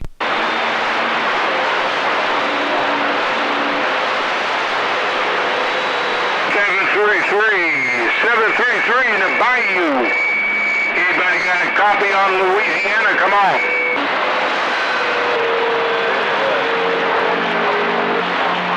Hey, you copy me? Yeah. Somebody trying to get back to the swamp, man. I couldn't pull you out. Hey, are you on your Anytone? 733. Yeah, that's what I'm using at the moment. Try jumping up to let's try 27 425 go FM. Set your squelch. All right. Give me a second. I gotta turn the amp up. That's fine. Yeah, I gotta hit my bands and find it. But yeah, 27 425 FM.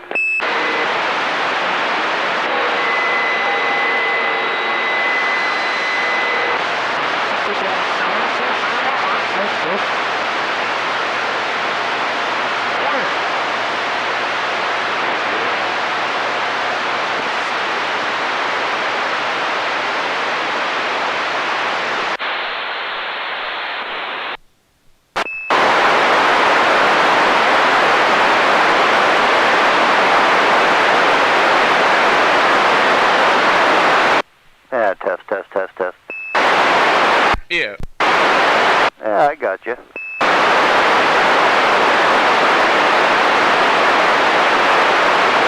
Yeah, so on this Lincoln, I believe they allow you, I think it puts out closer to 30 on FM.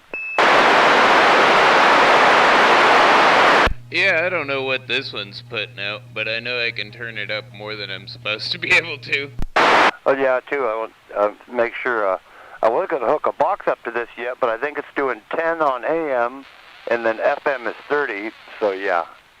I would have to get into the menu or something, or dial it back, or, yeah. I don't want to overdrive my box and blow it up. Yeah, I noticed this thing was doing like 60, 70 watts turned all the way up, and like halfway it does the 30 watts it's supposed to do for FM. Holy smokes, man! Well, I hooked this thing up to a dummy load. Yeah, I'm pretty sure I read it right. Yeah, I mean, as long as you got it on a meter or whatever, it's just reading the carrier, because it's FM. But yeah, you definitely don't want this thing producing like 60 watts a carrier, you know what I mean? Yeah, it's not really supposed to do that. Yeah, well, no, I kind of moved up here just so we'd have a little clarity and a clearer channel. But no, in the manual it says 10 AM, like 26, 24, 21, something like that. Maybe sideband. FM 30 watts. Yeah, that's pretty much the most the transistors can produce in those. It's kind of like 60 watts is probably the most this can actually produce. But I don't recommend you run the max carrier on your finals ever. Yeah, and you know why. Yeah, no, exactly. True. Now, somebody told me something else, and I'm not sure if this is true. I forget who it was. It said something about a menu on these Lincoln 2s. The screen will light up white, and it's a service menu. And if you set something wrong in there, you can mess it up. But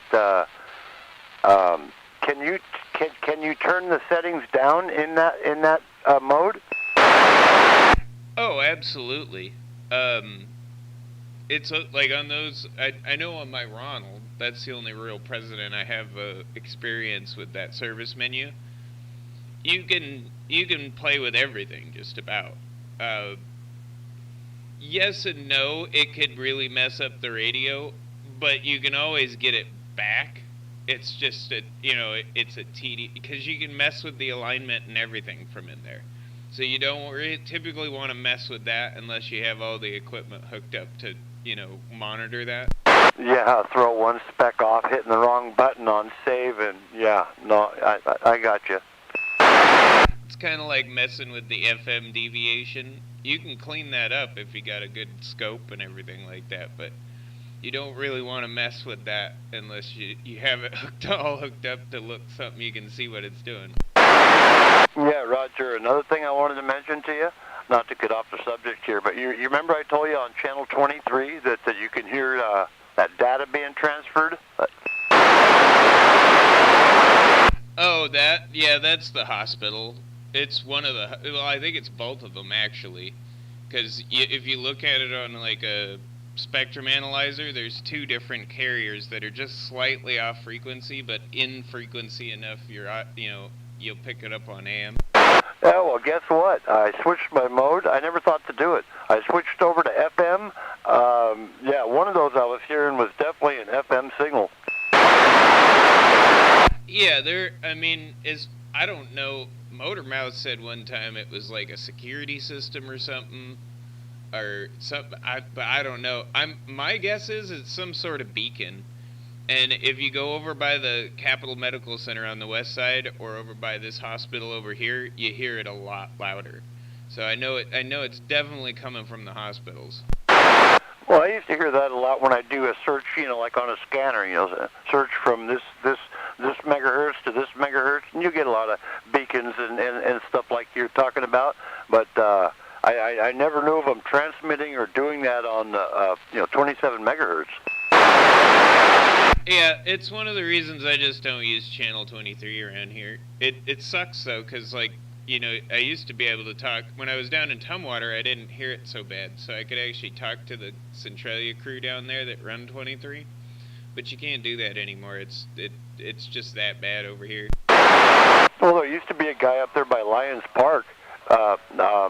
He had two Antrons co-phased together. He had a yellow Pontiac GTO with flames on it.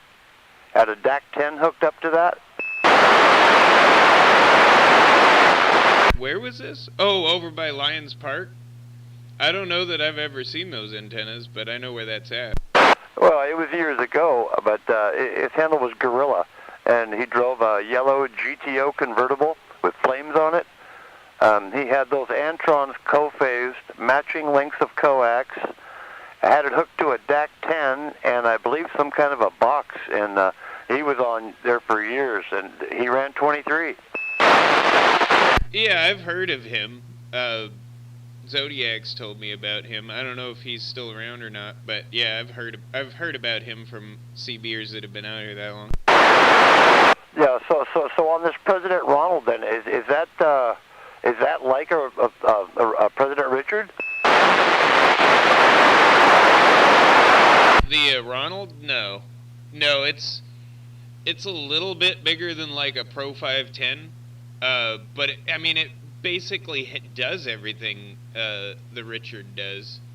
The new Richards have sideband in them, or maybe it was the old ones had sideband in it. But I know there was a Richard that President made that had sideband in it, and the Ronald definitely doesn't. That's just AM/FM. And most of the new Richards I've seen are just AM/FM. Yeah, see, I don't mind that because I don't talk a lot of sideband. But my brother, of course, he's got to be, he wants sideband. But yeah. So how much are one of those? The Ronald. About $20 cheaper than a Richard. Last time I checked, well, the last time I bought one of these, they were about $130 on Amazon, shipped to my door. And the Richard had just come out, so it was, and it was about $150, I want to say. And I think they've gone up a little bit since then, but it's just a little bit cheaper than the Richard. I don't think you would. I think you'd like the Richard better, because again, this is one of those radios where pretty much everything's in the menu. Whereas like the Richard, it's got more buttons on the front to mess with stuff and knobs. Yeah. Not totally against that menu-driven stuff, but I don't have a lot of patience for that anymore, man. I'd rather just spend the money and yeah. Not that these are bad radios. I'm actually really happy with this radio. Yeah, I think they're really good radios. I'm like, for the size that Ronald is, I think it's a really impressive radio. Because it'll do 50 watts. It's a dual final radio. It does what all the other bigger radios do. It's just a tiny little, Pro 510 sized radio. Yeah, I saw some other small one on there. It was it might have been an Anytone 500M, something like that. That you can do the little jumper thing and stuff. But no, I like this too because this has tone squelch you can program in. Every one of those 500Ms so far, and Inspector has one that I've heard him talking on. The audio on them seems a little weak compared to the other presidents and like the other radios that are around that price. Like there's the Anytone Smart, which isn't terrible, but the microphone's attached to it, and now they got another one that's kind of about the same size as the Smart radio, but it has a removable microphone.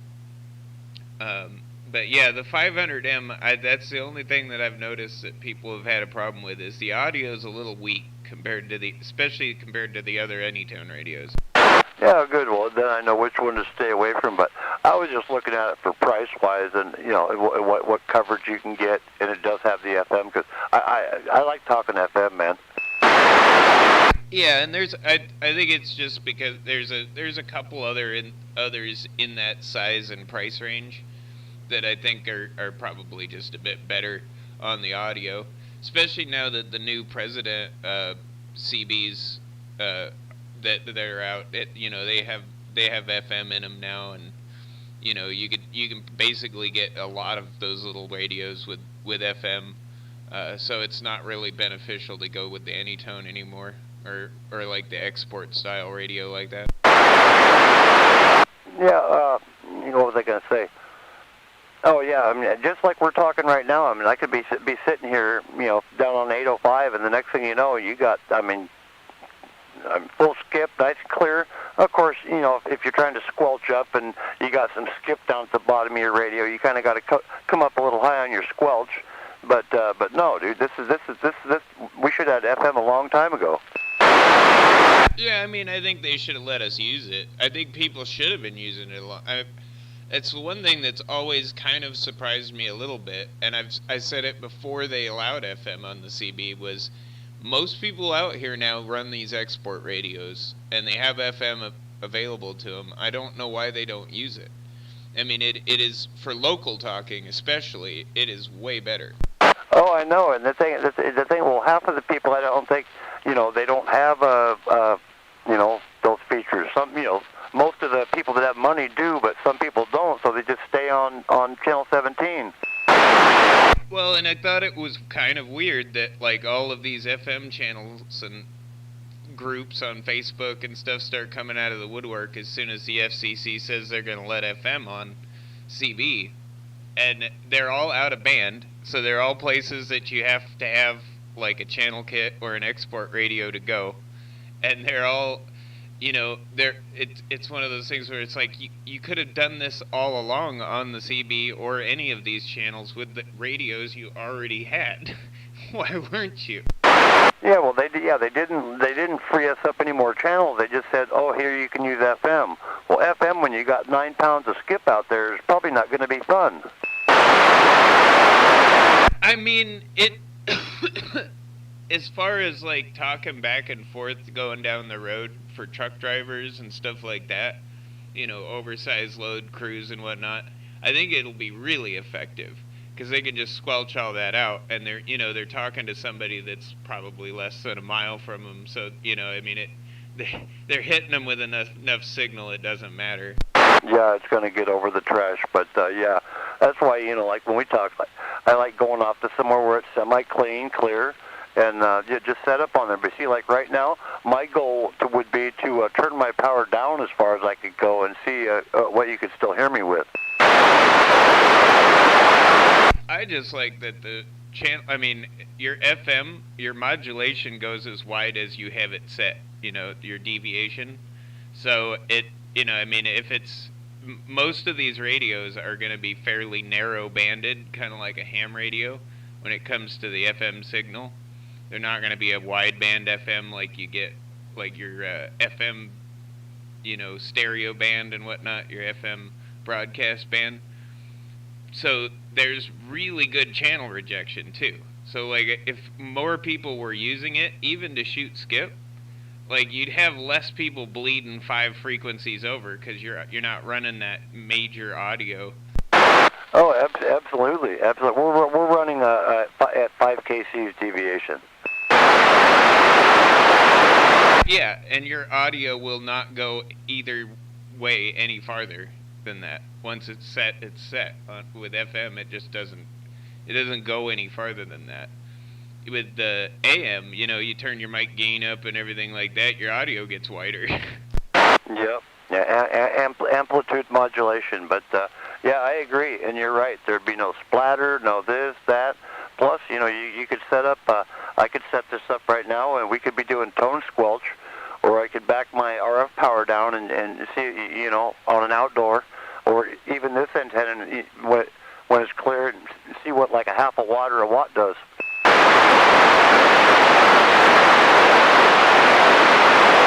What I want to know about is that President Randy, that walkie-talkie that has FM in it. If you can bump channels into that, I'm definitely going to buy one of those. This should be a little bit under a watt. This is with the radio turned all the way down. That's still 9. Yeah, and as close as we are together, it shouldn't change. That's the other thing about FM. If you have a signal on somebody, a solid signal, you have audio. Even if it's like 2 S units, you can hear everything they're saying at 2 S units. Yeah, let me back this down and see what it does. That's almost all the way off. Can you hear anything right there? Yeah, your signal went down to like a 7 from a 9, but it's still, I still hear everything. Yeah, this is probably only about a watt or 2. I guess some of the static is coming in with your signal a little bit now, but not enough to wash you out. I mean, you were definitely clearer with it turned up. How about right there? That's about perfect. Yeah, so see, this eliminates transmitting too far. If somebody's listening to you. Yeah, you could go ahead and just talk local and not interfere with 1 watt. You know what I mean? Yeah, a friend of mine back when my brother had the VHF set up, he had a Motorola MT500 or a HT220, and I think it was like a 1 watt or 2 watt. And he just ran low power, and that base station, that thing would pick that thing up all over the place.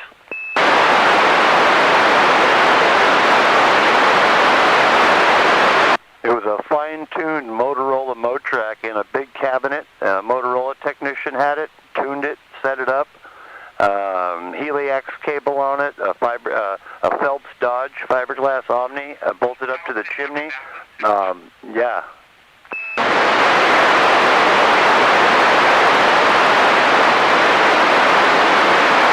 I mean, it worked. Oh, I bet. Yeah, I've thought about getting that GMRS license because you can. I mean, it applies to your whole family, and then just getting some handhelds and a repeater, and have the base station be the repeater.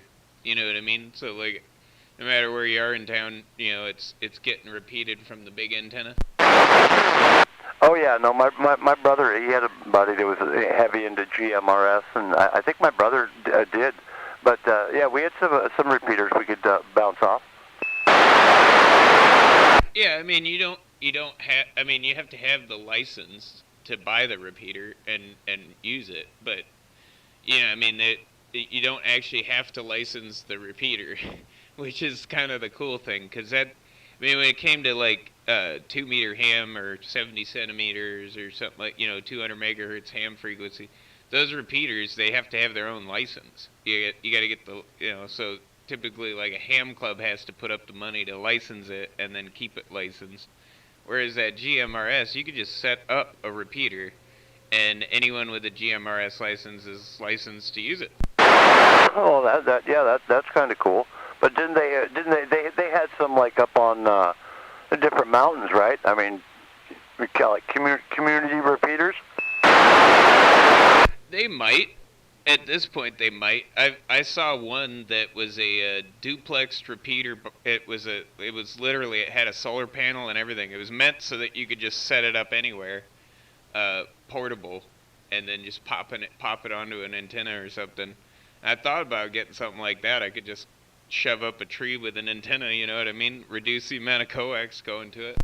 Oh, absolutely. So what? The solar panel keeps the battery charged up to run it.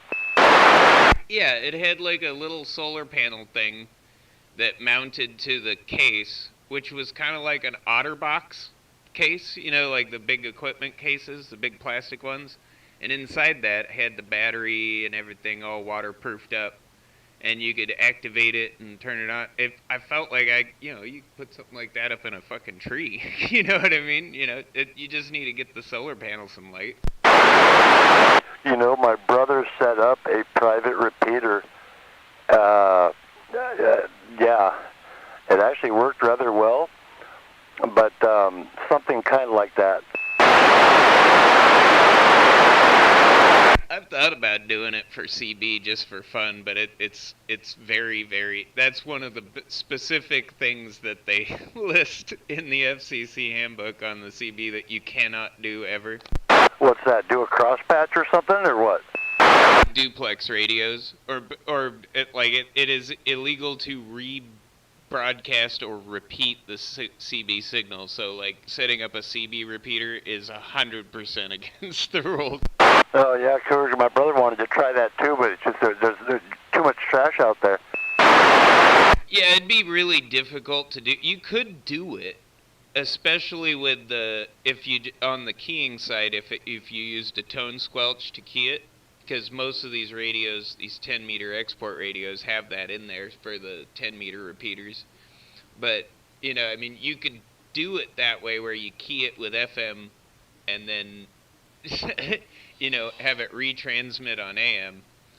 But again, like, it is one of the few things that they specifically list you cannot do on there. You know what I mean?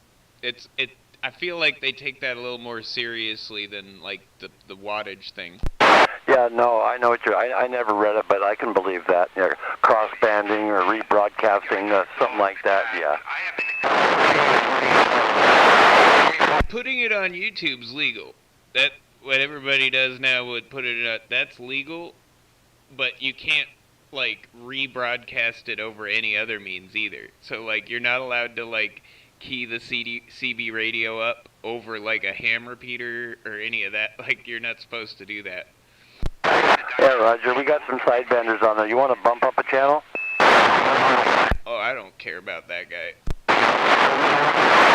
I know exactly what sidebander it is, dude. Bump up a channel. Did you make it? Yeah, 10. Go up one more. How about that? I still hear him bleeding over, but, you know, I know exactly who it is. It's somebody over in Tumwater that's, you know, like 5 miles away from us, and they'll be bleeding a megahertz in every direction. Oh, it's kind of weird because now we're talking on what channel 44? Yeah, about that. What does this say on my thing here? It's 45. Yeah, it says I'm on channel 4, a band up. That's mine too. 27455.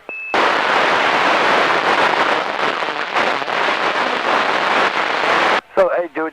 So, do those Anytones have the auto squelch like this Lincoln? Yeah, I don't have it on right now. I could just, it's a little knob I can just bump down, and then in the menu you can set how high you want the squelch, the auto squelch. Yeah, I was going through that menu in the owner's manual for this, man. Oh, there's all kinds of shit you can set. Man, listen to that. It's fun to watch that guy on an SDR. You can see on the spectrum, you can see all the spurious frequency coming in. All the spurs and crap?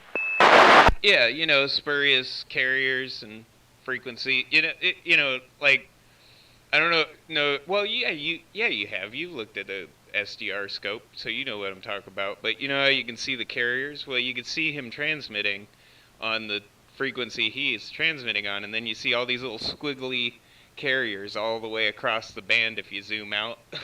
And those are all spurious transmissions that are coming from that station. Yeah, so when you use that software-defined radio, what spectrum do you generally listen to?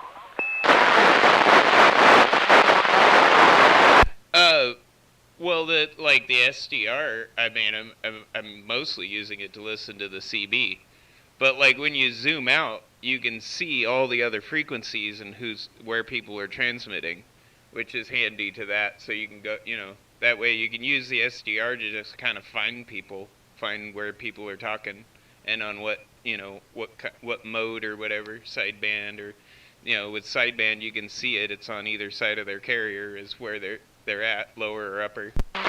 Yeah, Roger.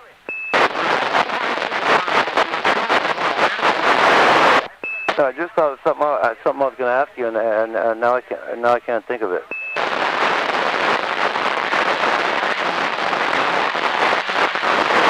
It's also kind of what's killed the ham bands is those spectrum analyzers. They put them in a lot of ham radios now, like the new ICOMs and stuff, and Yaesus have them built in. So you can see that on the screen. And that definitely killed 6-meter, because people would be sitting there watching that screen waiting for someone to key up, and no one's keying up. You know how you make contacts on 6-meter now? you just key up, and somebody will probably find you, because they're sitting there looking at the scope. Oh crap, somebody's talking on 6-meter all of a sudden. Yeah, I've never tried that software-defined radio to listen to CB. I think the only thing I tried it with was like VHF Police. Yeah, I mean, you can do it with that. I think most of those dongles go from like 0.5 megahertz to like 2 gigahertz, I think, or something like that. 1.8 gigahertz or somewhere around there. Yeah, that's quite a range right there. But yeah, and you can of course click on your different modes and everything. But yeah, the only thing I've listened to it with it yet was is Police Band, and after you helped us get it going that day.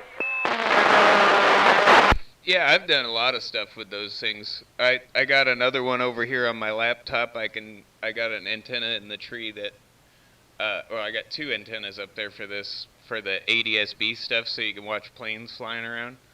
And I got one that is hooked up to a little Raspberry Pi in one of those dongles. And I'm using it to send that signal to like the plane tracker apps.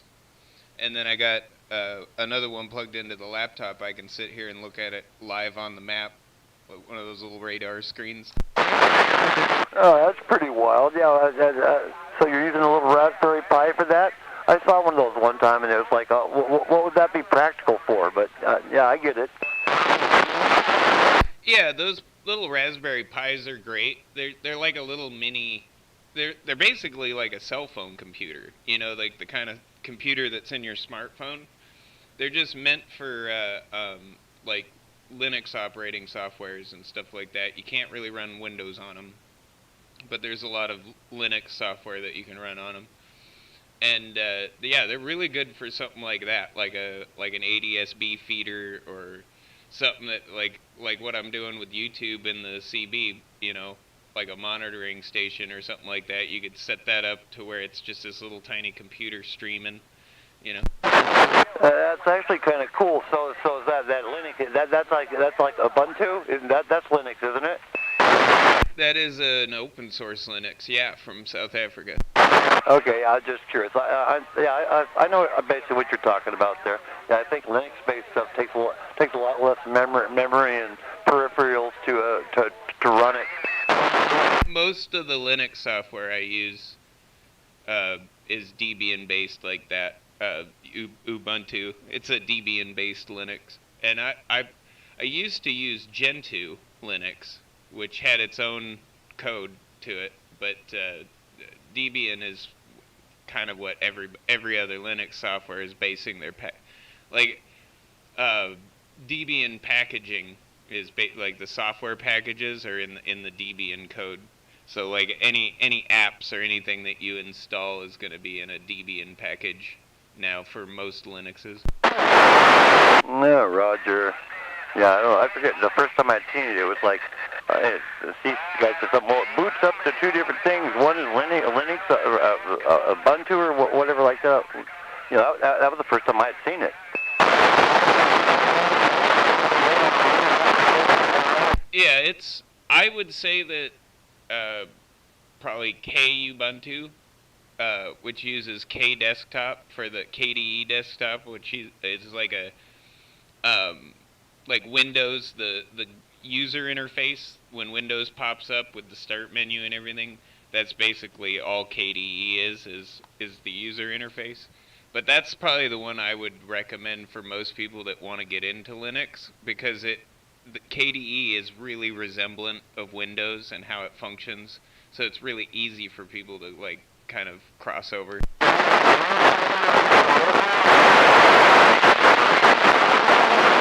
Yeah. Now moving on, my next question here. So what are all these live streams or live feeds I hear are going now?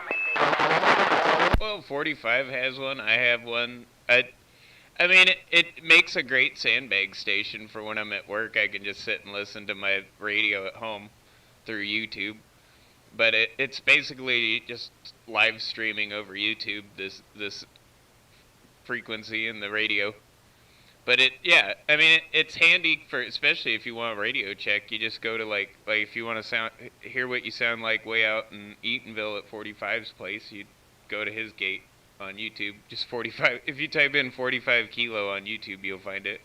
You'll probably find mine too. Yeah, I heard Zodi was saying something earlier to somebody about some live feeds and stuff. But no, that'd be cool to listen to. But yeah, I didn't know who all was doing it. I did this a long time ago on a site called Ustream.tv. It was a kind of similar to like a YouTube live streaming, but it was just like a live streaming TV service. But you could pretty much broadcast whatever you wanted on it back then. And I had a whole website set up to it, and it was all like so you could just go to like, I think it was like tumwaterradio.org or something like that, and you just go to that website and it would pop up, and there's the channel. But I had some issues with some CBers around here, and I decided to take it down. And then when I found out 45 was doing this on YouTube, I was like, well, I can do that. So I started doing it too, and now Rips is doing it, and a whole bunch of people. Yeah, that's cool, man. That's cool. Like I said, Al, there's this is what I like to do when I talk on the radio. You know what I mean? It's like, yeah, and you're one of the only people out there that can actually hold an intelligent conversation. I feel that. I'm not saying like everybody out here I have a problem with, but there is definitely some instigators and some part of that's the fun for me though. Like I don't know. I like the entertainment of listening to the hash and trash on 17. But for the most part, I you know, if you want to have a conversation, that's what I'm here for too, you know. Yeah, that's why you know, we're off here on FM, you know, kind of our own thing here. But last night Beavis, he had me fucking rolling, dude. I will admit that guy is probably one of the best agitators still out here. You know, like, oh man, he had me and a couple other people wanting to kick his ass the first time he started keying up. And when I met him, that first time he started keying up, he was talking on a GE emergency radio with the factory magnet mount little telescoping antenna on his Toyota Tercel. And I remember pulling up and seeing what he was getting everybody pissed off on, and just started laughing. And he walks up and he's like, "You the one that wants to kick my ass?" And I was like, "Not after seeing that." And he's like, "Well, cool. You want a beer?" Yeah, it sounds like him, man. No, he got lippy. That's like that health radio that I picked up. Exact same one. Exact same thing. Yeah, right. I had a little realist. I still have it somewhere. I don't know. It's probably in my storage unit in a box or something somewhere. I saved it. But I had one of those, and it's complete in the box still. It was one of those little it was the Radio Shack realistic version, but it was one of those little help radios. Yeah, it's the same thing. They just put Radio Shack's name on it. Yeah, it had like a black case, and it had its own case. But yeah, it was it's probably the guts. I'm sure were probably the same thing as any one of those. Yeah, when I jumped back on the air, he got lippy with me and started talking to me like he talks to Maytag. Said something else there. It said, yeah, he was in my shop. It's like, he goes, yeah, you said something about my antenna. Yeah. I said, you looked right at me. I said, you won't talk like that. You didn't speak up like that in front of me, man. I said, I was right there. You knew who I was, but I said, you never said who you were. He knew what I meant, but yeah, not now. When I key up whatever, you don't hear him go up on me. But last night when he was sitting there talking, I was sitting there listening to Maytag talk, and I'm like thinking, man, he's and I shouldn't think that of people. It's like, man, he sounds like he's a retard. If I could leave his keys up and like, hey, you fucking retard. Trust me, you don't have that guy wrong. I mean, it says a lot when you blow yourself up with gunpowder. Yeah, like, who in their right mind would ever think it was a good idea to light a pile of gunpowder sitting on the ground? You know, like, that guy, apparently. Yeah, I'll tell you, man. It's some shallow. Then the other night, I'm not trying to maybe I am, single out smuggler. I threw a couple comments in there the other night, man. But he couldn't figure it out. He's sitting there talking. He told at least like 10 people. He goes, oh yeah, I made talked to a guy in Melbourne, Australia, and this on sideband. Me and the guy went up, went to sideband and talked, and he told like 10 different people that. I keyed up and I go, man, you act like you never talked skip before. And then he goes, well, international. And then I keyed back up and I go, how old are you? And number 10 keyed up and chuckled. But then he goes, yeah, I was talking on sideband and the relays were chattering in the linear, and I couldn't figure out why. I'm thinking, oh, well, you got to be kidding me, man. He's not a radio expert. His brother is. G-Man knows his shit, but he's not a radio expert. He just comes out here and talks. I've talked to Smuggler for a few years now, and he's not a bad guy. I've met him in person. He'll drive you nuts with the politics and the bitching, but that's about it. You know what I mean? Yeah, I mean he long keys. I mean, you talk about somebody that's long-winded, dude. You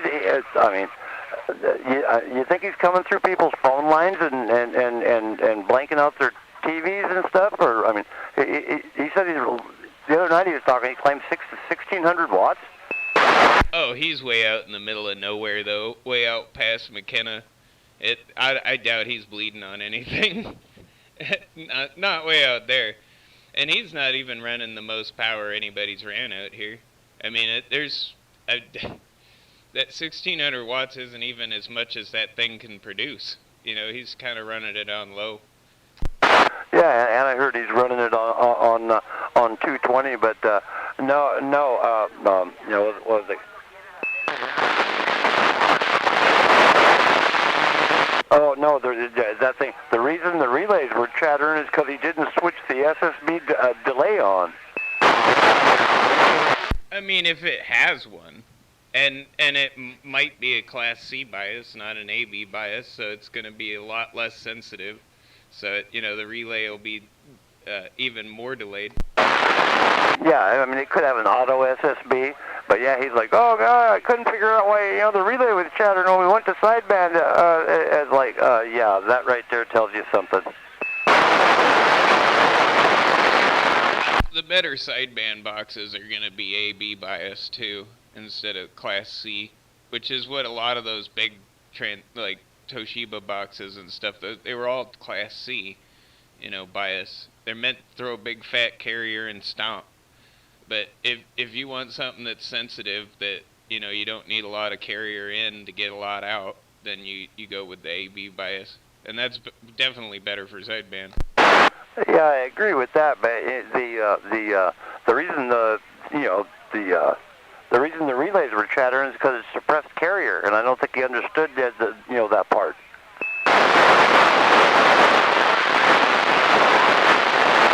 Yeah, I don't think he understood it either. I don't think he was really trying to understand it entirely, knowing him.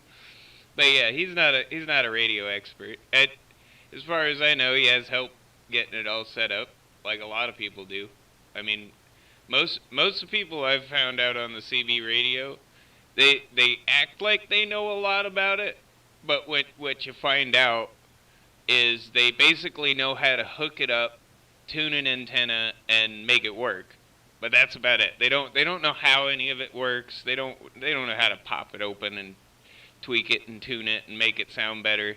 They don't even know why it would sound better if you did that, Yeah, what intrigued me about radios was repairing them. I mean, that's the first thing I did was, I think I repaired my first radio when I was like 10, 11 years old.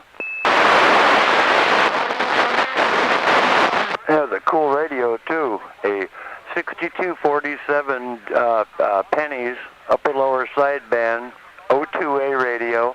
It needed an audio chip. It turned on, everything worked, had signal, transmitted, didn't have no audio out over the air, and it didn't have nothing coming out the speaker.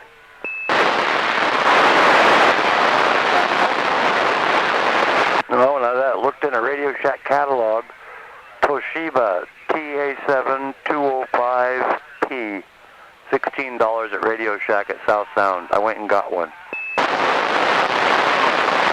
Well, I think I told you what got me into this originally. It was another conversation we've had about hi-fi equipment, but that's pretty much what got me into this, was fixing car stereos and hi-fi equipment. Like, I go to Goodwill and find me old classic vintage receivers at Marantz and Nakamichi and shit, and buy them for $5, fix them up, sell them on eBay for $300 to somebody that wanted it for their collection. Oh yeah. Oh, trust me. I see a receiver or a nice integrated amp or something. I'll scarf it up. Me too, man. I was definitely into the high-end home stuff. I still have the nylon cord that's from Marantz. I actually got it from Marantz. Still makes this shit, believe it or not, that tunes the radio dial. So, like, you know how on the old receivers, Marantz receivers, they had that dial that would go across the radio band at the front of the receiver. Well, there was a cord that would pull that back and forth, and while it was doing that, it had to be lined up with the tuner inside, the big giant variable, and it had a pulley system that went through the whole fucking thing to move that thing around. Oh no, I know exactly what you're talking about. So you got some of the twine for restringing the tuners in those. Yeah, it's a nylon cord, and I still have a small spool of it left from the last time I ordered it, and I haven't been able to find it since. But I got it off of eBay last time, and it says Marantz tuning cord is what it says, and I was like, what the fuck is that? And then I realized what it was, and I had to have it.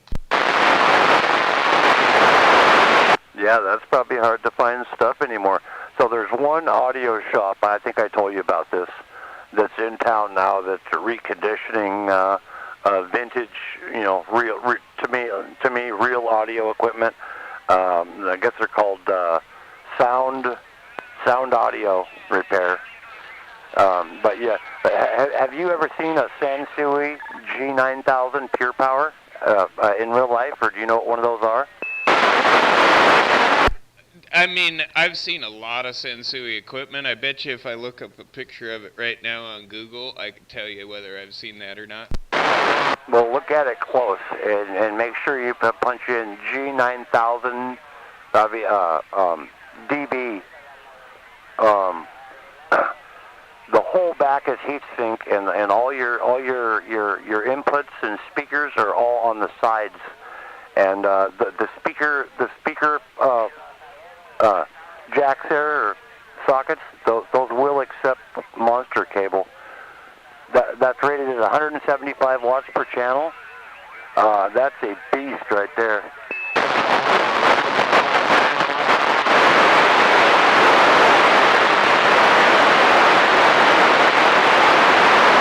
I hooked one of those up. I was working on it for a buddy of mine onto a pair of, they were real JVC, they were like 8s. Oh, it made those speakers literally sound like they were 15s. Yeah, and then you take that and you hook that onto the real speakers, you got something. He played them on some big concert speakers or something, and it was something. Yep, I just found one here on eBay that is, they're asking $3,600 for it. Absolutely mint condition, restored. Sansui G-9000 dB stereo receiver. That is a very pretty looking receiver. Okay, so there's only 2 other manufacturers that made something equivalent or equal to that. One of them was Pioneer, and there might have been one other, God, I can't think who it was right now. Well, Macintosh was probably in there someplace. But if you look up the distortion rating on that, like the preamp section, all of what's going on in that, inside of that stereo right there, that's a quality piece. That's why it's priced that way. I actually had a Pioneer receiver I sold for a pretty penny like that my mom gave me, believe it or not. We had upgraded her stereo, and this was one that she had bought in Japan. Well, no, I think they bought it in Guam, but it was, from Japan. You couldn't get it here. And they bought it with a tape deck and a turntable, and I ended up selling the turntable for her, because that was like the most valuable piece, and then I kept the tape deck and the receiver. But yeah, it looks, the only difference that I can remember between the Pioneer and that were the dials in the Pioneer were blue. That might have been like a Pioneer SX980. Yeah, a lot of those, man, military guys bring them back with them. This, that. A lot of the quality shit was from like you're talking there. But yeah, that's the real stereo shit. And once it started going, there was some okay blackface stuff, but yeah, once it started getting into the new generation and shit, there probably is quality equipment out there. You just got to pay an arm and a leg for it. But most of that shit is junk.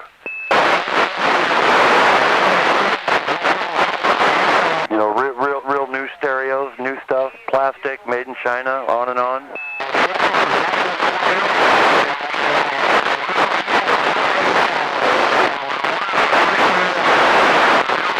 Like you said, Marantz used to be made in Sun Valley, California. Lord knows who has rights to that now. Harman Kardon, that was a Japan company. JVC, Japan Vickers Corporation. Yeah, there's so many different. Plus, what kind of turntable was that? I don't remember. I was just trying to look up the receiver. It kind of looks like an SX1280 is what it looked like, but it had like blue dials with the white LEDs, and these have black dials. But I'm pretty sure they were blue. Well, it's weird because I got a Pioneer. It's when Pioneer went, they're all slider knobs and blue LEDs. It's a big Pioneer that's got blue left, right, VU, meters that are LED and some other blue on it. But a lot of it's push button and slider function, and it's a bad boy. Yeah, that's what this is. It was the... I'm thinking it might have been a SX 1280, but I thought the faces on the meters were blue, but they might not have been. I said LEDs, but I meant like the lights in it. They were actual bulbs in it. They didn't have LEDs yet. This was like I think it was like a 79 or somewhere around there, like late 70s, early 80s. Yeah, that one's a little earlier, but no, this one I'm talking about, or that one. No, you hook those stereos up to a set of speakers, man. No, they got their own sound. Yeah.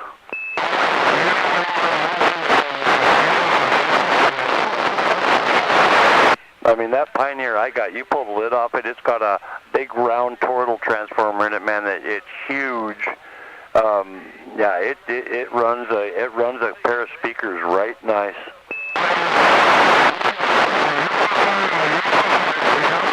Oh, dude, that was my Marantz 2270 that had the blue ones. I was just trying to look up a picture of that. That's right. That was the Marantz one that had the blue ones. I think that was a SX 1280 that I had. That was the Pioneer. Yeah, I know what the Marantz looks like. It had the roll, the rolling thing to move the radio stations. No, those were cool too. Yeah, that one was the one that I had that had the blue was the 2270, and that one had the same roller dial that the older one I had, but the older one had white across the face of it instead, and then the back of the dial was silver, and that one was the one that you had to put the cord through. These ones, I remember, had like just a short little cord that went straight to that needle that slid across. Yeah, like I said, there's different levels of those Marantz receivers like that, man. Some of those, look on eBay too. They're a little pricey, but yeah, I'm not surprised that Sansui was going for what'd you say, three grand? Well, the Marantz I got like $800 for that one, and this one's with free shipping $1,600, and it's not mint. I see a couple of scratches. It's pretty mint, but there's one little scratch. Yeah, you can actually, pictures kind of reveal more scratches than you'd see if you were in front of it. But no, yeah, I got it. Yeah, they want money for that shit. The one I got, I was talking about, they wanted, the one I saw was about the 800 mark.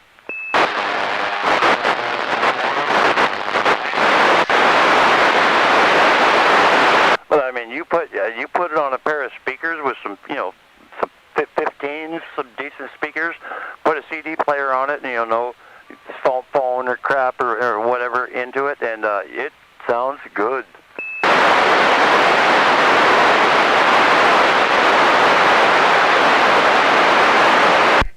Here's the older one. I just found that with the silver face on it, and that one's going for $799.99 with $100 shipping. They are kind of heavy, but yeah, this one's a 2252B, and that was the silver face one I had. Yeah, there's some, all the stereo components I've played with over the years, man. I've like that Sansui there. Yeah, I've had a chance to run one of those through its paces, and a lot of others.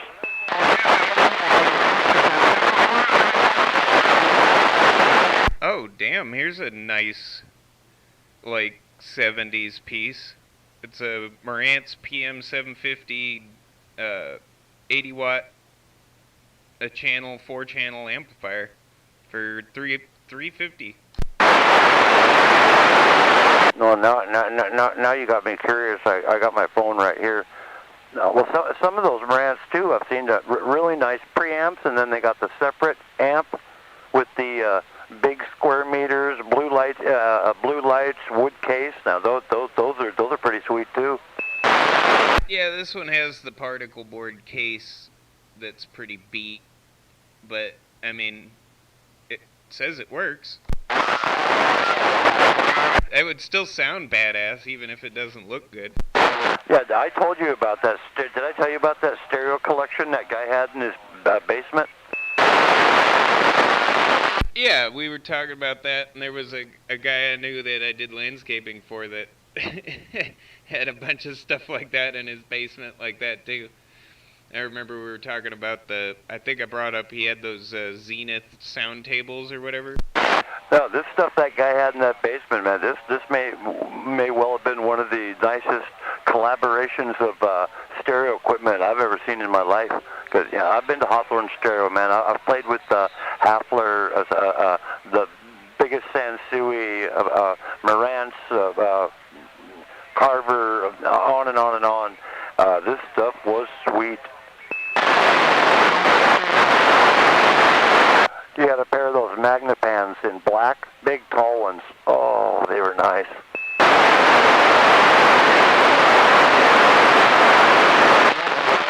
Electrostatic speakers. I go down there. He goes. Oh, those are Martin Logan's or there's something. I go. They look like Magnapans to me. It was so dark I couldn't see nothing.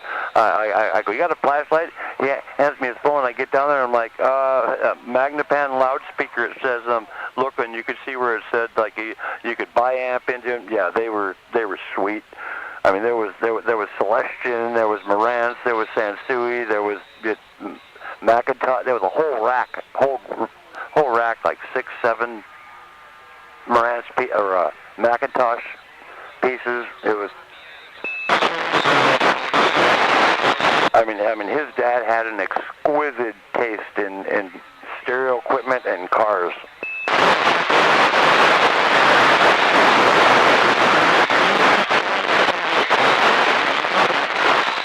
Had a 67 GTO convertible, 4-speed. I guess that was in a garage. A Mercedes-Benz, something SC500, SL500, something like that. V12. This thing raised and lowered itself. It was a $100,000 car.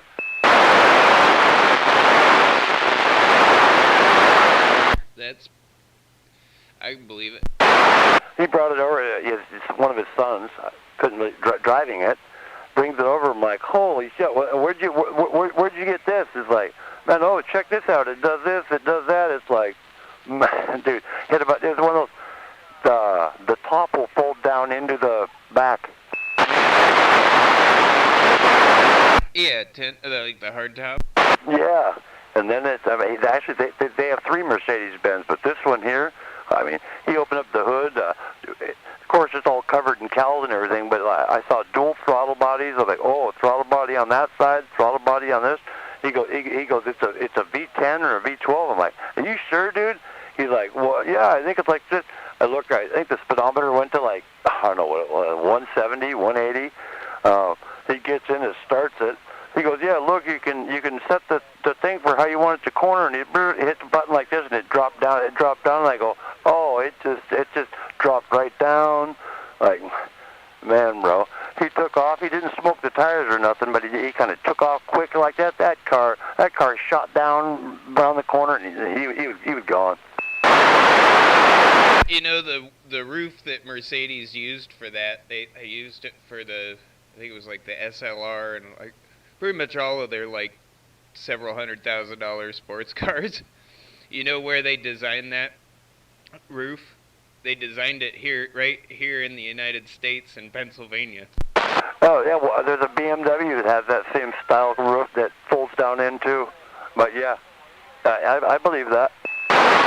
Yeah, Volkswagen has one now too. Like it's like the new Cabrio. They call it the EOS that has one of those. But yeah, the first car that had that specific roof design that Mercedes uses was the Chrysler Crossfire, and a friend of mine's dad was the guy that designed that roof for them. He designed it originally for Chrysler, and then Mercedes used it when when they did the deal with Chrysler to build the 300C and the Crossfire, they were using Mercedes chassis and everything like that, and so Mercedes got to use that roof on all of their cars. No, I believe that. So, yeah, that Chrysler Crossfire, well, I know nothing about. That car didn't seem like, that was a very limited production car, wasn't it? Yeah, well, I mean, it's not super limited production, but not a lot of people bought them. They're ugly as fuck. I mean, they were really ugly. The 300C that they made that kind of looks like a Rolls Royce, you know, like if you were looking at it from a really blurry photograph at a distance, those cars are basically a 90s E-Class Mercedes underneath it. They took the chassis out of one of those and built that on top of it. The Crossfire, I think, had a similar chassis that Chrysler redesigned with Mercedes to the CLK, the little mini. Was it the CLK? I think it's the CLK, is the little mini sports car they had. Yeah, 10. But you're right, those Chrysler Crossfires were ugly, but yeah, you're right. No, I know what you're talking about. The Chrysler 300s, they put Bentley grills in them to make them look like a Bentley. Yeah, that's actually a really shitty suspension in that front suspension. They were noisy as fuck. Well, it was a Mercedes sports car that they took and made it into a luxury muscle car. Is what Chrysler was trying to sell that at.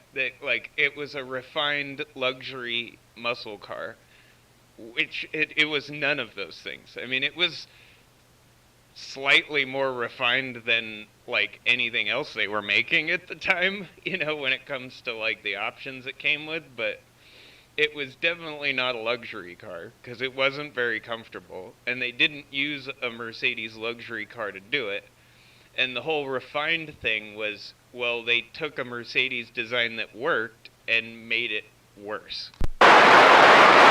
Yeah, and stuck most of those were what the high output 3.5, and then the Hemi C, which was did a 5.7 Hemi was the drivetrain packages for those, right?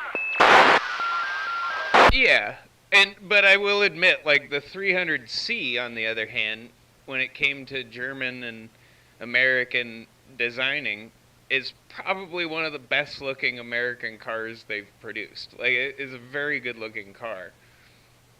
But it is also a 90s German taxi, basically, underneath. Yeah, that's well. No, I've drove one of those before. One of those. Yeah, it was a 300 Hemi C. A lot of those have electrical issues. Oh, of course they did. Their Mercedes electrical problems came with it, you know. But I love Mercedes cars. Like, they make some of the best, most highly engineered vehicles ever built. And like, what comes standard on like your ordinary C-Class Mercedes will typically come standard on every other luxury line following, you know. They're kind of like Cadillac in that respect. Everybody copies Cadillac. Nobody wants to say they're copying Cadillac, but everybody does actually copy Cadillac. Yeah, that's well. So what's the deal with the keys then on those Mercedes? This one had not that $100,000 one, but there was another one I was dinking with, and it had this square. It was some kind of a security key, and it wasn't the right one. It wasn't going to start. Somebody shoved it in there, man. The next thing you know, you couldn't get the thing out. It's like, fuck. You got to be kidding me. You know what I'm talking about? It's like that little square. You know, you look at the end of it. It almost looks like, say, the red tint you'd see on a remote control. Like, you know, the red tint, the infrared, sensor thing on a camcorder or on the backside of a remote control or something.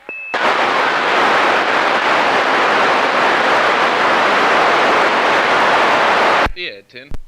Yeah, and then like I said, he puts it in there like this. I go, well, next thing you know, pulling on it like, oh, it's fucking stuck in there, man. Like, well, that obviously ain't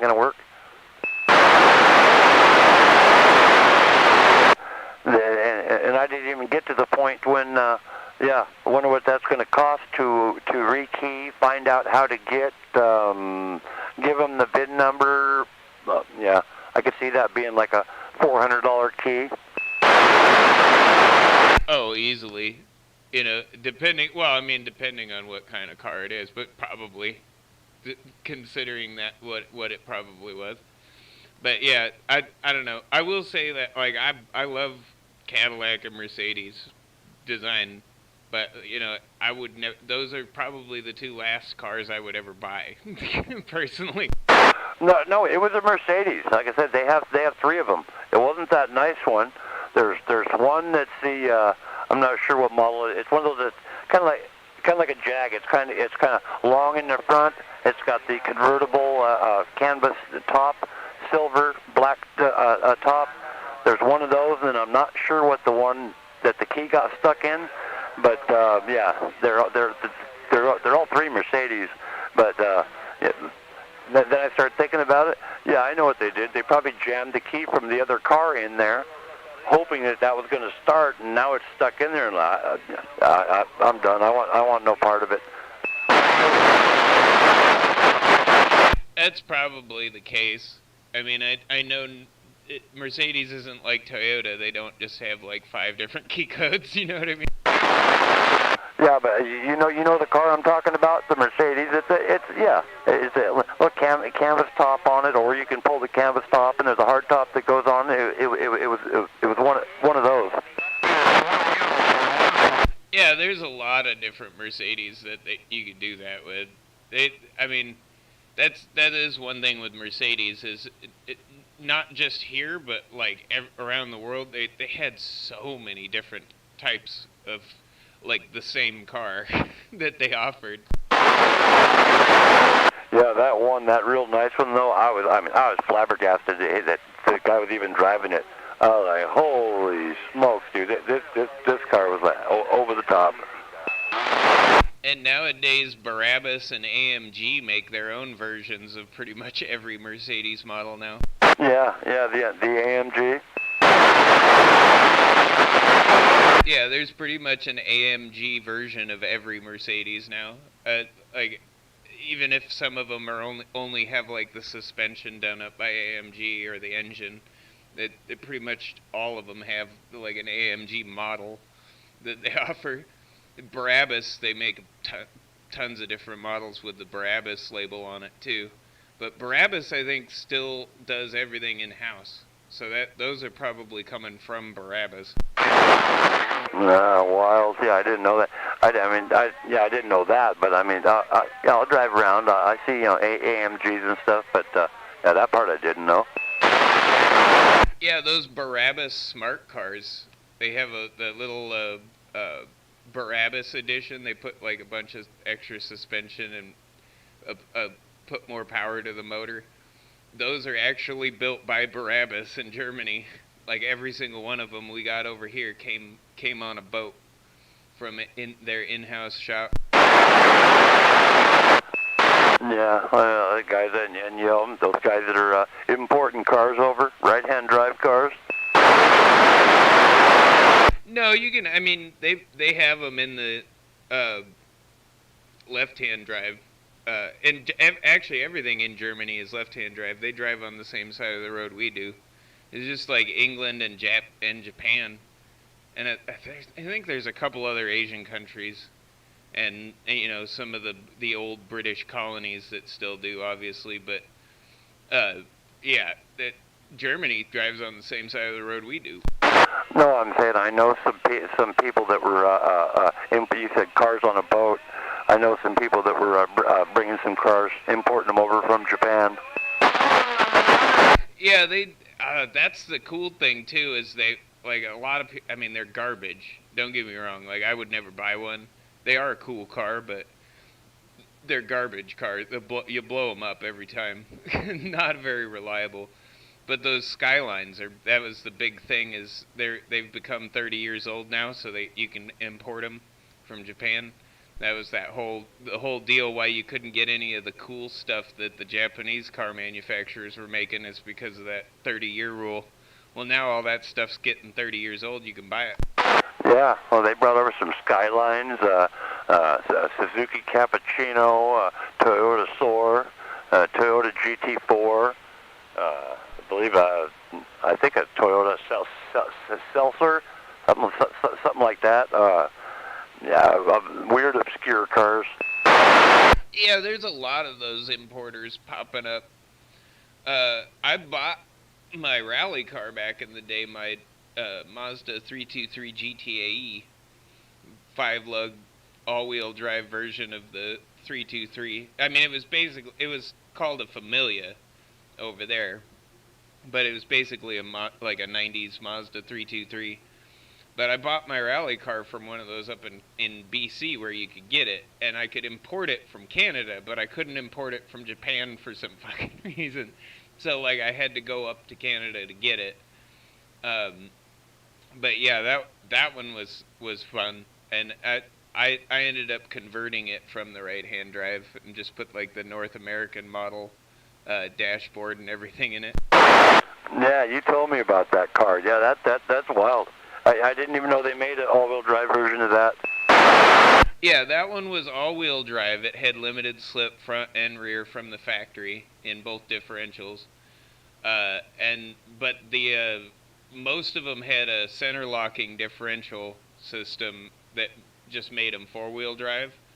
But the GTAE had the all-wheel drive. And then I think the 90s, basically the Protege, which we got here, the sedan, was a Familia over there, just like the 323.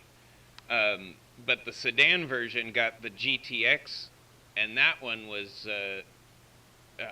I believe, all-wheel drive as well. I think it had the limited slip. But that's why I bought the GTAE, because the GTR that was just four-wheel drive didn't have front and rear limited slip. Yeah, I remember the Mazda Protege. And the GTAE also had about 100 more horsepower. I mean, it came factory with a little over 300, whereas the factory horsepower on like the GTR was like 200, just over 200, like 205 horsepower with the turbo.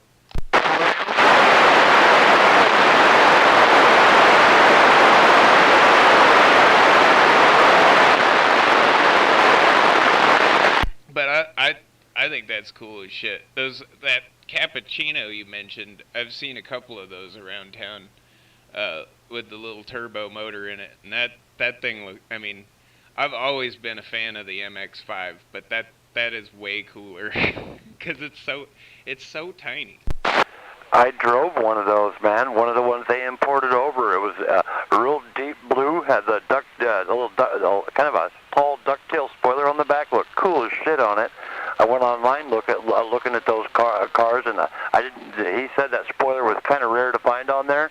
But I drove it. Yeah, it drove like a little go-kart, and it was badass. I'd have loved to have had that car. I'd have drove it. I'd have drove it everywhere. Yeah, they call them a Ka car, K-A. And I don't know what that translates to in Japanese, because I don't know Japanese. But they have a couple of different, like even Ford made one over there that we can get now. But those little tiny cars are fucking cool. Because, I mean, it's basically everything that's good about an MX-5. Perfect 50-50 ratio, weight, like, it's just smaller and probably faster. It was a 3-cylinder turbo with a intercooler sitting right up top like a Subaru. If I remember right, I'm pretty sure the intercooler was right up top. You know what I'd like to find that they made in the late 80s with that same motor in it? They made the Turbo Swift, which had the 4-cylinder here, but they offered that 3-cylinder turbo over in Japan in the Swift. But they also made a Samurai with that same turbo motor in it. And I'd love to find one of those little things, this little Suzuki Samurai with that thing in it. Yeah, that would be wild. I've only seen a couple of them on the internet, but they weren't for sale. They were just So I know they made them. I'd like to find one of those come up for sale around here and see how much I can get that for. Yeah, a friend of mine's got the the Geo Tracker or whatever like that. There's the other version of that, but those things apparently fetch a lot of money, huh? The Suzuki Samurai Geo Tracker, what? Isuzu made one like that we never got. Excuse me. It was like they looked a lot like the Daihatsus, but I'm trying to think of the name. It was like Piero or something like that. They made it in South America and they made it in Japan, but we never got them. And it was an Isuzu that was about the size of like a Samurai.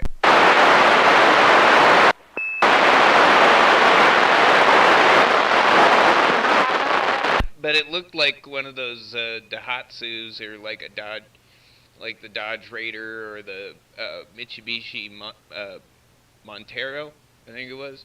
You know, that box, it had that more, I don't know, it looked more like that.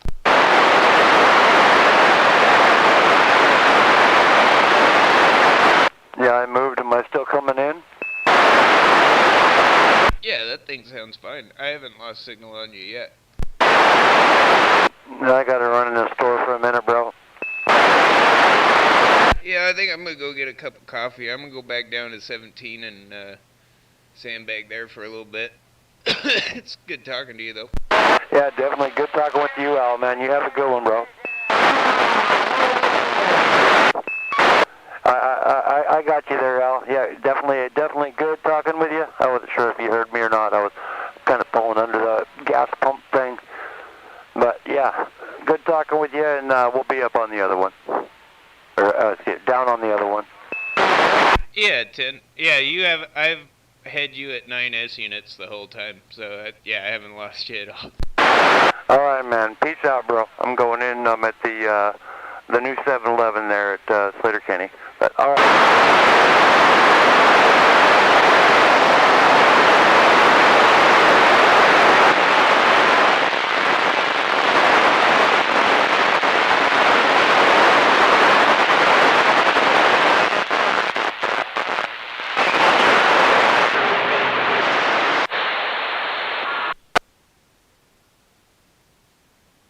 Yeah, Corn Pop was a bad dude. Hello, Popcorn, what's going on? Saying hello from Mississippi.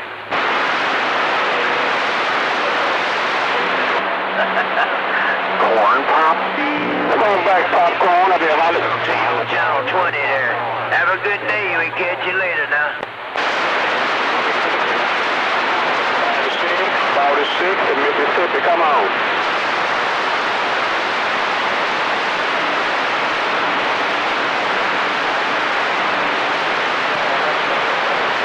Right around the gorge. Aloha. About 6 in Mississippi. Popcorn. About 6 in Mississippi. Once again.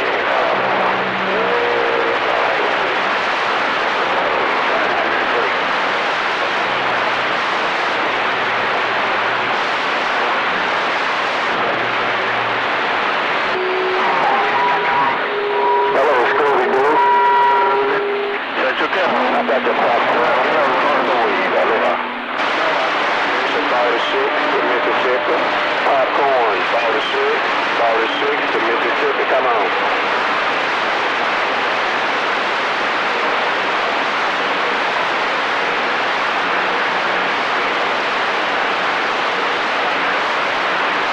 Shake there. Have a good one.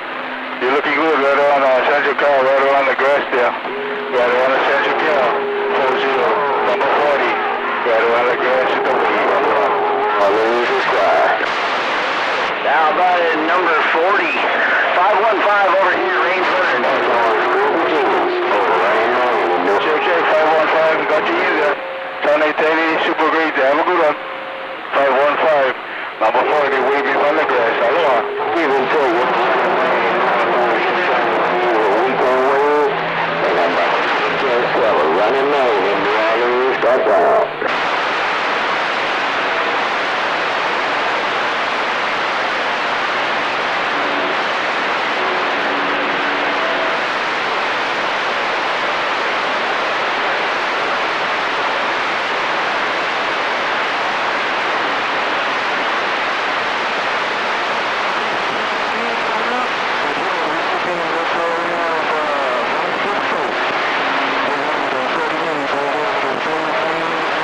in the Magnolia with the wind. Hello, 427, 55 in the Magnolia, look at it.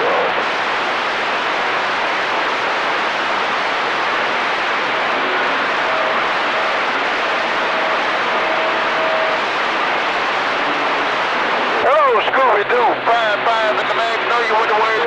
Hello, 16221 in the Carolinas, reading the mail. What did they do? Garage on that Scooby-Doo, 55 in the Magnolia, rocking on. Yeah, just wait for it. It'll show up. Waving, guys. Scooby-Doo, 21, Kakalaki, break.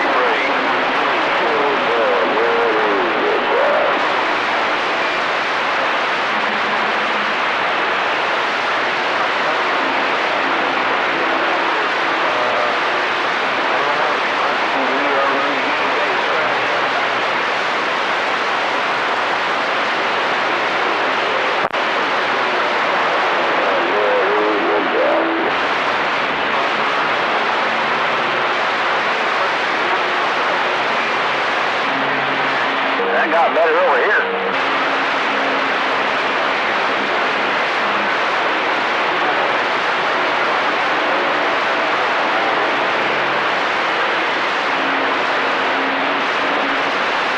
Most of the time you can just hear everything he says, right?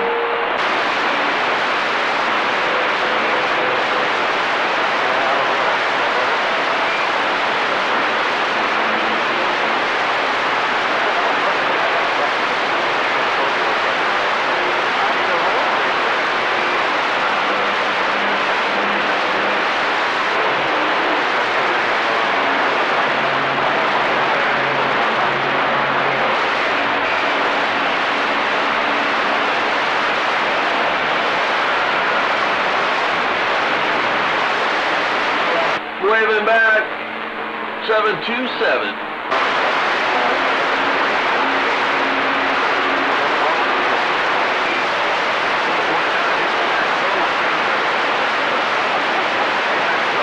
Wow, you're just having all kinds of shit go on over there. Scooby-Doo cut my radio off.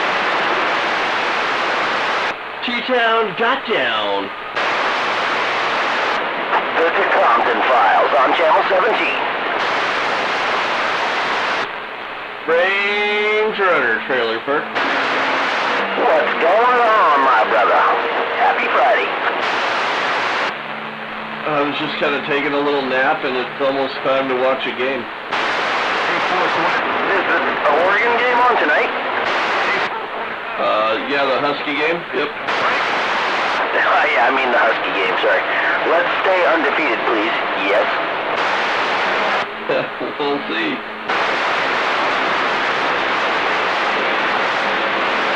Sweet. I'm gonna go hit record right now just so I don't miss any of it. Sweet.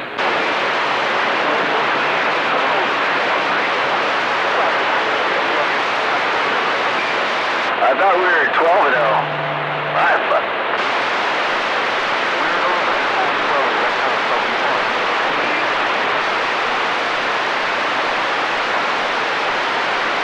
It did next year, but this year they need to win tonight to be the champs. Can you say so, Seth? Let's go, dogs!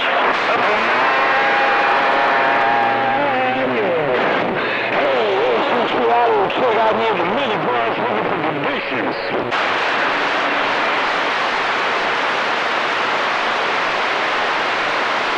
Yeah, 10 Roger. That's gonna be a good game, I hope.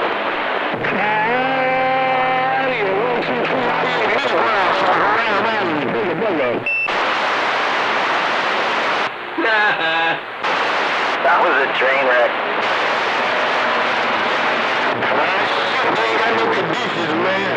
They ain't got nothing on the Hawaiian Islands. We back in the clan. Right? Hawaii piping in there. Hey, Hawaii 515, Range Runner over here, Washington State, waving a hand.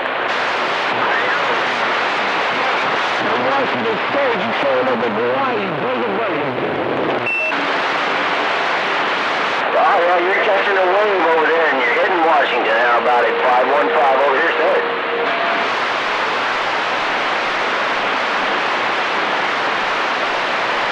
Did you guys hear that Hawaii kicking ass over there? Hey, I hope I'm kicking ass out here in Hawaii. I'm trying to get out of the bye-bye. Oh, yeah, you're making the trip full show. And I appreciate you, my brother. You said I'm making a trip all the way from around.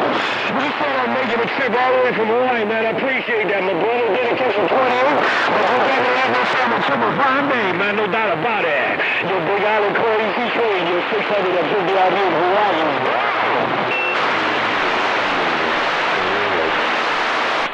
He's gone, he's gone, he's gone! My buddies over here on the radio, we're all moving. Shaka, shaka. Shaka, shaka, aloha. Big Island train station, clock.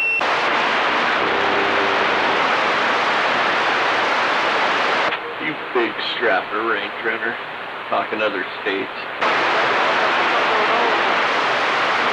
Yeah, like never before.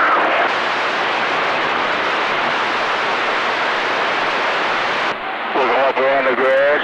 We're going up around the grass. 40, number 40, waiting on the grass. Aloha. We got Shaka.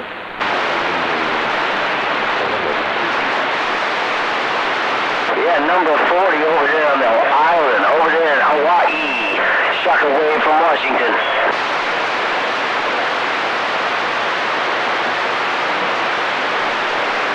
It must be the Aurora, man, that we're getting a little kicking some ass.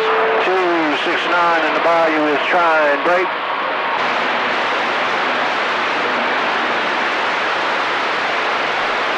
Well, I'm still on the talking, aren't I?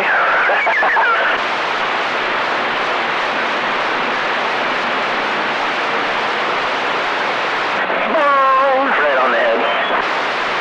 Well, do it. Do whatever you need to do with the speaker.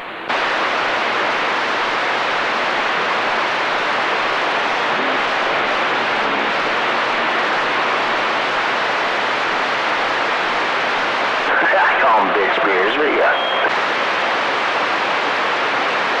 This shit's squealing over there, TP. Okay, yeah. DH1, number 40. 40 on the grass. Aloha. A little squealy, squealy. Yeah, a little teeny bit, yep. Hold on. Hot right. There we go. Get your...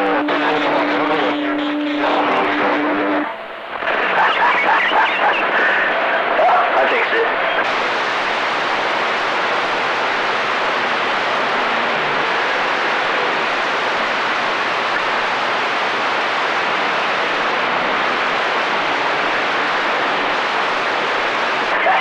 Shaka runner.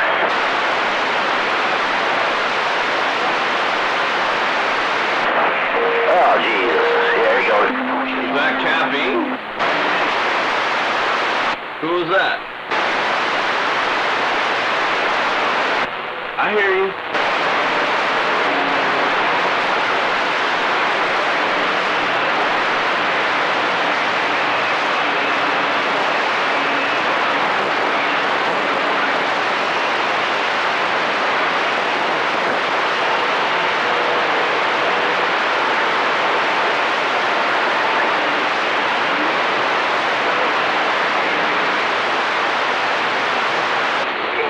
That'd be like 101 backwards.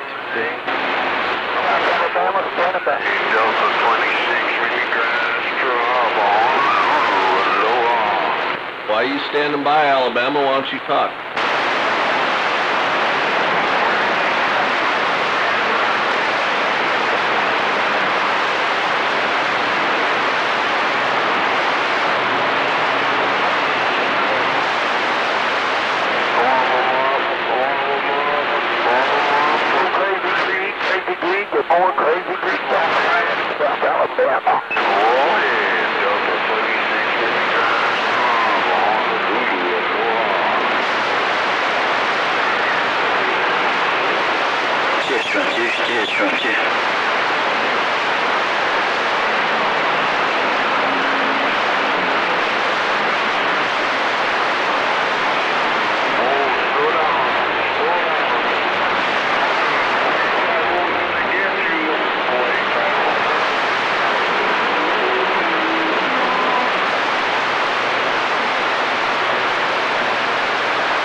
Just run two.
Put some deoxide on it.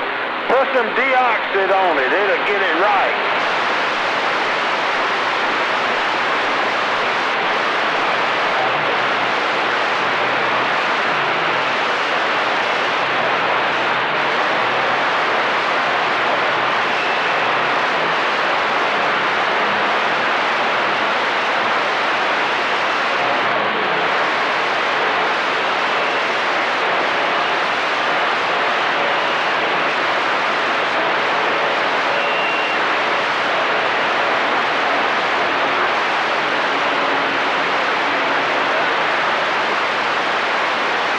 Now you got it sounding like Tweety Bird. Now you got it sounding like Tweety Bird.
Monster, monster.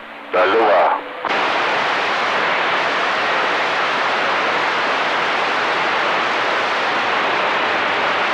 Crystal Bay. Yes. Aloha.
Crossing the water out there, man. That chicken is walking the water across the water over there.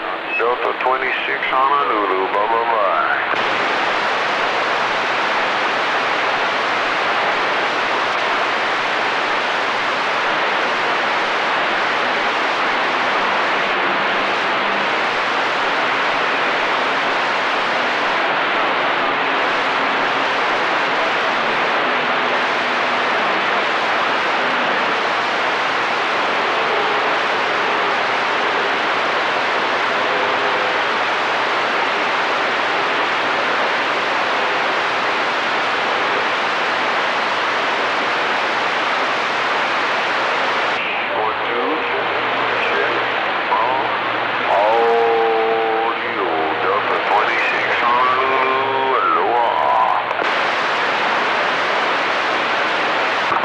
Yeah, I got me 2 slow cookers going, so tomorrow I can can up a bunch of beans.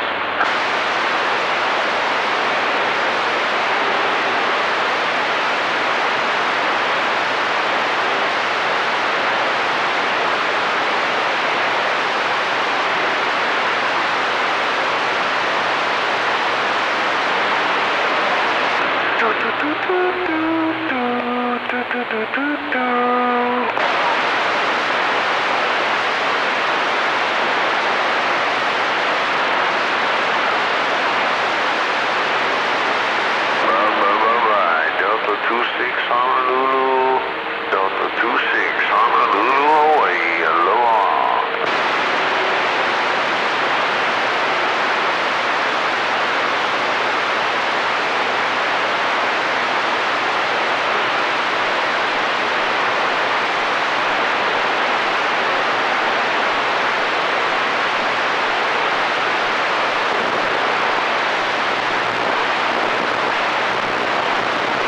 Bye-bye-bye. Delta 26 Honolulu, Pearl Harbor on the shot. Aloha.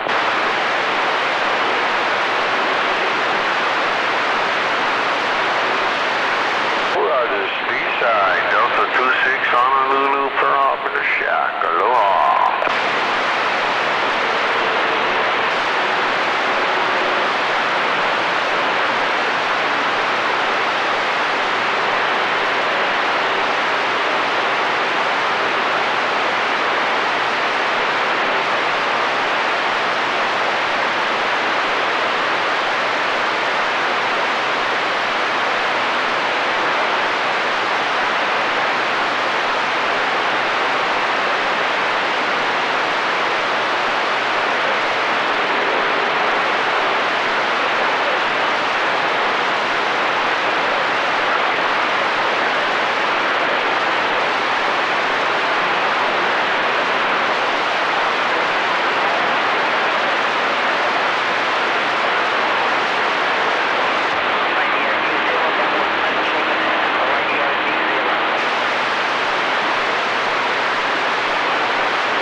826, making all kinds of noise in Washington. I'm just letting you know. Gonzo, I'll see you. Sounding good in Honolulu. Delta 26 Honolulu. Bye-bye.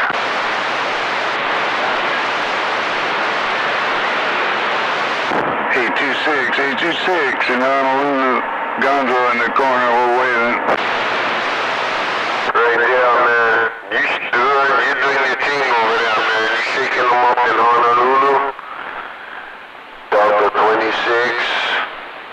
Delta 26 Honolulu. With the Hawaii 50 radio. 2-4 on that Hawaii 50 radio. Gonzo in the corner, I'll see you. Bye-bye.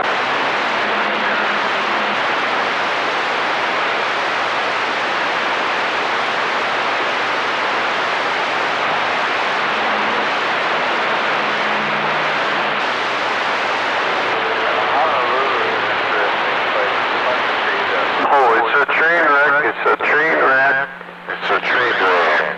Delta 26 mini blast. Honolulu, Aloha.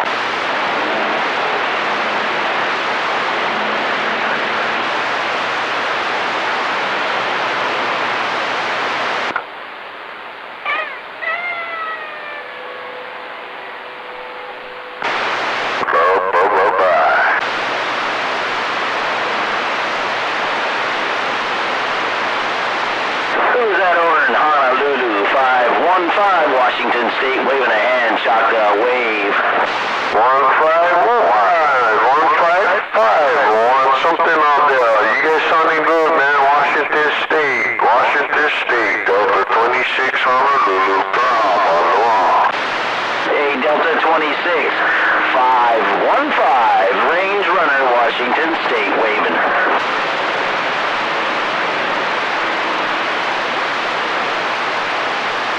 Right there, Washington State, showing up in Honolulu. Washington State, Delta 26 mini glass. Aloha.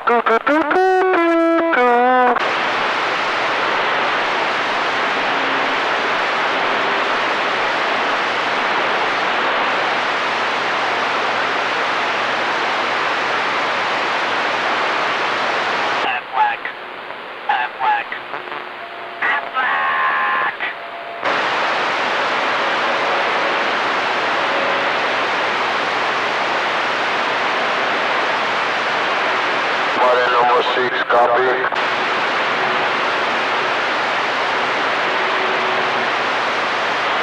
Watt plumber got down. Roger, 6, I'm on.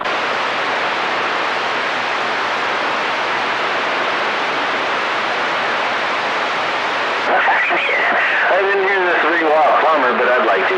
Where's he at?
Yeah, sure is. I kind of stuck it. That middle lane there was stuck it down.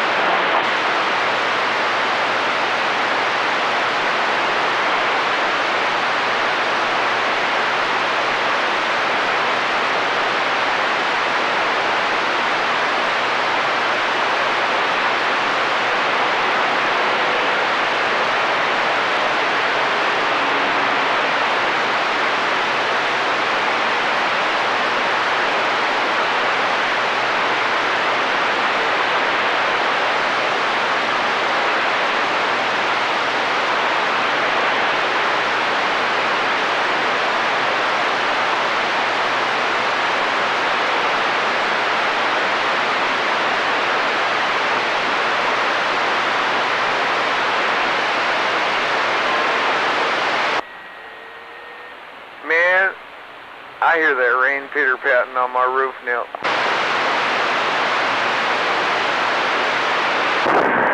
Damn.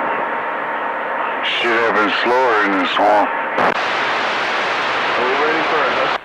It's been pretty nice all day long, sunny off and on. And now all of a sudden it's all rainy again. Yeah, it was pretty nice here all day too. But yeah, I stepped out a minute ago to accept the Amazon guy and yep, it's raining again.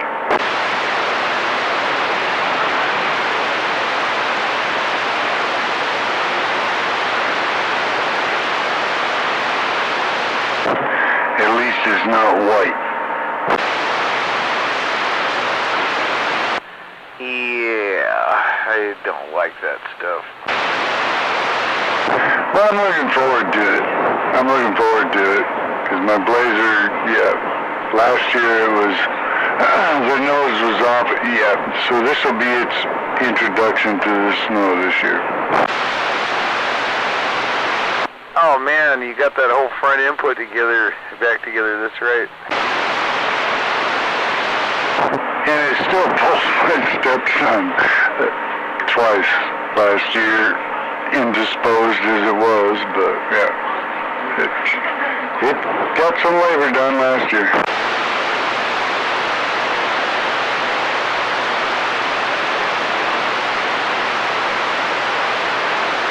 I got my snow shovel handy just in case. Hello, Delta 26 Honolulu. Snow shovel? What the fuck, man? You ain't been keeping up with lost cause? What the hell?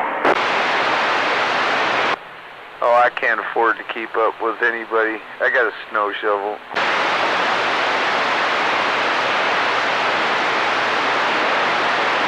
I usually shovel out the trail between the house and the garage, and the shack down here, and shovel the driveway out.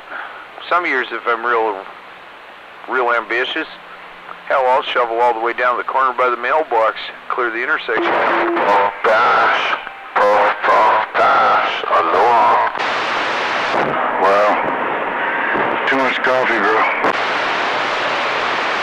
Yes, snow shoveling off the cul-de-sac all the way down the mailbox, including the intersection down there, is usually a 2-day project after it snows.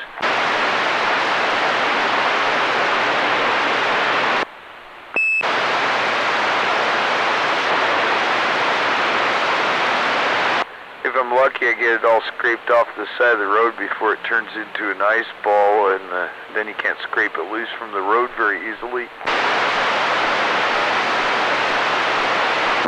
It's when you need you one of those weed burners.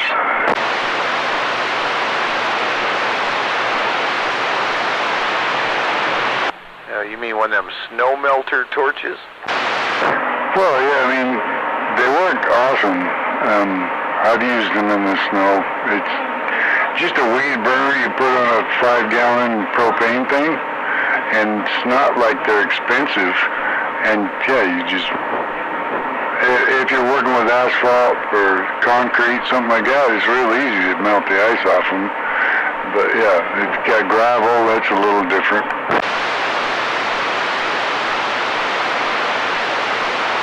And they're pretty cheap.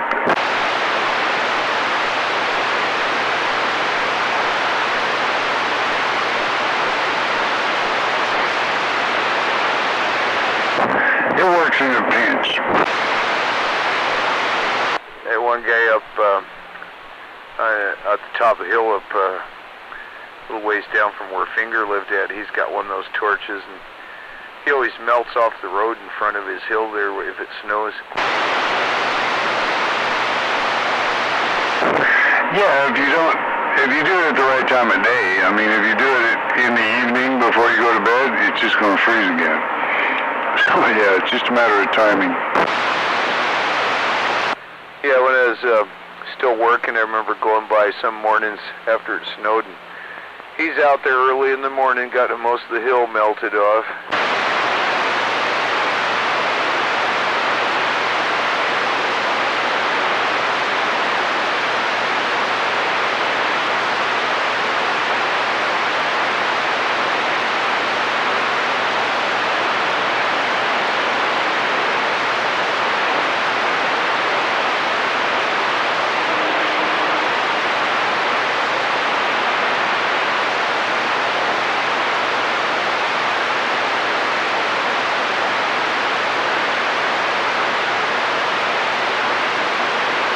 At least the weather is staying outside of my shack and not inside.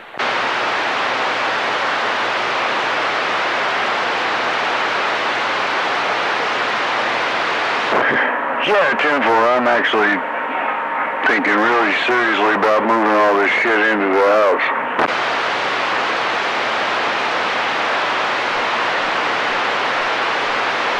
I don't know, especially if it's warmer in the house. Much.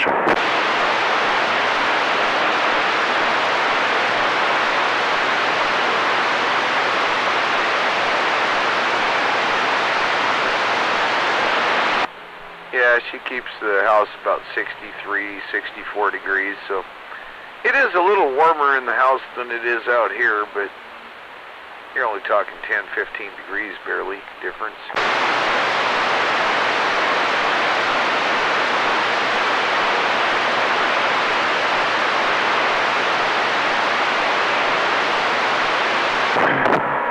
Yeah, I'm thinking warmth, and I'm thinking a whole lot more outlets.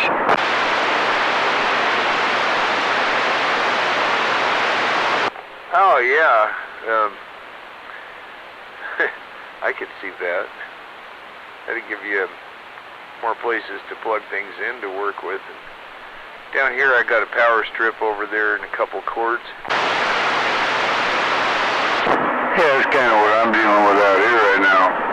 And shit, if I just move it in the house, hell, I could put the Johnson in line and, yeah, stack it up. So you need power in the house, Gondo, or in the garage? Well, I think I've changed my mind on that. I was going to run it out here to the garage, but I think I'm just going to move everything in the house. I mean, why keep it out here? Dude, if I could, I would. Just much, much warmer in the house. Yeah, and I get that, and it's not good on my shit out here. I leave it on, but yeah. So, but if I got all this in on my desk, hell, I could put all my glass shit in line. I leave the old the glass tube amp. I just leave it on standby so it stays warm and dry. Right, but I could put all mine back in line, you know. Sure, I got that 1957 Johnson Viking Valiant over there. It's 2 years older than I am, and the fucking thing works. So yeah, I need to get it in the house. Are you got a pedestal or what? Alright, turn my fucking mic gain down, sorry. Sorry, what was the question? Where's your panels, like in your garage or what? No, it's in the house.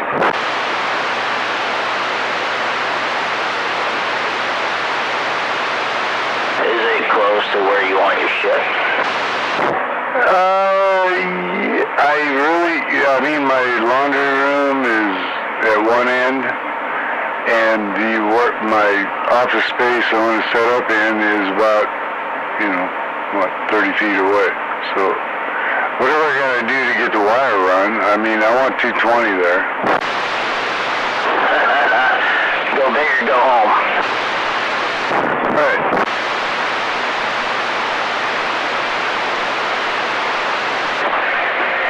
Trying to figure out why this goddamn thing keeps squealing. I think that's better right there. It's still kind of squealing.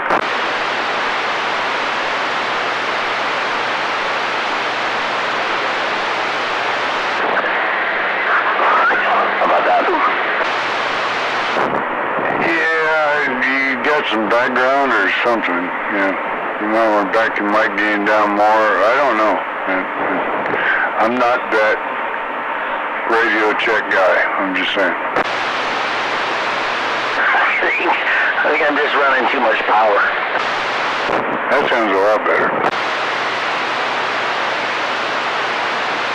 Yeah, moved about 8 feet away and dropped the mic gain down.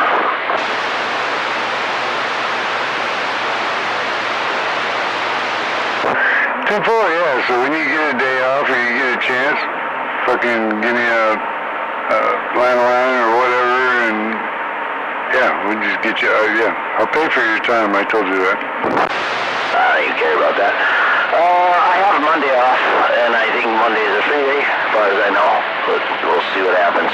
I'll let you know. 10-4.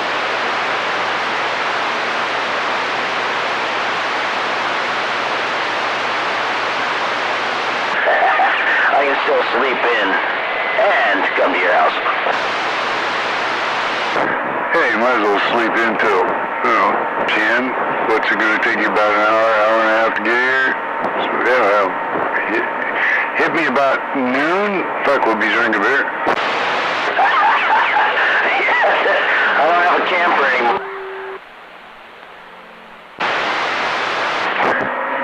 Oh, you don't need a camper? I got a school bus.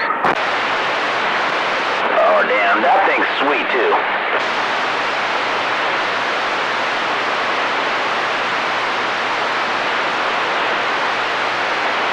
I'm gonna smoke some weed and turn the heater on for a minute. I'll be right back.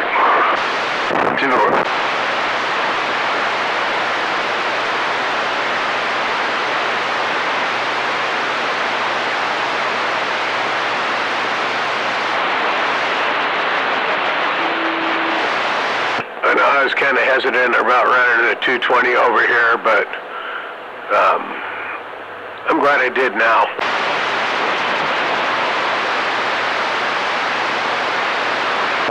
Yeah, I just figured if I'm going to set this up in the house, shit, might as well. I mean, I'm still in my shop. It is heated out here, but yeah, I just did it external from the panel box. G came over and we ran it in conduit up in the angle all the way around, back over here where I needed it, and dropped it down.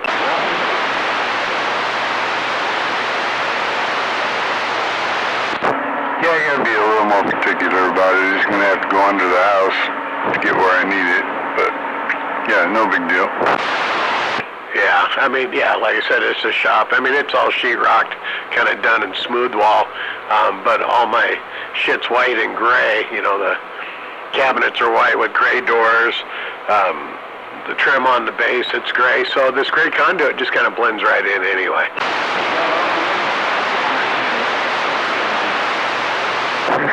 Yeah, timber, and out here it wouldn't bother me at all, but yeah, I got no insulation on the walls out here yet. I mean, being out here is not good for my stuff.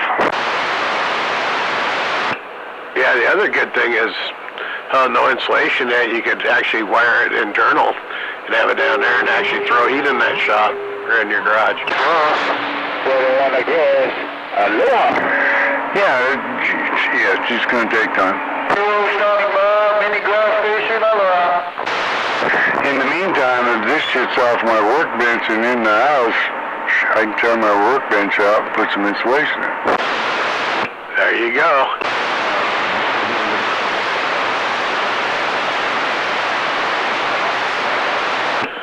So I'm guessing that's an attached garage. Is it a single car or double car? No, it's a two-car garage. It's not attached. No, it's maybe 20 feet from the house.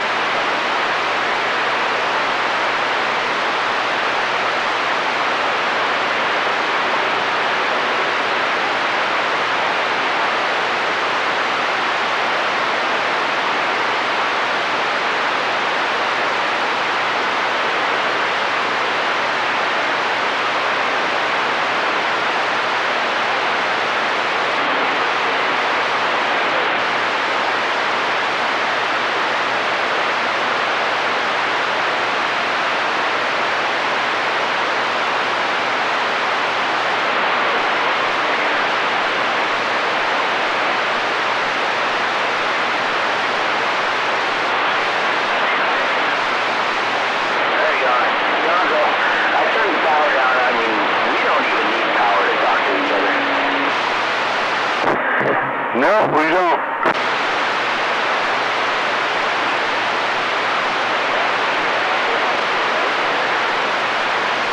Shit, it's 6 swing 7.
I think I heard that woodsman in there. I think I heard that woodsman in there, Gonzo, in the northwest corner of Washington State, right?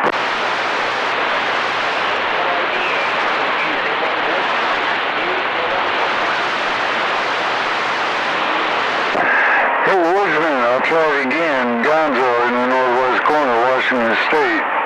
Mr. Woodsman in New Zealand, Gonzo in the corner.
What's really going on out here?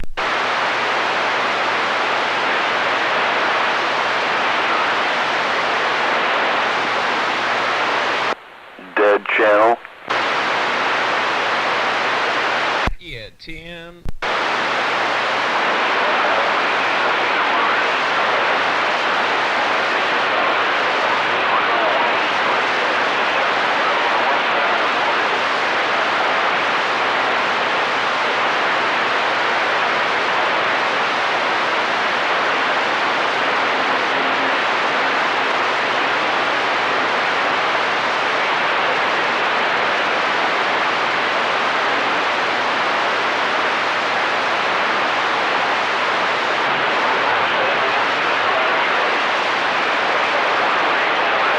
I guess the fun hasn't started yet.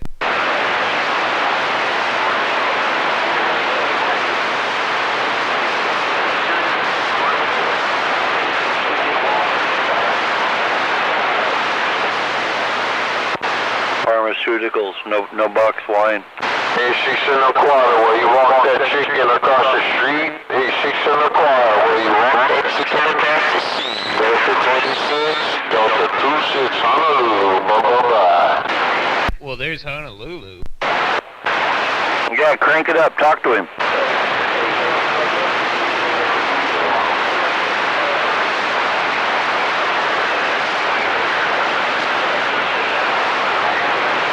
Right there, 6 1/4, hey, 6 1/4, hey, 6 1/4.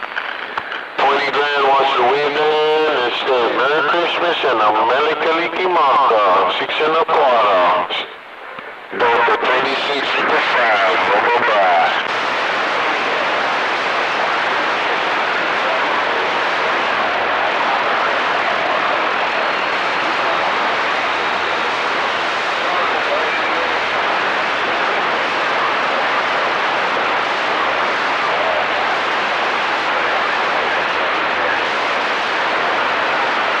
Yeah, 6 1/4, man. You too. You take care. Have a good Merry Christmas and a Happy New Year. 6 1/4. Delta 26. Walking the chicken across the water. Bye-bye. Aloha.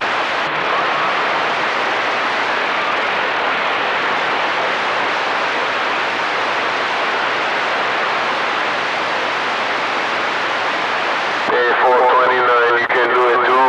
You can walk that chicken across the water. 429. Delta 26. Honolulu. Working on Wave 50 radio. Aloha.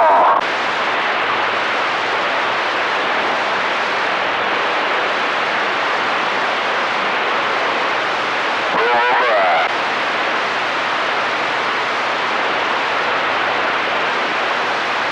Hey, right there too. You sounding good, man. You take care of it. Sounding real good in Honolulu. You have a good weekend. Delta 26. Working on Wave 50 radio.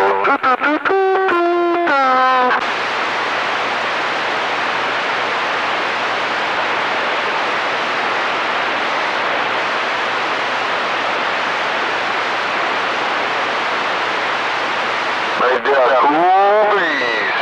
That's what I got over here. Cool breeze, cool breeze, cool breeze. Delta 26, working on Wave 50 radio.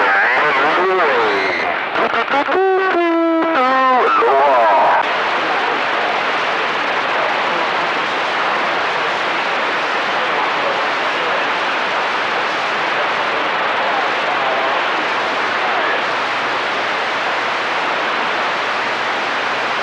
Okay, cool breeze, you too, man. You have a good weekend and a safe one out there. Delta 26, GT in the shack. Pearl Harbor, Honolulu with the 2 hula girls. Bye-bye.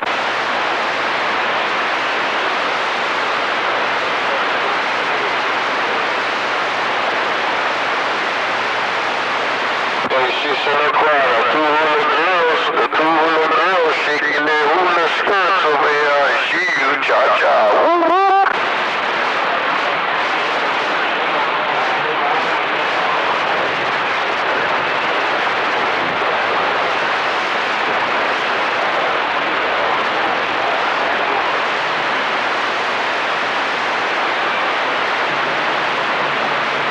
How about a Delta 26 Hawaii? Delta 26, 515, WR 515 over here, Washington State, waving a hand.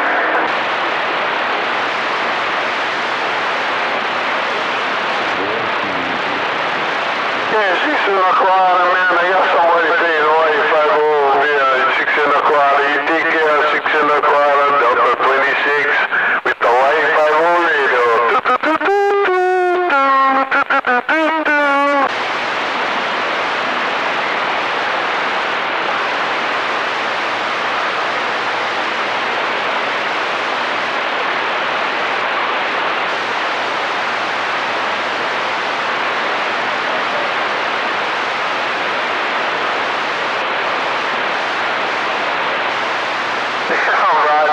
Check, man. Hey, Warhead, you take care of that, Warhead.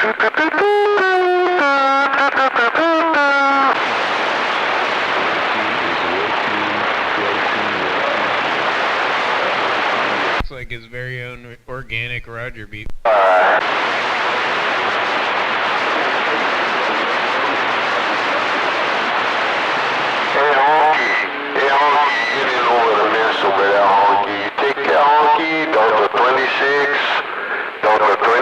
Working on Hawaii 5-0 radio. That's just racist there, Hawaii. No, that's a guy's handle down in California, Beavis. You remember Honky. I know, I was making Okay, man, you have a good evening. You sounding good in Honolulu. Have a good weekend too. Delta 26, working the Hawaii 5-0 radio. Well, now that you're out here, Beavis, maybe the fun will start. What the fuck was that, Hawaii? He's been doing that after every... He's running the Hawaii 5-0 radio. That's the Hawaii 5-0 tune. Do-do-do-do-do-do. That's fucking awesome.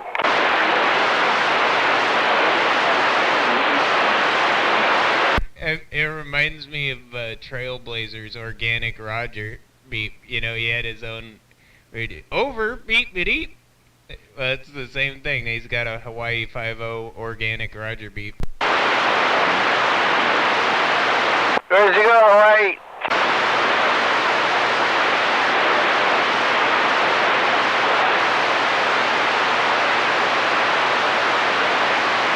Oh, the riptide took him away. Hey man, you guys have a good evening on there. Stay safe. Delta 26 ring the bell with the Hawaii 5-0 radio.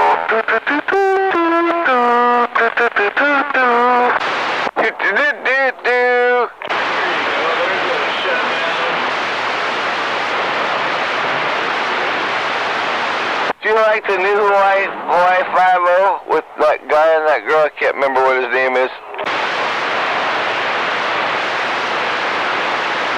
Yeah. And Higgins is a girl now. What the hell?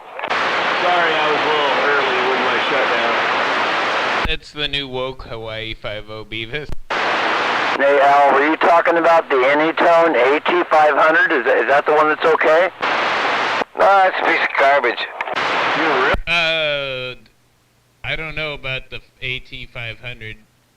I'd have to look at that one. The 500M or whatever, that one that you mentioned though, was the one that I said had kind of weak audio, or at least all the ones that I've heard so far did. They're all garbage. Whatever, Beavis. Video. Well, my garbage Anytone's walking on you, Beavis. Fuck off. Loud. Yeah, we got plenty of game to work with now.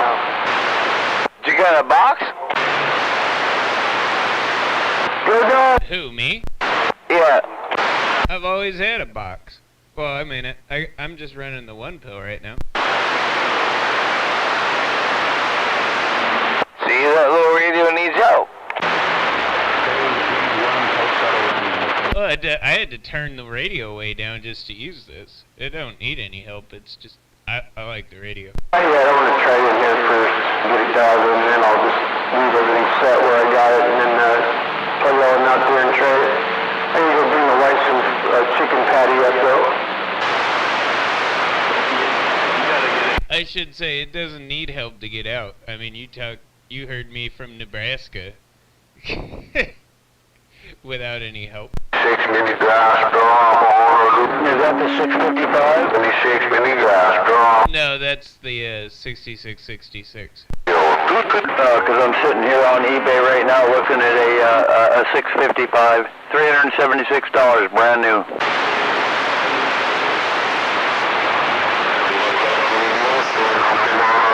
I think that's around how much I paid for the two of mine. They've always been right around $300. 3727. Damn, Cos is trying to burn the forest down. Well, I didn't have nothing on. I was just rolling. Well, you got a big old bonfire going? Well, he's had a bunch of them going on, but this one's big. He's had like 3 or 4 of them going on at a time. Here, I'll send you a picture of this one. This one's kind of impressive. Well, I don't think we need to worry about the whole forest burning down because it sounds like it already did that this year. They got snow on the ground. Fire stations coming in, man. The fire stations, Delta 26 on the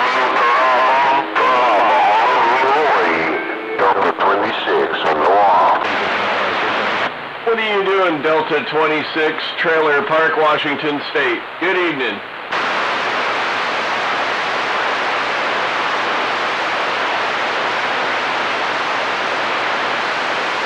I bet you your weather's nicer. Now that's a fire. You're right. I'm a pyro and I'm impressed.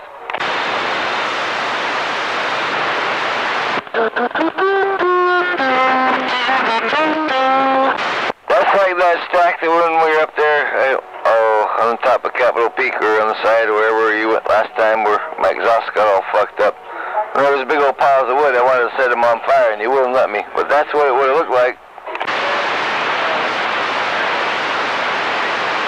That actually looks a little bigger than that. But yeah, I mean, that's what one of those would go up like. That's why I wouldn't let you set it on fire. Why not? That's badass.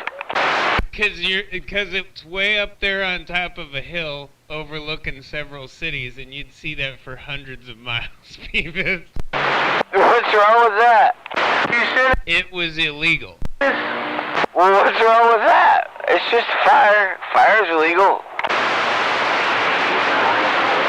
Yeah, but in the middle of a burn ban, you don't want to be on state land burning one of those things. I mean, yeah. Like, you have any idea how many people would see that? Somebody's gonna do something about it.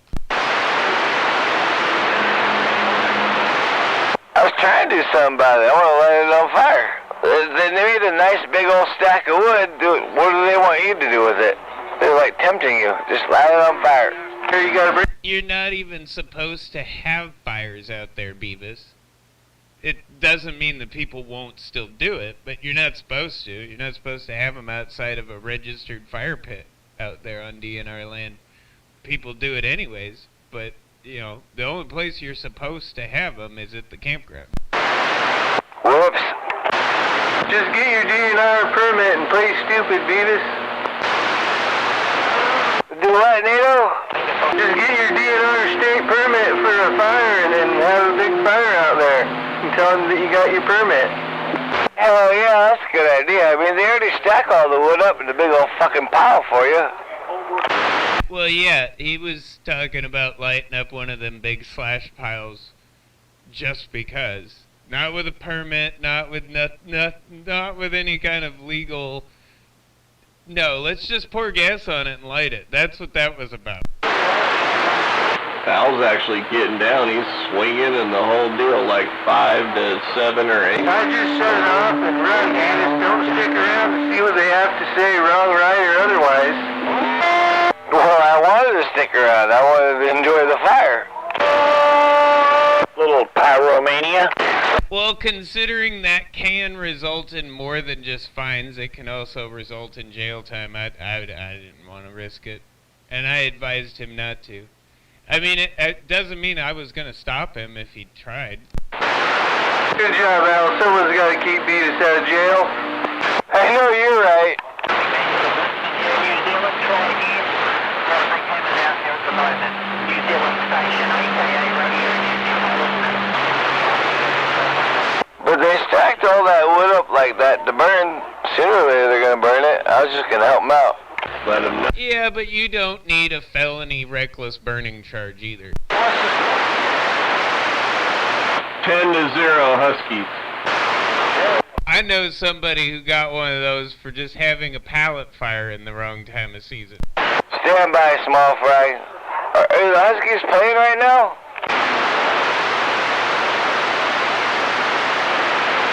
I thought it was tomorrow, son of a bitch. Channel 4, Beavis. Son of a bitch.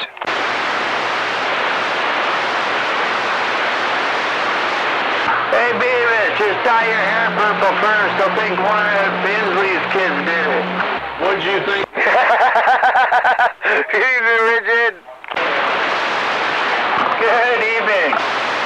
Well, actually, he might get out of the felony under First Amendment, purposes there, we could just say it's a protest.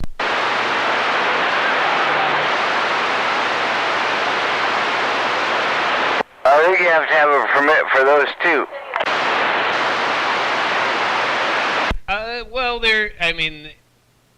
yes, the First Amendment does have some certain time and place restrictions, but you don't need a permit to just go to a public space that is a traditional public forum, like a park, for instance, technically. So I don't need a permit to light that big old burn pile on fire. Correct. But you might need a permit if you wanted to use City Hall grounds or something, or anything that is not normal. But still, there's some constitutionality of whether or not they can actually tell you can't pick it outside City Hall, because it is oftentimes in the courts been considered a traditional public forum. You used a word that was way too many syllables for this channel. Constitutionality. It's like 5 syllables. That's way too much for this channel. Well, I should hope that everybody out here knows a little bit about the Constitution. It's kind of important. I don't know who. They're talking about the Constitution. I mean, the cops can't even do their job. What good is the Constitution? Well, that's the thing. They can do their job. If they were doing their job, they would be doing it constitutionally, because that's what they swear an oath to uphold, is the United States Constitution. They're not allowed to do their job anymore. You can just smoke your crack somewhere else, or you can't chase you for speeding.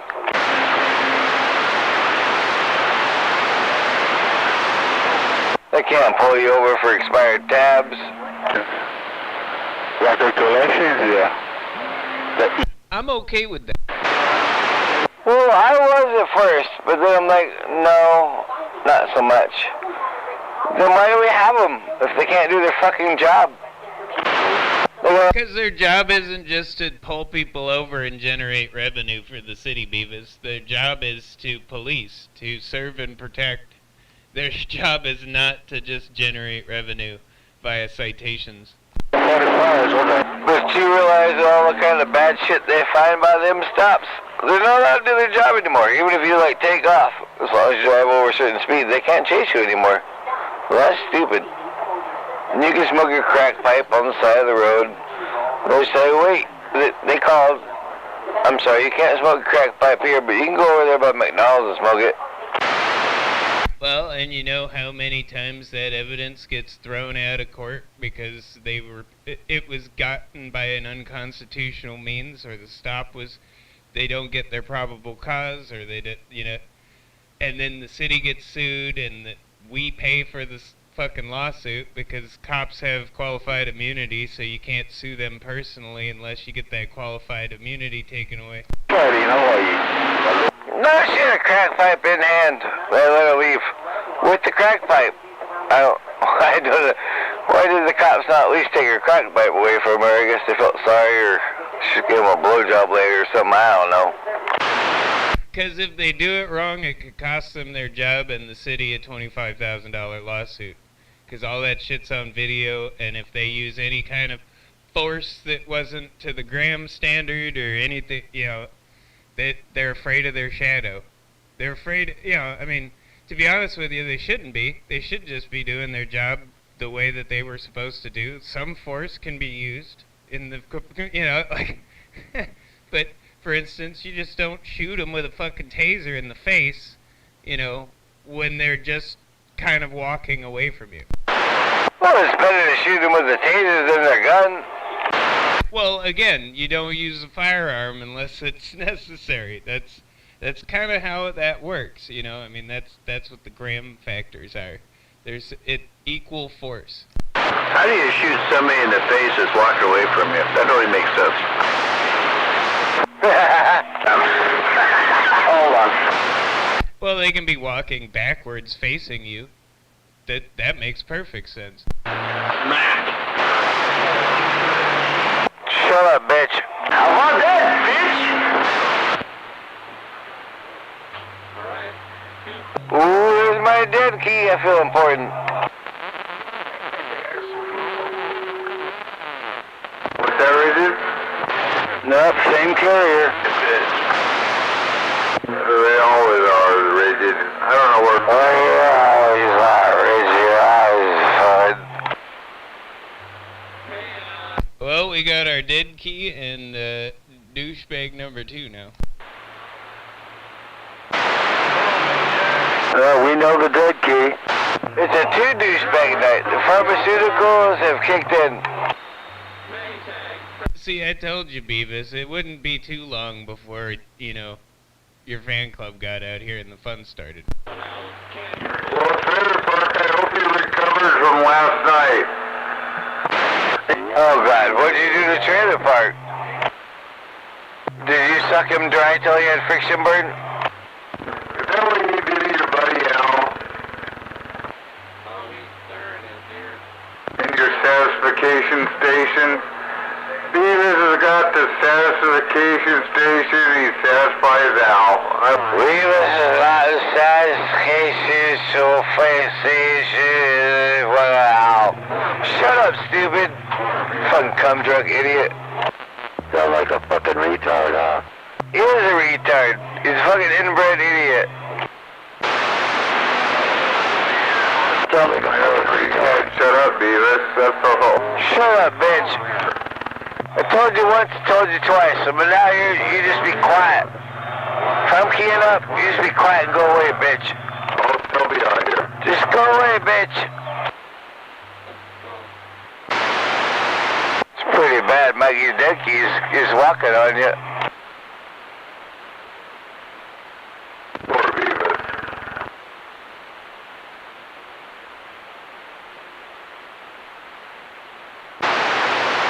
Poor Maytag spent all that money and he can't even get over a dead key.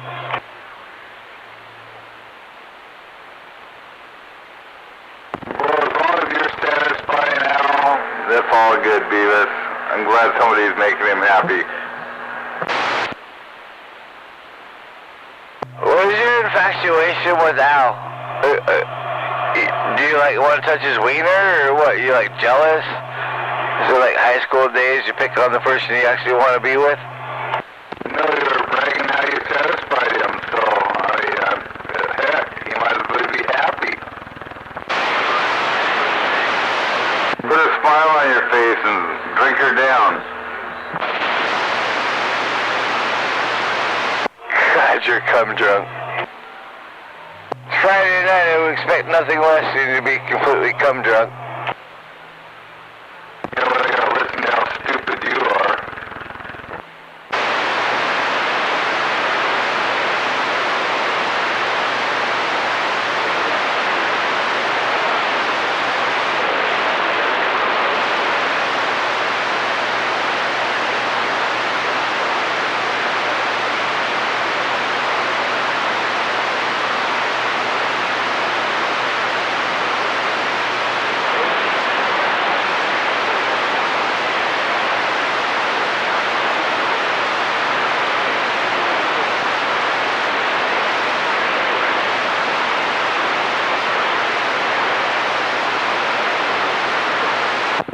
Beavis. Why are you so loud, Maytag? Oh, true. Because he's so back out. I don't really wasting my time on you anymore. It's just pointless. Talking to you is like banging your head against the wall. It's just pointless.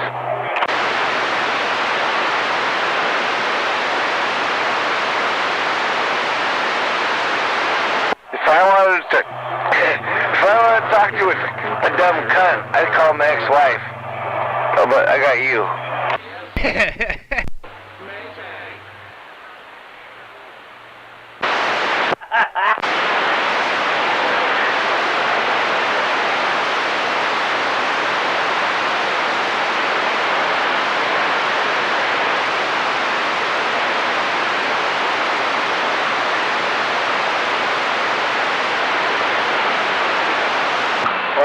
time for me to go find something to do. You guys have a good one.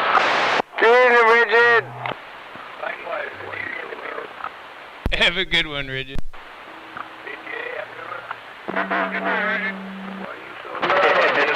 Everybody have a good one. Good night, Rigid.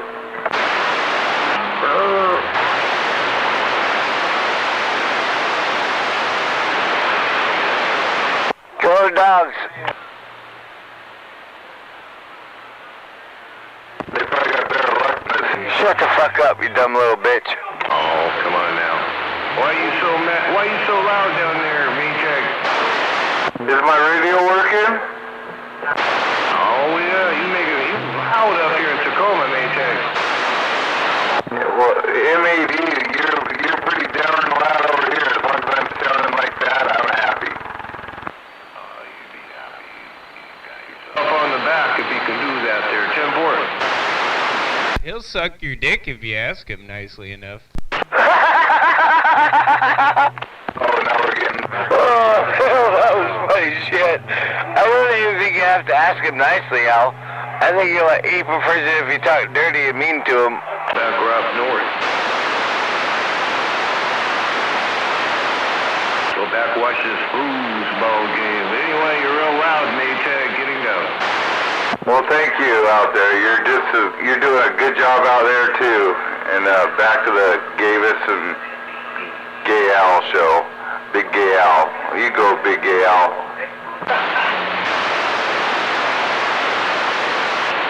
I think he wants to touch your wiener, Al. I know he does, and he's never going to. He sure seems to have a crush on you.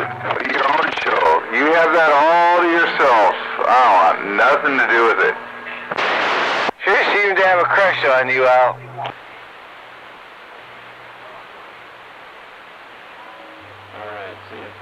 No, it's that Gavis hour that keeps coming up.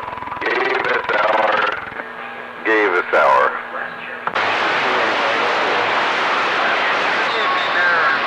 Somebody needs to give you talk back so you can see how stupid you sound.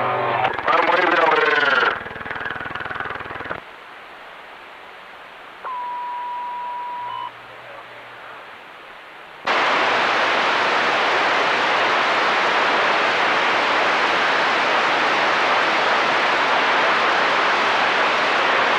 You can keep the dead key up. It's taking the static out for me. It's not really doing anything else. I know. I like the dead key. It gets rid of all the garbage. Yeah, like all the stuff at the bottom of the radio's gone, but I can still hear everybody else. I'm having trouble hearing Maytag through it, but I don't care about it. Yeah, just keep the dead key up, then we can't hear Maytag. I love it. Poor Beavis. Poor Al. I don't know. I don't know why you feel bad for it. Sure. Who's the poor guy? I ain't poor. I'm broke, but I ain't poor. Poor is a state of mind. Are you a pitcher or catcher? Oh, now you're getting personal. I think he wants a date, Al. I don't know why he wants to know. That's for sure. That's kind of odd. He wants more than a date. Working his style over there. He wants to know whether he's got to bend over or he's got to take some Viagra, I guess. I just want to know how Beavis works. I think you're more his type, though, Beavis. Yeah, I'll choke his ass out. How do you go? What style do you do there? Give him the old donkey punch. Fucking A. Take my belt off, wrap it around his neck.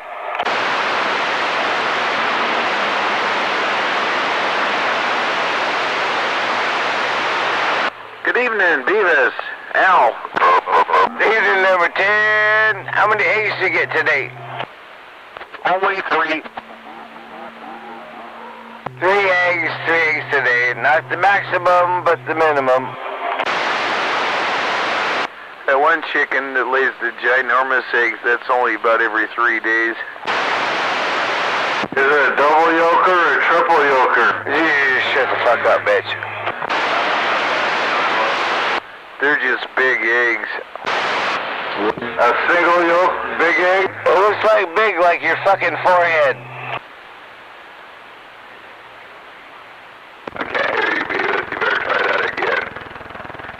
I don't know what kind of mutant eggs he's got going on over there.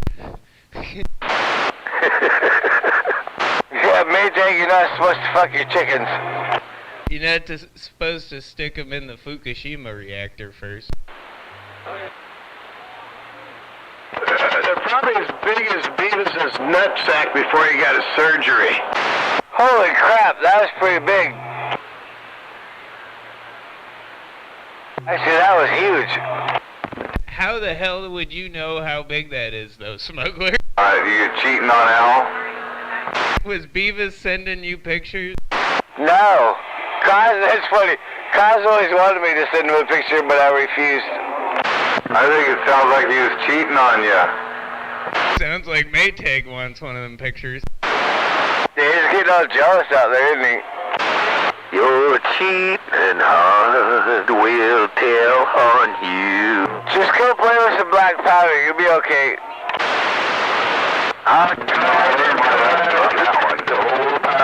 No, you're stupid. You didn't learn anything. I learned a lot. And I learned a lot that you're really stupid, Beavis. I'm the dumb one. You're the one that lets a pile of black powder and fuck themselves up. No, the shit you rattle on about, the stupid shit. I do some dumb shit, but I never blown myself up. Oh, Beavis, that guy's a fucking retard. Right? Oh, what happens if I light this big old pile of black powder? Oh yeah, ouch. Might flare up. Fucking dumbass. It might come bust. Oh, that's the best. On top of the radio. Bigger, aloha. Aloha. Maytag says aloha. Maytag wants a free trip over to Hawaii and he'll give you a blowjob. You buy him a plane ticket, he'll come over and suck your cock. You always got a cock on your mind, Gavis. I just don't get it. Come on, Beavis. He'll buy his own plane ticket. You go satisfy. Oh shit, Al, that's funny. Plane ticket just so he can get a taste of that sweet Hawaiian fucking penis. Better on the gas, better on. Does it taste like coconuts? Friday. Bigger. Get a taste of that coconut and pineapple. One is... I missed something here. I'm waiting at that butter station. Yeah, he's looking for friends, Nato. Please say hi to him so he feels special. Who are you looking for? Oni fruit.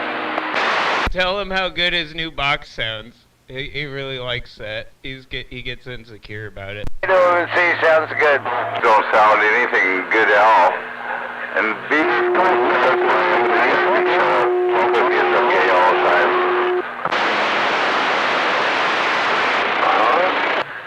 I hear that, Hawaiian Island. I hear that, Hawaiian. Number 40. Number 40. Right about Kauai there. Aloha. Aloha. Maytag wants come suck your cock, Hawaii. Beavis has still got cock on his mind. He says you buy him a plane ticket, he'll come be your boyfriend. Hey, Warren, you're looking good right on the grass like always there. I always hear you key up, no matter where there. Warren, number 40, right on Kauai, right on the Garden Island. Aloha. Hello, Hawaiian Island. Sounds like that warhead stumping both of you. 602, Seattle, Washington. We're trying free break. Aloha. Maytag wants to come suck your cock. Right on Kauai. We got aloha. Beavis wants to... Maytag wants to come suck your cock, Hawaii. 602, Seattle, trying free break. Hey, 13, come on, 01, yo, 13, yo, 01. Yeah, come on. Gasification station, old Beavis and Al.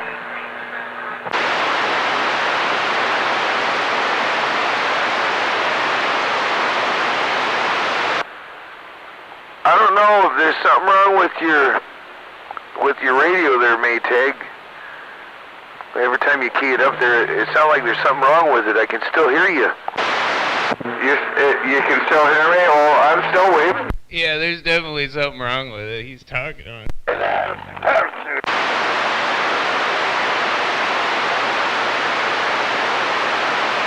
Poor Gavis. Alright, Ro. I think you got walked on, Maytag. I don't think so, Gavis. I think he did. Money. Maytag's walking on everybody. I'm waving out there. Maytag's waving around the band. And getting walked on. Free blowjobs around the band. Getting it while you can on the band. Free blowjobs around the band. Contributes of Maytag. Husky. Down. You might be able to recoup to... God damn it, I don't like being walked on by Maytag. I'm having issues. I'm glad to see you made it through. Well, you're not, Beavis. I mean, you might be up in Seattle, but not down here. I know, not local, but god darn it. Hey, some days I'm a little loco, senor. Introduction.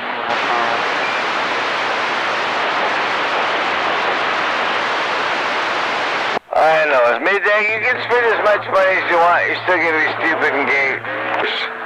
And go satisfy. Yeah, he'll just be louder. Right, you're just a louder dumbass. That's about it.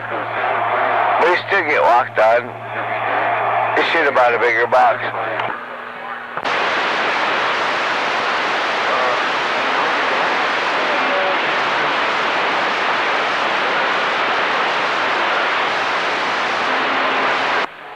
I used to have a bigger box, but she done packed up her stuff and left a long time ago. Shame on.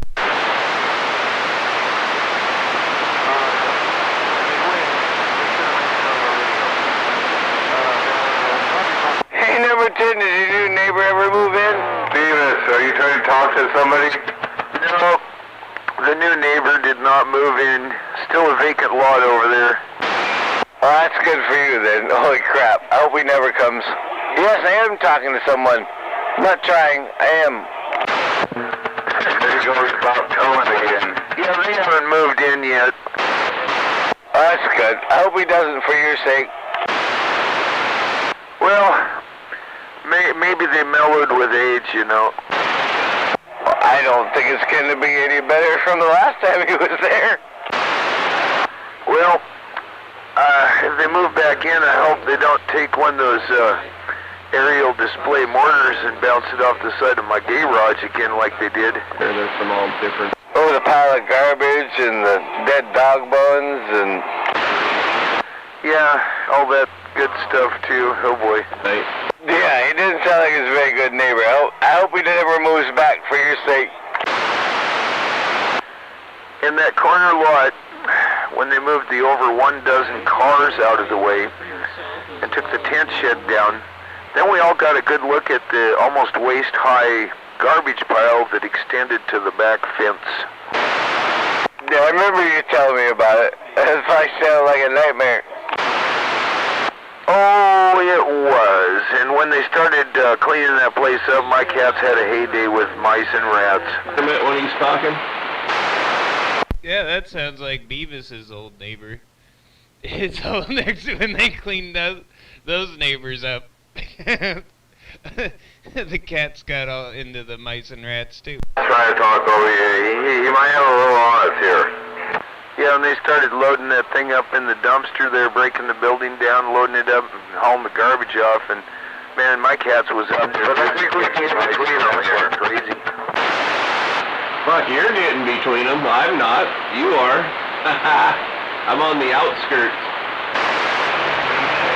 Just remember, if you got an old abandoned building or a big pile of garbage, them rats and mice love that stuff. Yeah, they love piles of trash. Even the possums like the piles of trash they can eat and never have to leave home. Hello, 1, 2. 1, 2. One, two, mud ducking. Bye-bye-bye.